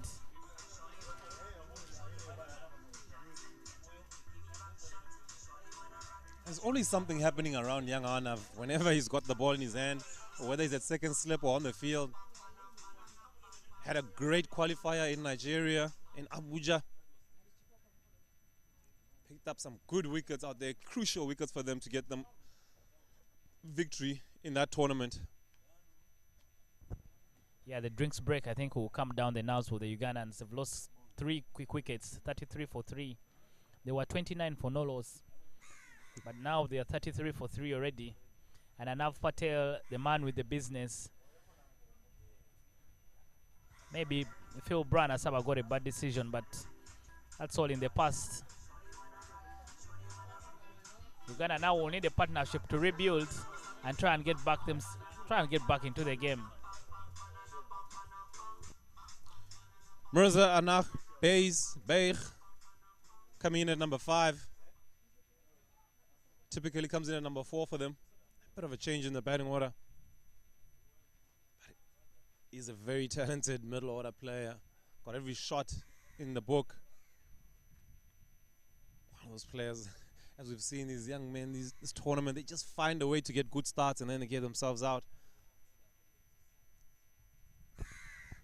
I will tell you, John, there's a very, in those days, not now, looking at the batting scorecard there for Uganda, Ronaldo Mala played very well for 18 of 57 balls, together with Gerard Olipa 7 from 46. I think they settled the nerves very, very early on for the Ugandans. But those 3 wickets have all gone down in quick succession, and that's why Uganda is 33 for 3. And now Patel, the destroyer in chief, 3 for 8 for him from 4.1 overs. The Ugandans especially failing to pick up the other ball. I was telling you, there was a very popular music show in Uganda called The Late Show, and back home we likened it to cricket in games that will go all the way up to the end. So I am predicting a late show in this one.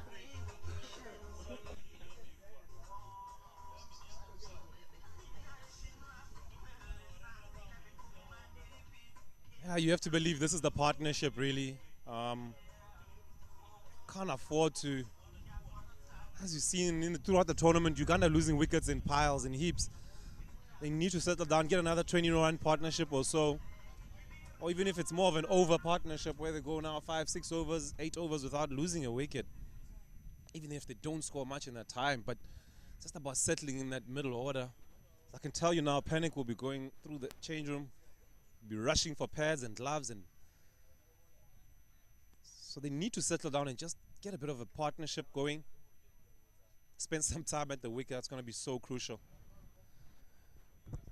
Yeah, you're very right, John. I think now it's not so much about the runs, because there are not so many, just 1.5 runs every over still. You just need to block out a couple of overs, 1, 2, 3, 4. I can afford to be a little negative, but not too negative, obviously.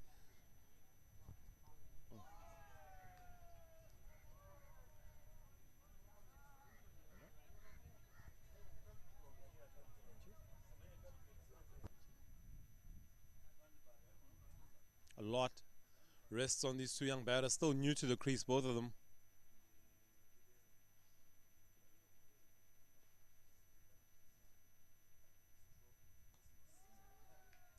Well ball, well played. Oh. A few comments regarding technique. Things are getting a little, they say, itchy out there.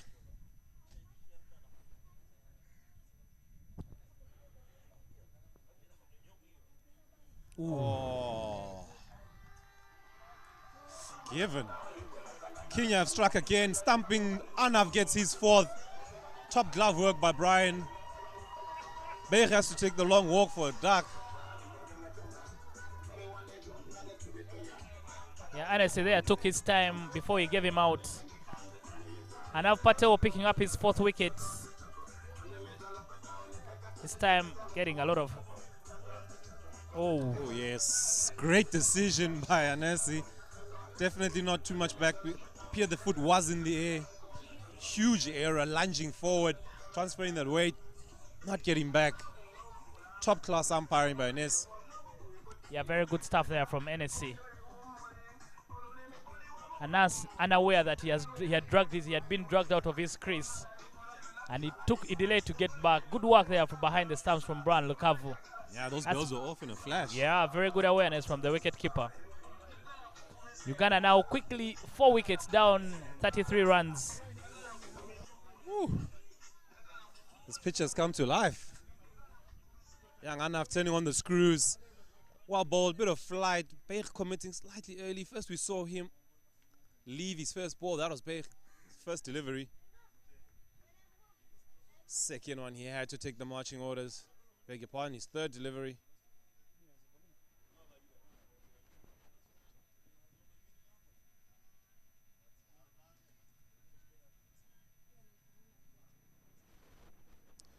Captain comes to the crease. Uganda reeling a little bit. 33 for 4.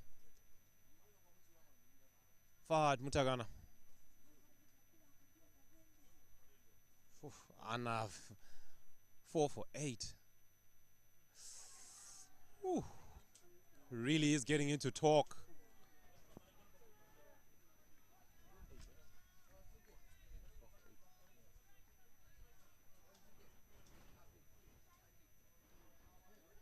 Wicket delivery dragged out. Really didn't come back at all. Great shot. Opportunity at the bowler's end. Oh, gone for all money. Gone for all money. Come back for 2. Yeah, that's what happens really when wickets are coming down. Now the decision-making process becomes very vague. Never looked like there was a run there, but Fahad Mukanga, very difficult to take off when you've just played a sweep shot. End of the 20th over, Uganda is now 35 for 4.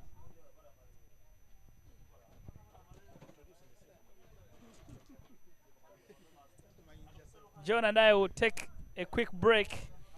Innocent Daula will be joined by Omari Kitunda in the comms box to take you for the next session.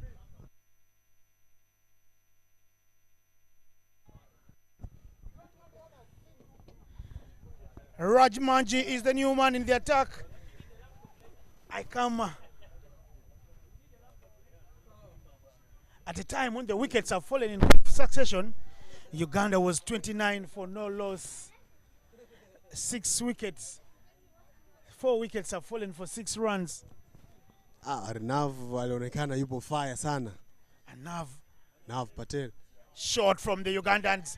Captain Fahad Mutagana comes in and will run that one. Laps it all the way to the fine leg boundary. No man there, no protection. 4 runs for Uganda. Ya Jaffa amepatiwa mpira chini ya leg stump na akaweza kusweep vizuri, ameweza kupata runs 4 kama unavyoona hapa, amesweep vizuri kwa nguvu kabisa na ameweza kupata runs 4. The ball was on the leg side, he just helped it along, and the Ugandans must target someone they will score off because they will not be able to score for Nav as we've seen. Yeah. But they must find someone, find a method to the madness out there in the middle. Jaffa na captain inabidi waweze kukaa kuiokoa Uganda, maana Kenya naona tayari Arnav hapa nguvu sana, lakini bado game ipo 50-50. Siwezi kusema game ipo kwa nani. Fahad Mutagana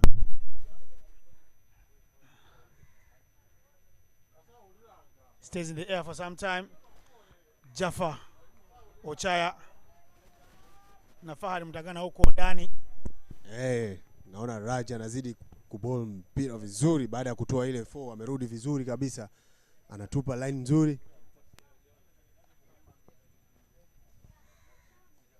Yeah, good defense by Jaffa. Amezuia vizuri kwa mbele pale.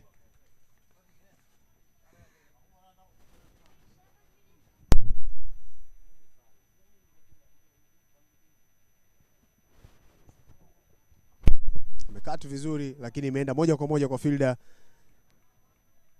Mwisho wa over 21. Uganda wana 39, wicket 4.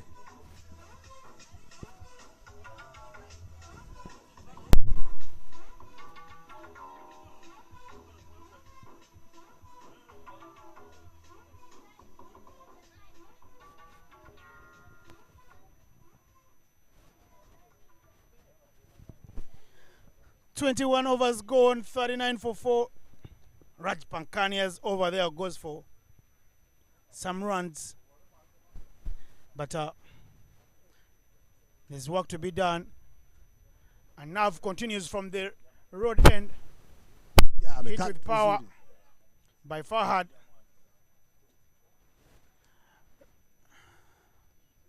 Fahad amekata vizuri ile mpira, lakini ikaenda moja kwa moja kwa fielder na ameweza kuizuia vizuri. Hitendra Sangani in the slips took a nice catch. Fahad trying to negate anything on it. There's Dash Panchani in the slips. He contributed today with the bat. Yeah, lakini Arnav Patel anaonekana yuko na nguvu. Anarudi anazidi kurusha mpira sehemu moja nzuri sana. Na ukiangalia fielding set yake ana slip 2 ambapo zote zipo karibu kabisa na batsman. Wanasubiria tu iweze kutokea nafasi waweze kushika. This is a beautiful game of cricket.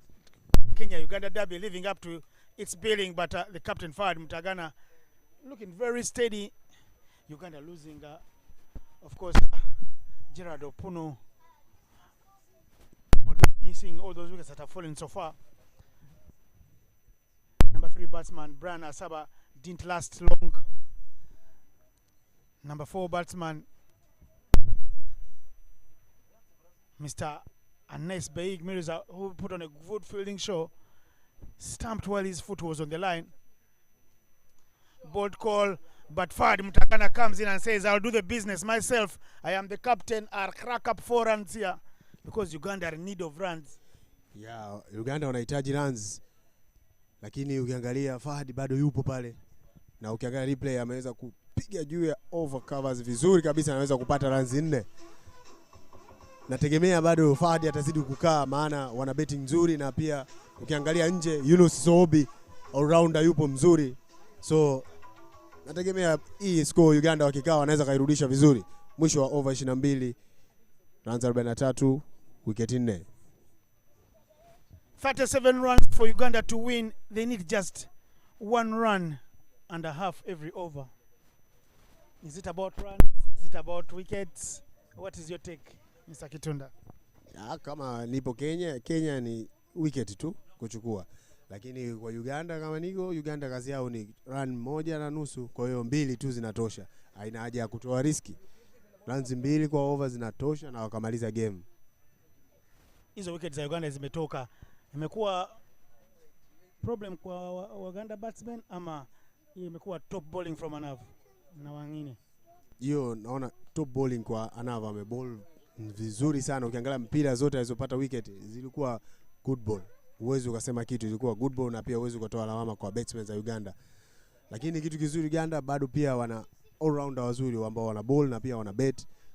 Kwa hiyo bado nategemea game itakuwa nzuri kwa pande zote mbili. Unaongea sana. Lakini ndio hiyo Anav amebowl easy maball. Sasa tutoe batsman anywhere in the world. Wides, Uganda will take the wides as they come. Raj Pankania amepatia Uganda wide 2 hapa. Pankania ametoa runs za bure kwa Uganda, na kama mimi ndo batsman na Uganda tayari nishapata run 2 kwa over na kuwa sina pressure tena. Kwa hiyo Fahad hapa takiko na pressure, maana 2 zishaingia. Umekuwa kwa iko live stream unauliza batsman wicket keeper for Tanzania national team Omari Muhammad Kitunda. Na huyo mjamaa mwingine ni mimi, nimetoka Uganda. Anajitahidi Mr. Innocent, Kiswahili kidogo. Lakini I am learning very fast on the job. If you're listening, don't be confused that I'm somebody else. I remain innocent, but hey, I'm happy with the way my Swahili is ticking the boxes. Wamenipatia marks ngapi kwa hii Swahili yangu? Out of 5. I'm out of 10. I'm out of 10. Nakupatia 6. 6. Tuendelee, ndio hiyo. Tapata chakula leo. Raja ameweka mzima kabisa, lakini Fahad anaonekana yupo vizuri, ameirudisha kwake kwa chini. Full toss. Hakuna nafasi yuko. Fahad anaonekana yupo aggressive. Loose ball yoyote anajitahidi kwenda, lakini anakwenda chini, ndio kitu kizuri. Anav Patel fielding that one in particular. Uganda, no, it's just all about runs. Keep the scoreboard ticking and you'll get home safe and dry. Some good leg spin and he's gone. Captain, fantastic. Fahad Mutagana is gone. He is wondering what just happened. But look at the celebrations from Hitendera Sangani and his mates. There will be big celebrations for Kenya back at the hotel if Uganda do fall in a rush here. And Raj Pankania goes for some runs, but he picks up a big wicket here. The captain is not happy. Captain aamini, mkiangalia marudio, Raj amesukuma mpira vizuri, imepitch vizuri, na imeweza kupiga mguu wa nyuma, na Empire akasema ni out. Na captain wa Uganda hawezi amini, bali anaondoka huko anasikitika, amini kilichotokea. Lakini bowling nzuri kutoka kwa Raj, na Kenya wanazidi kufurahia, na Kenya wanaonekana wako juu. Hii ni derby kali sana, lakini bado hii ni cricket, kwa hiyo hatuwezi kusema Kenya washamaliza game bado.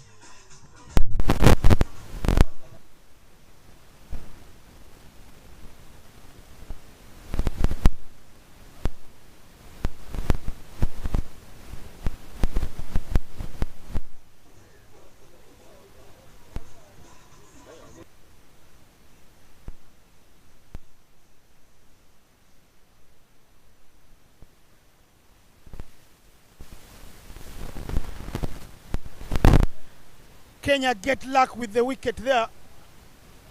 A lot of luck because pitch lights outside leg stump. Watch that replay over and over again. But wickets will be wickets. You're going to need 35 more runs to win. They could go to the supermarket shopping. They'll never get those 35 runs. The last 5 batsmen must get those runs here. Anav Patel anaendelea kutokea road end na akiball mpira yake ya kwanza dot ball vizuri. Huku unaona Yunus Obi akiwa yupo run striker. Mategemea Uganda kwake.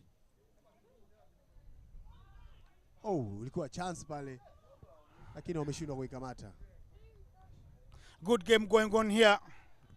Of course, fortune favors the brave and you need lady luck on your side. Listening to the Ashes yesterday, they say, Nasser Hussain continuing to say that you need some luck in cricket. If you're not lucky, nothing can go your way. Ya kabisa. Muda mwingine unahitaji bahati. Dropped chance. Dropped chance. Jafar Ochaya hanging blade outside off stump. Wameacha nafasi ile. Naona Ana Patel amini kilichotokea. Amekaa chini. Ukiangalia marudio Ana Patel amepeleka mpira vizuri na amerudi kucheza back. Ana Patel amini. Big chance put down by Dash Panchani and Hitendra Sangani. No help whatsoever. Hii game ni good pressure for both teams. Kabisa, it prepares you for the big stage. Kabisa. Because you know these two teams may not be able to go to the World Cup because Namibia has already beaten Kenya. And if Kenya win today, they bury Uganda's hopes. Kabisa. But what a game we're having on card. Ni game nzuri sana. Baada ya Jaffa kuachwa pale kutoa nafasi, naona amerudi vizuri na anaangalia mpira vizuri. Anakwenda nao sawa. Anav Patel yupo kwenye fire. Yupo moto Anav Patel. Nav Patel on the brink of a 5-wicket haul here.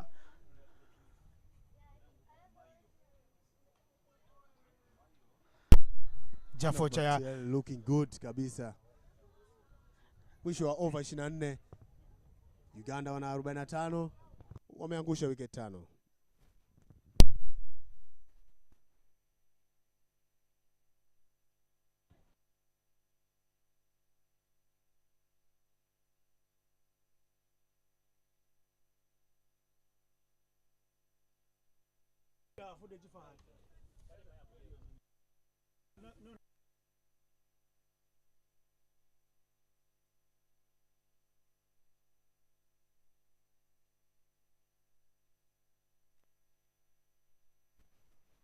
Patel amebola over 7, katoa runs 14 huku akiongoza kuchukua wicket 4 kati ya 5 zilizotoka kwa Uganda.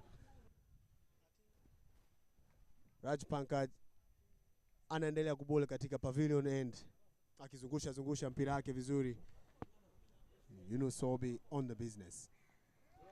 Yunus Obi amekuja bila helmet, amekuja bila kofia, amekuja kucheza. Kaja angalie vimadi aweze kuona mpira vizuri. Na ukiangalia fielding setting ya Kenya, wameweka pressure vile vile, wameweka watu ndani ya cycles. Nafikiri Sobi anaweza akatumia hiyo nafasi. Hakuna mtu outside 30.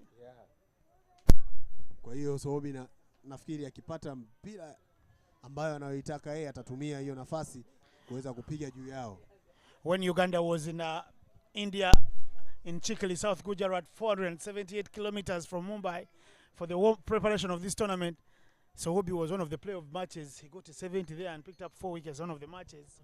So he'll trust his abilities to say, I can play spin because I've played it on tougher surfaces. Wameappeal pale kidogo Empire akasema hiyo hapana, ipo nje ya legi. Na Yunus Obi ni mmoja kati ya all-rounder mzuri sana kutoka Uganda. Au under 19 player mzuri ambaye anaweza kubet na anaweza kubowl pia.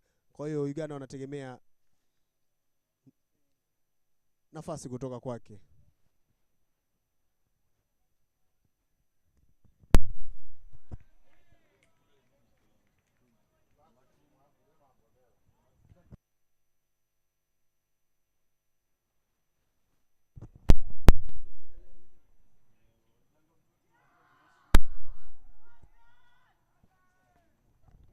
Appealing so loudly.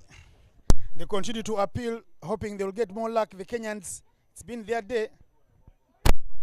Ni kazi ya kipa hiyo na kuapili kila mpira.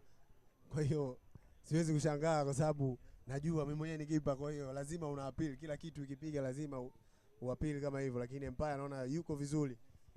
Putting the pressure on the umpire there to make the big decision. Enese Habib. He comes. Told you. Do we safe? Doesn't carry, but it rolls onto the boundary lopes. Good effort here from Dash Panchani. I beg your pardon, it's Vibab Naresh, a man who didn't get many with the bat today. Nimekwambia Innocent, ukiangalia replay ilivyokuja ni ile mpira aliohitaji, akaenda kupiga lock sweep nzuri kabisa juu yao. Ina faida kwake, hata ingekaa juu vipi wasingeweza kushika kwa sababu wote walikuwa ndani. Nne nzuri kabisa kutoka kwa Yunus. Anazidi kuinua matumaini kwa Uganda. Naona sasa hivi wamebadilisha field. Nikimwona Stain Smith yupo chini, karudishwa huko akae mid wicket. Raj Pakania with the last ball of his fourth over. And Yunus Obi keeps it out. Yeah, Yunus Obi anatumia pia akili, hawezi kwenda tu kila mpira. Kapata boundary na kacheza vizuri mpira iliyorushwa vizuri. Bado anawapa matumaini watu Uganda. Mwisho wa over 25, Uganda wana 49, wicket 5. There will be a change in the commentary box as look at Uganda's dugout there. No panic mode yet, I would like to believe. There will be a change in the comms box. Former captain of Tanzania under-19 team, Drumit Meta, and former captain Rwanda team. Captain's affair in the comms box with Bob Bashir Songa coming through. Thank you, Magic Left. Welcome, Drumit. Thanks, Bob. Nice to be here with you to witness this amazing spell by Arnav Patel right now. What are we witnessing here, Drumit? We left this commentary box when the scoreboard was reading 29 for naught. They have managed to add 20 runs for the loss of 5 wickets, courtesy of that young man there on your screens there.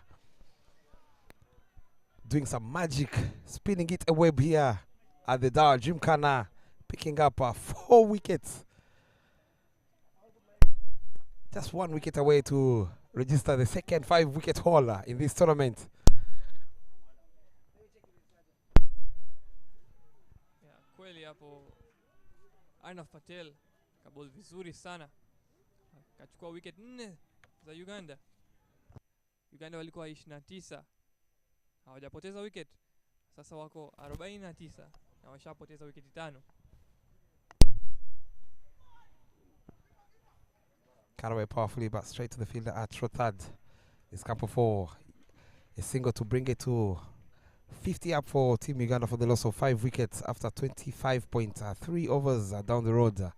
What do you reckon from this Arnav Patel? Is it too good for the Ugandans, or they're just being negative in their batting? Because I believe I've noticed a couple of half volleys from the young Arnav Patel that the Ugandans didn't apply themselves to see if they can make good use of those opportunities. Full ball there, tries to sweep it, is young Yunus Oyobi. Yeah, Bob, I think no credit taken away from the bowler. He's bowled brilliantly. He's bowled in that line and length that's very hard to hit, especially on this ground. However, the Ugandans had to take the chances that they got to hit the runs, had to accept the gifts that they got. Even at the start we saw there were 3 runs in 4 overs. So they might come back to cost them. That's the end of the over.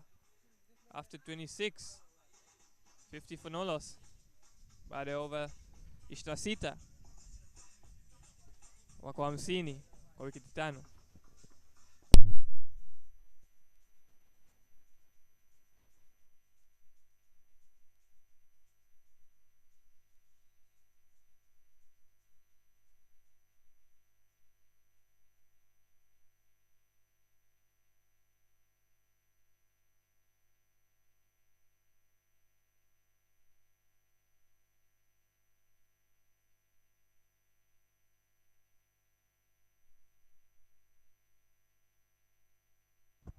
Vatsal Shah coming in from the pavilion end. Left arm Chinaman. One of the bowlers to watch out for in this chase are these Ugandans. He really impressed us in that first game, Drumit. Yeah, he's a quality bowler. I think a great change by the captain of Kenya. He's looking at the two bowlers bowling were both leg spinners, taking it away from the batsman. Now he's brought in Vatsal to try and get the ball to turn in and hit the stumps. Absolutely fantastic captaincy there from Yeshi Patel. Very good batting and very good bowling from the young Shah. Trying to see if these Ugandans have the driving license.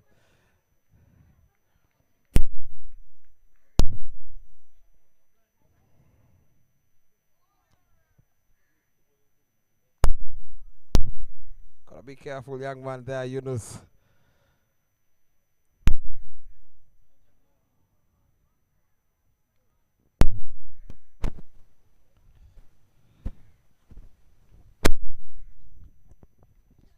Yeah, the captain making a field adjustment there, telling the deep mid wicket, just move a bit to your right. You might get a catch there. Oh, good shot, good fielding there from the skipper himself there at covers. That was struck powerfully by chipped in a diver. He knows the job is not yet done, is Yeshil Patel, putting his body behind the line for his country. Along by the young Yunus. White signaled by Enes Abid, all the way from Nigeria. What do you reckon that has been the problem with the Ugandan batting lineup? We saw them chasing the other day against Tanzania, ending up losing 7 wickets in that chase of 47 runs. What do you think has been a problem? They have some top quality batsmen in the side, the likes of Anas Beg, Asama Bryan, Joseph Baguma, Gerald. Yeah, Bob, I think it's just been poor shot selection to lose the wickets. As you said, even today, not hitting the bad balls, and then trying to find runs off the good balls, and losing the wicket in the process. I think on wickets such as these, you have to respect the good balls. You can't go driving forward in a good length ball. Oh, there. So Obi Yunus looking to sweep it over deep mid wicket. There's an exchange. There's an exchange between batter and bowler. Vatsal Shah not happy, going to the umpire. That has been the story of this chase. There's been a little bit of chop from these two players. It is the derby, the East African derby. So there, the young Shah giving a stare to Yunus. Or will be there as you see the umpires telling the players to calm down. This game, remember, it has to be played in the gentleman's spirit.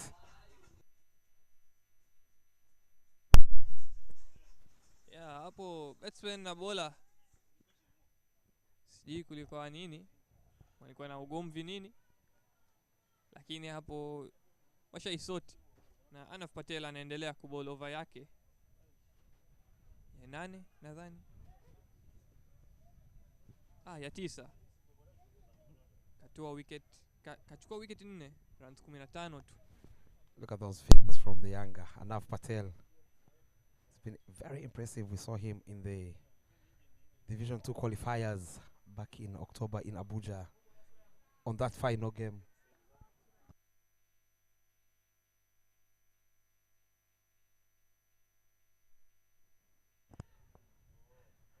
Managing to help his team defend 98 in that final game against Nigeria. Oh, taken. Plays it on the back foot against that healthy outside edge. Another batsman has to depart, playing a negative shot. Playing against the turn. Take there at short gully. And Nav Patel bags the second fifer of the tournament. Look at that there. Dream it on your replay. As we said, lovely line. Pitched up. What a catch. Sangani Once again with another lovely catch. Look at that once more. Too good to look at just once.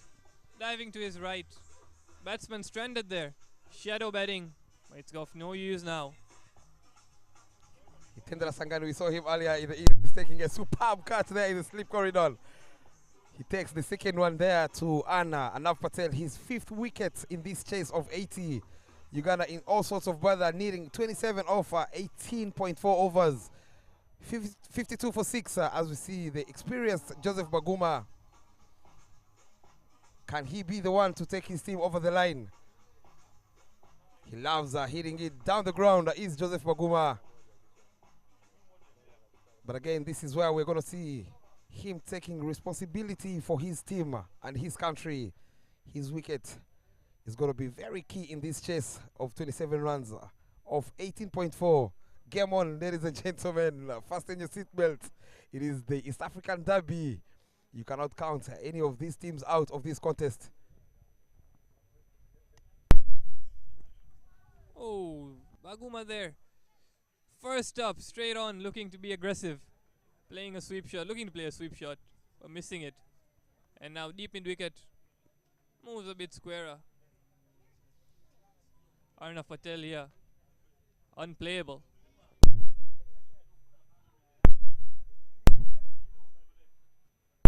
Once again, Baguma there looking to sweep, exposing his stumps.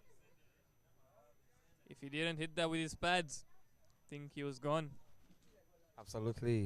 He needs, after losing 6 wickets, he needs to use the full face of the bat and see if he can keep dabbing it around, taking it around the corner. They just need to keep rotating the strike, just needing 26 runs. Not sure why they're in a bit of a hurry. Very true, Bob, especially with Arnav Patel having just 1.2 overs left. He's bowled brilliantly. Just play him out. Don't need to attack him. What a gem of a bowler he is. Arnav Patel. Very energetic. Be careful for that googly young man there, Yunus. Oh, well, left. That dot ball brought us to the end of the 28th. 53 for 6 from 29 for naught in the 16th over to 53 for 6 after 28 here, drew it.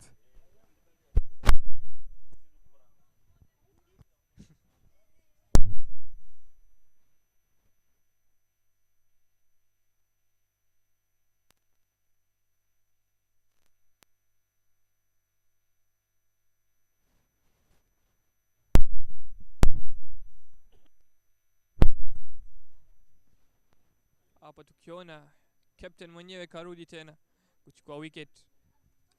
Vatsal Shah taken off after just 1 over.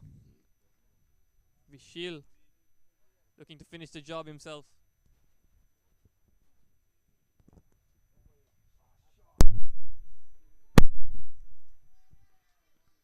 Once again, the ball slightly short, but the Ugandans fail to get any run out of it. Very good intentions again from young Joseph Baguma. He knows there is no protection on the offside at the boundary. Full ball flicked away. Lovely shot there from Baguma. 2 is the call. They're running very hard, but Stian Smith jigs denies them that second run. He had to cover a lot of ground from deep mid wicket.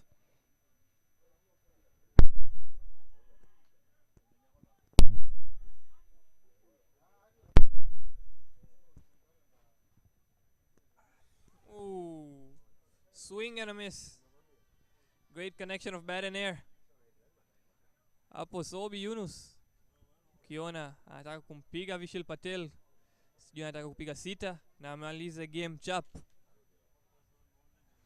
Straight away they send the fielder at long on for that particular shot. I'm not sure what the message was to the young Yunus. He's not been connecting the ball superbly, but he's trying to overhit that one. Oh, loud appeal there. But Inesi Habib is not interested, as that looked like was missing leg stump. I think there might have been a really smart shot by Sobi Yunus. He swung it, and now due to that swing, the long on fielder is back. So now we can get a single. Absolutely. Again, he tries to overhit that one. And I believe whoever outsmarts the other in this particular game is going to go away with those 2 points. Namibia is out there watching. Catch is the call for some time. Straight to the fielder at Mirov. And they get a single. Oh, what a backup there. Very good backing up there from the young man there at Slips. Dash Panchani. And with that single, brings us to the end of the 29th. 55 for 6. Needing just 24 of 17 overs. At some stage, Drumit, this was a walk in the park after those two opening batsmen looked very solid.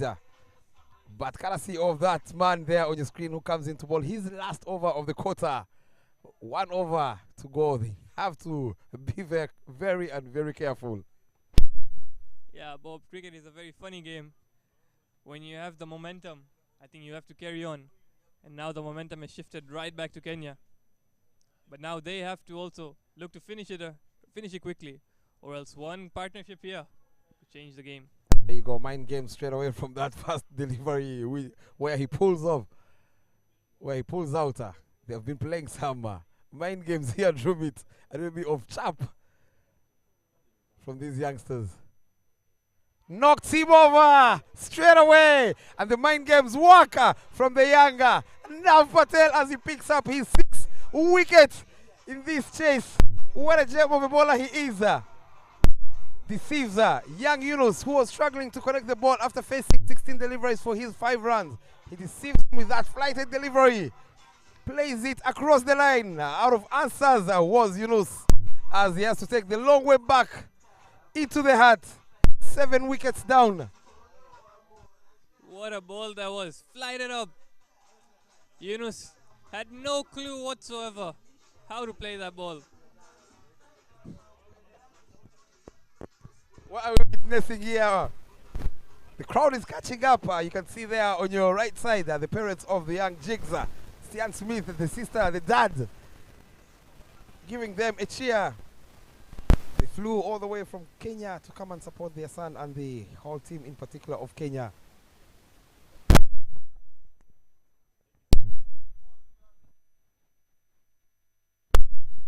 Hapa tukiona tena wicket hiyo. Sobi Yunus flighted up much like a half volley, lakini hajajua afanyaje mpira ile. Sobi Yunus akatoa wicket yake kwa Arnav Patel, mtu ambaye ana wicket 6 sasa na bado mpira 5 zimebaki. I don't understand a lot of Kiswahili, Drumit, but I believe he said Arnav Patel mtu ambaya. He might be very dangerous. Yes, indeed he is. 5 deliveries to come and crucial ones. Oh my goodness, loud appeal there. Lauren decides to think otherwise. What a pitch of delivery from the younger Arnav Patel, who's putting on a show here at the Gymkhana. 4 deliveries to come, 4 legal deliveries to come. So far, he has 6 wickets, giving away only 15 runs. Oh, goodness me. What a gem of a ball.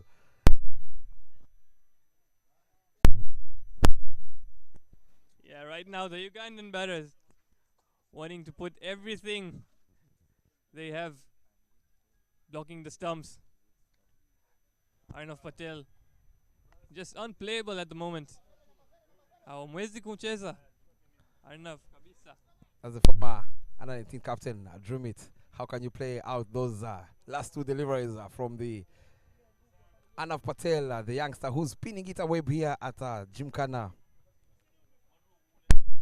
I think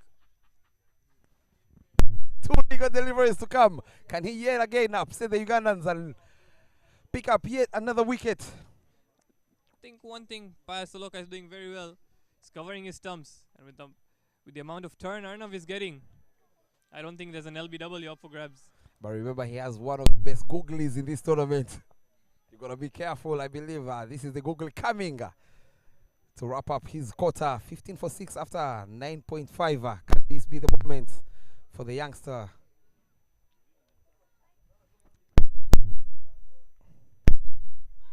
Oh, that was There's it. the googly that you were talking about, Bob. But just high. Denied his 7th wicket. What a spell by Arnav Patel. Finishes with 6 for 15 in his 10. 55 for 7 after 30. Just needing 24 runs in 16 overs.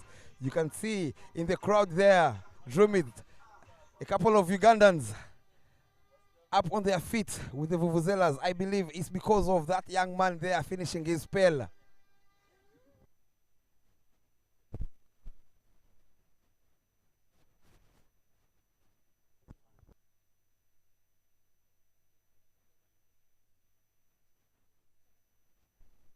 As we also take a short breaker, allow us to give you back the wicketkeeper batsman all the way from the High Performance Center back in South Africa, alongside Dylan, who averages 25. But he tended to tell me that he has an average of 35. Something we're going to find out after this game. It's the captain himself back into the attack from the pavilion end. Asante sana Bobby. Bob. Moody, this game now can go anywhere. Yeah, kabisa, we're in kabisa. for a very, very pickle of a game here. Oh, and he goes for it and knocked over. Dylan. What is Baguma trying to Siamini do? nachokiona. Siamini nachokiona. Naona Kenya wamerudi na nguvu, siamini kabisa. Can't believe what is happening. What is Baguma going to do? Just needs 24 runs to get it, and he's going to play the big shot. It's going to cost his team very, very much. Just look at that from Vishil. Ukiangalia marudio imetupwa straight. Baguma anataka kwenda wapi jamani? Moving away. Vishil Patel ameweza kubowl mpira vizuri kwenye stump na kuweza kupata wicket ya Baguma. Uganda are in trouble. Poor cricket from the Ugandans. Very, very silly batting from Baguma. He was going to go play the big shot over the top of cover, but not getting anything over that. And Vishil Patel collects the wicket. You can just see the dugout. The Kenyan fans over there. They are very, very happy. Sure, they're Uganda wako kwenye trouble kabisa. Kabisa. Naona fans wa Kenya wakiwa wana smile kidogo, lakini game bado. the parents of the Kenyan side are very, very happy. They're on their toes now. The Ugandans, the fans of Uganda, they're all begging for mercy. They can't believe what's happening at the moment. 55 for 8 and 2 new batsmen in. Both the set batsmen are gone. Still need 24 runs, Mohamed Amayo. 24 massive runs yet to come with only 2 wickets to go. Batsmen mpya wote wameingia. Kenya wakiwa wana furaha kwa bowling yao nzuri walioifanya, huku captain akiongoza na kuchukua wicket muhimu sana. Yeah, that's a big wicket as well. Baguma, he can do some wonders for his team as well as senior batsman. But in comes Majid onto the crease now. He needs to stick there. Oh, solid defense there. Good bowling from Vishil. Majid akimwambia Vishil Patel naweza pia kubet. Sio kurusha tu. Kwa hiyo Majid akaizuia ile mpira vizuri. Yeah. Oh, good sights there from Majid, showing that he can bat as well. But Vishil wouldn't mind the dots. Pressure will continue to fall on these 2 batsmen out there if the runs do not tend to come. Na Vishil anatakiwa yeye atupe tu kwenye stump, line moja ya stump to stump. Lolote linawezekana. Oh, good turn there to end. Brilliant over from Vishil Patel. A maiden wicket off it. 55 for 8 up to 31. 24 required in 15 overs for the Ugandans. Mwisho wa over 61, Uganda wana 55, wameangusha wicket 8. Uganda wanahitaji 24 kutoka over 15. Talking about the Ugandans, they need this win desperately to try and get their chances at the World Cup. They really need to win this game. Getting into it, they needed to win it by a big margin, but now they need to win it anyhow to the Ugandans to see any sight at the World Cup in Colombo, Sri Lanka next year. If not, it might be sailing Namibia's way. Can Kenya spoil the party for the Ugandans? Itenda Sangani amerudi baada ya kurusha over 5 na kutoa runs 8 amerudi tena. Pius goes for the big shot. There's a fielder under it. Stian Smith and collects it easily. Ameshika catch pale. Stian Smith ameshika catch. What was Pius trying to do? Going for the big shot. Very useless. They're throwing their World Cup away. They're throwing their chances away. He's going to hit the big shot. Dylan, kama ulivyoniambia Uganda walihitaji ushindi, lakini kwangu mimi naona pia Kenya wanahitaji ushindi. Ukiangalia hata replay, Itenda Sangani ameweza kurusha mpira vizuri. Na huyu batsman anataka kupiga juu kabisa. Atibaye ikaenda juu na akashikwa ile mpira. Kenya pia wanahitaji ushindi kwa sababu hii ni cricket. Leo inaweza kutokea. Hata Namibia anaweza akapoteza vile vile kwa Nigeria. Kwa hiyo Kenya pia ushindi wanauhitaji vizuri sana. Very, very true, Moody. Kenya are well in control of this game. They are in the driver's seat. Naona baba wa Stian Smith akiwa ipo nje pale, lakini akiwa anamsupport mwanae kwa kushika ile catch. Uganda wapo kwenye shida, Uganda wapo kwenye shida kabisa. In hot mess are the Ugandans. Uganda wapo kwenye shida. Left it to the tail enders at the moment right now. Ali and Majid are the only hopes left for this Ugandan side. They went to the World Cup last year. This year, they might not be there. So we'll have to see how the Kenyans, if they can finish this game off, it'll be a very, very massive comeback. After being bowled out for 79. Only 1 wicket yet to come. Welcome to the commentary box. Alongside with me at the moment is Dennis. Dennis, what a turn of events. I know. At a certain time, Uganda was 29 for no loss. But after the first wicket came for the Kenyans, there was only one show. Everyone was enjoying the Avan Patel show. Picked up 6 wickets today. And clearly that has been the difference in the game. The quality of the bowling, by the way, has been top class there from Avan Patel. Take nothing away from him. I think he's made sure that the Kenyans inflict defeat. Not yet, but you feel that with 1 wicket away, they're firmly in control. Uganda bleeding. Oh! Given! That's the end of it. Brilliant decision by the umpire. The Ugandans are bowled out for 55. We never thought it was coming. After the way the Ugandans started, the Kenyans have managed to secure victory, bowling the Ugandans out for 55 runs. Dennis, what do you make of that? Yeah, Uganda bowled out for 55. Kenya will take the victory, but I'm telling you the celebrations will be in Namibia because that Kenyan victory means that Namibia earn themselves a 10th World Cup appearance, and they will go on to represent the other Africa at the 2024 World Cup in Sri Lanka. But what a fine performance for the Indians. Brilliant, brilliant performance with the ball. You can see the parents of the Kenyan boys on their feet and clapping for the boys. Dejected by the Ugandans will be dejected, of course, but they have only themselves to blame. They just never put in the shift that the Kenyan batters put in to chase down only 79 runs. Look at them, hands all around. The Kenyans have done it. Everyone back home, look at that. All the supporters that have come all the way from Kenya are all happy, on their toes. Look at the smiles on their faces. All of them are up and going, Dennis. What a game. Stian Smith's brother. You can see the smile on his face. Yeah, and Patel rightly so leading off the team because he bowled brilliantly, picked up 6 wickets. The derby was an interesting one. There was some harsh words said between the two teams, but at the end of the day, the Kenyans come out on top.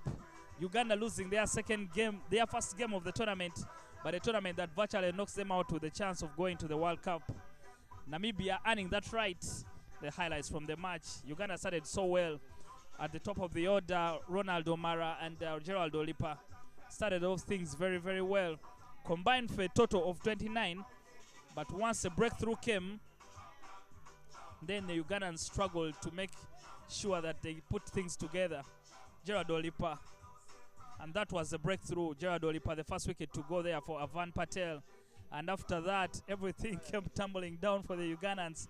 It was the avant show, and with some top quality catching as well from the Kenyans. Good work from the keeper there, Brian Makavu, to dismiss Anas Beg. At the end of it all, there was a kick there in the back end. Jaffa Ochaya coming in to put in a shift. But once it was also dismissed, Jaffa Ochaya and the captain Fahad Mutagana tried to put in some resistance. But once Fahad was dismissed and Jaffa, the resistance for Uganda was all but finished. In the end, the Kenyans with the victory, and a very famous one as well. They never come as sweet as a victory against the Ugandans for Kenyan teams. Yeah, Arna Patel show, just like you're saying. And this weekend must have made it all much better. Baguma. And then Hitesh Sangani coming to clean the job up with back-to-back wickets onto his name. That was the last one, the LBW. The Kenyans all happy and up in the air out here in Dar es Salaam, Dar Gymkhana Cricket Grounds.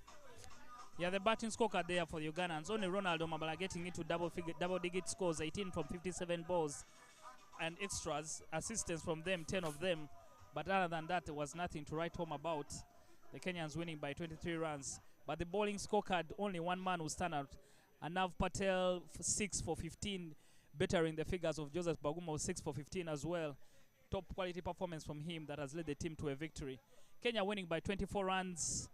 But Kenya winning by 23 runs. Shortened game, we had 46 overs in this. But that will be it from us. We'll take a short break as John Mukokwe comes up with the post-match presentation. Thank you. Just see the points table. Namibia cruising at the top at the moment with 4 games and 7 points. Looking like they'll be the one going through. But we never know if Sierra Leone can pull up an upset tomorrow. This Kenya or Uganda side can win with some big margins. You never know what could go wrong.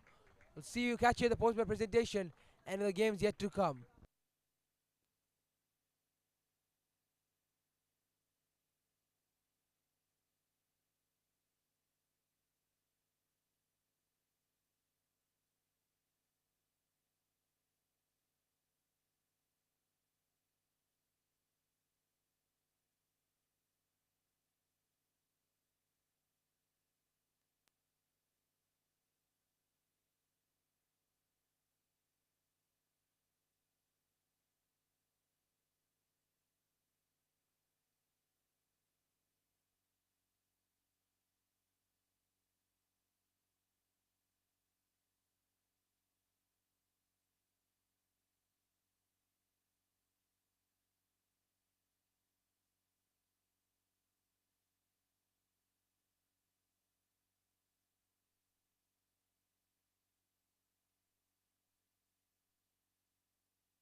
young spinners as well as even your batters that stood up as well. We saw obviously in the dash facing over 100 deliveries, really slogging it out there. I think a team sport is played by all players, so everyone chipped in, and I think that's the reason why we won today. And I just yesterday I brought the message that we're ready, we're on still, we can yet qualify, and I think that message is still on. Vish, lastly, can you please just have a word as well for your spectators as well as your committee members, all those representing Kenya cricket, including your fans back home? I think the love and affection they've shown us over the years, it's so much, and I really appreciate that. And it's just for me, on behalf of the team, it's just to say a big thank you to them. Well done and congratulations. Good captaincy. Thank you.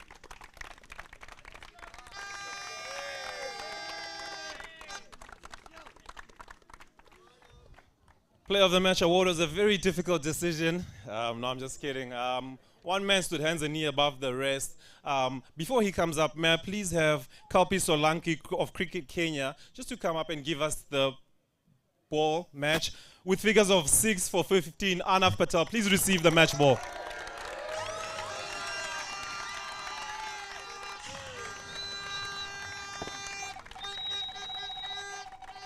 For his 5 wickets, he does get the match ball.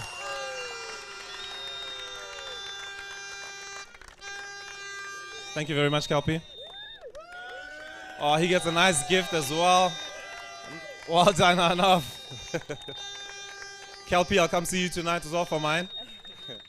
Arnav, before we have a chat, may I please have the legend Steve Tikolo of Kenyan cricket as well. Legendary coach to come and give you your trophy as well.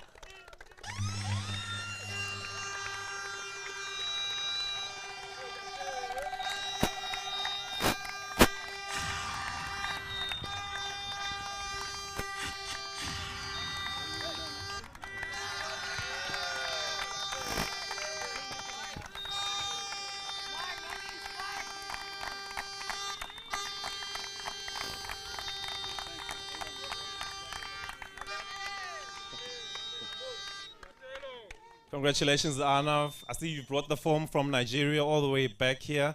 What is it that you keep brings it out of you in these low totals? It's just my practice, my teammates. I've just been sticking to the basics, bowling my lines, and the trick does it. What worked for you today? Were you considering a lot of variations, or was it more about just sticking to your stock ball? Just sticking to my normal variation, which is leg spin, and then a few of my different variations, which was doing the trick. So it's a bit of everything. Yeah. Tell us about your sweep shot as well.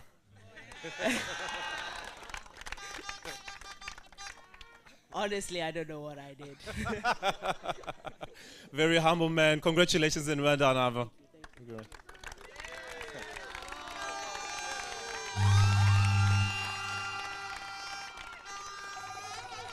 Ladies and gentlemen, that concludes it from the post-match presentation. Join us tomorrow. There'll be 2 games. All the best for both teams and all the teams that should be represented tomorrow.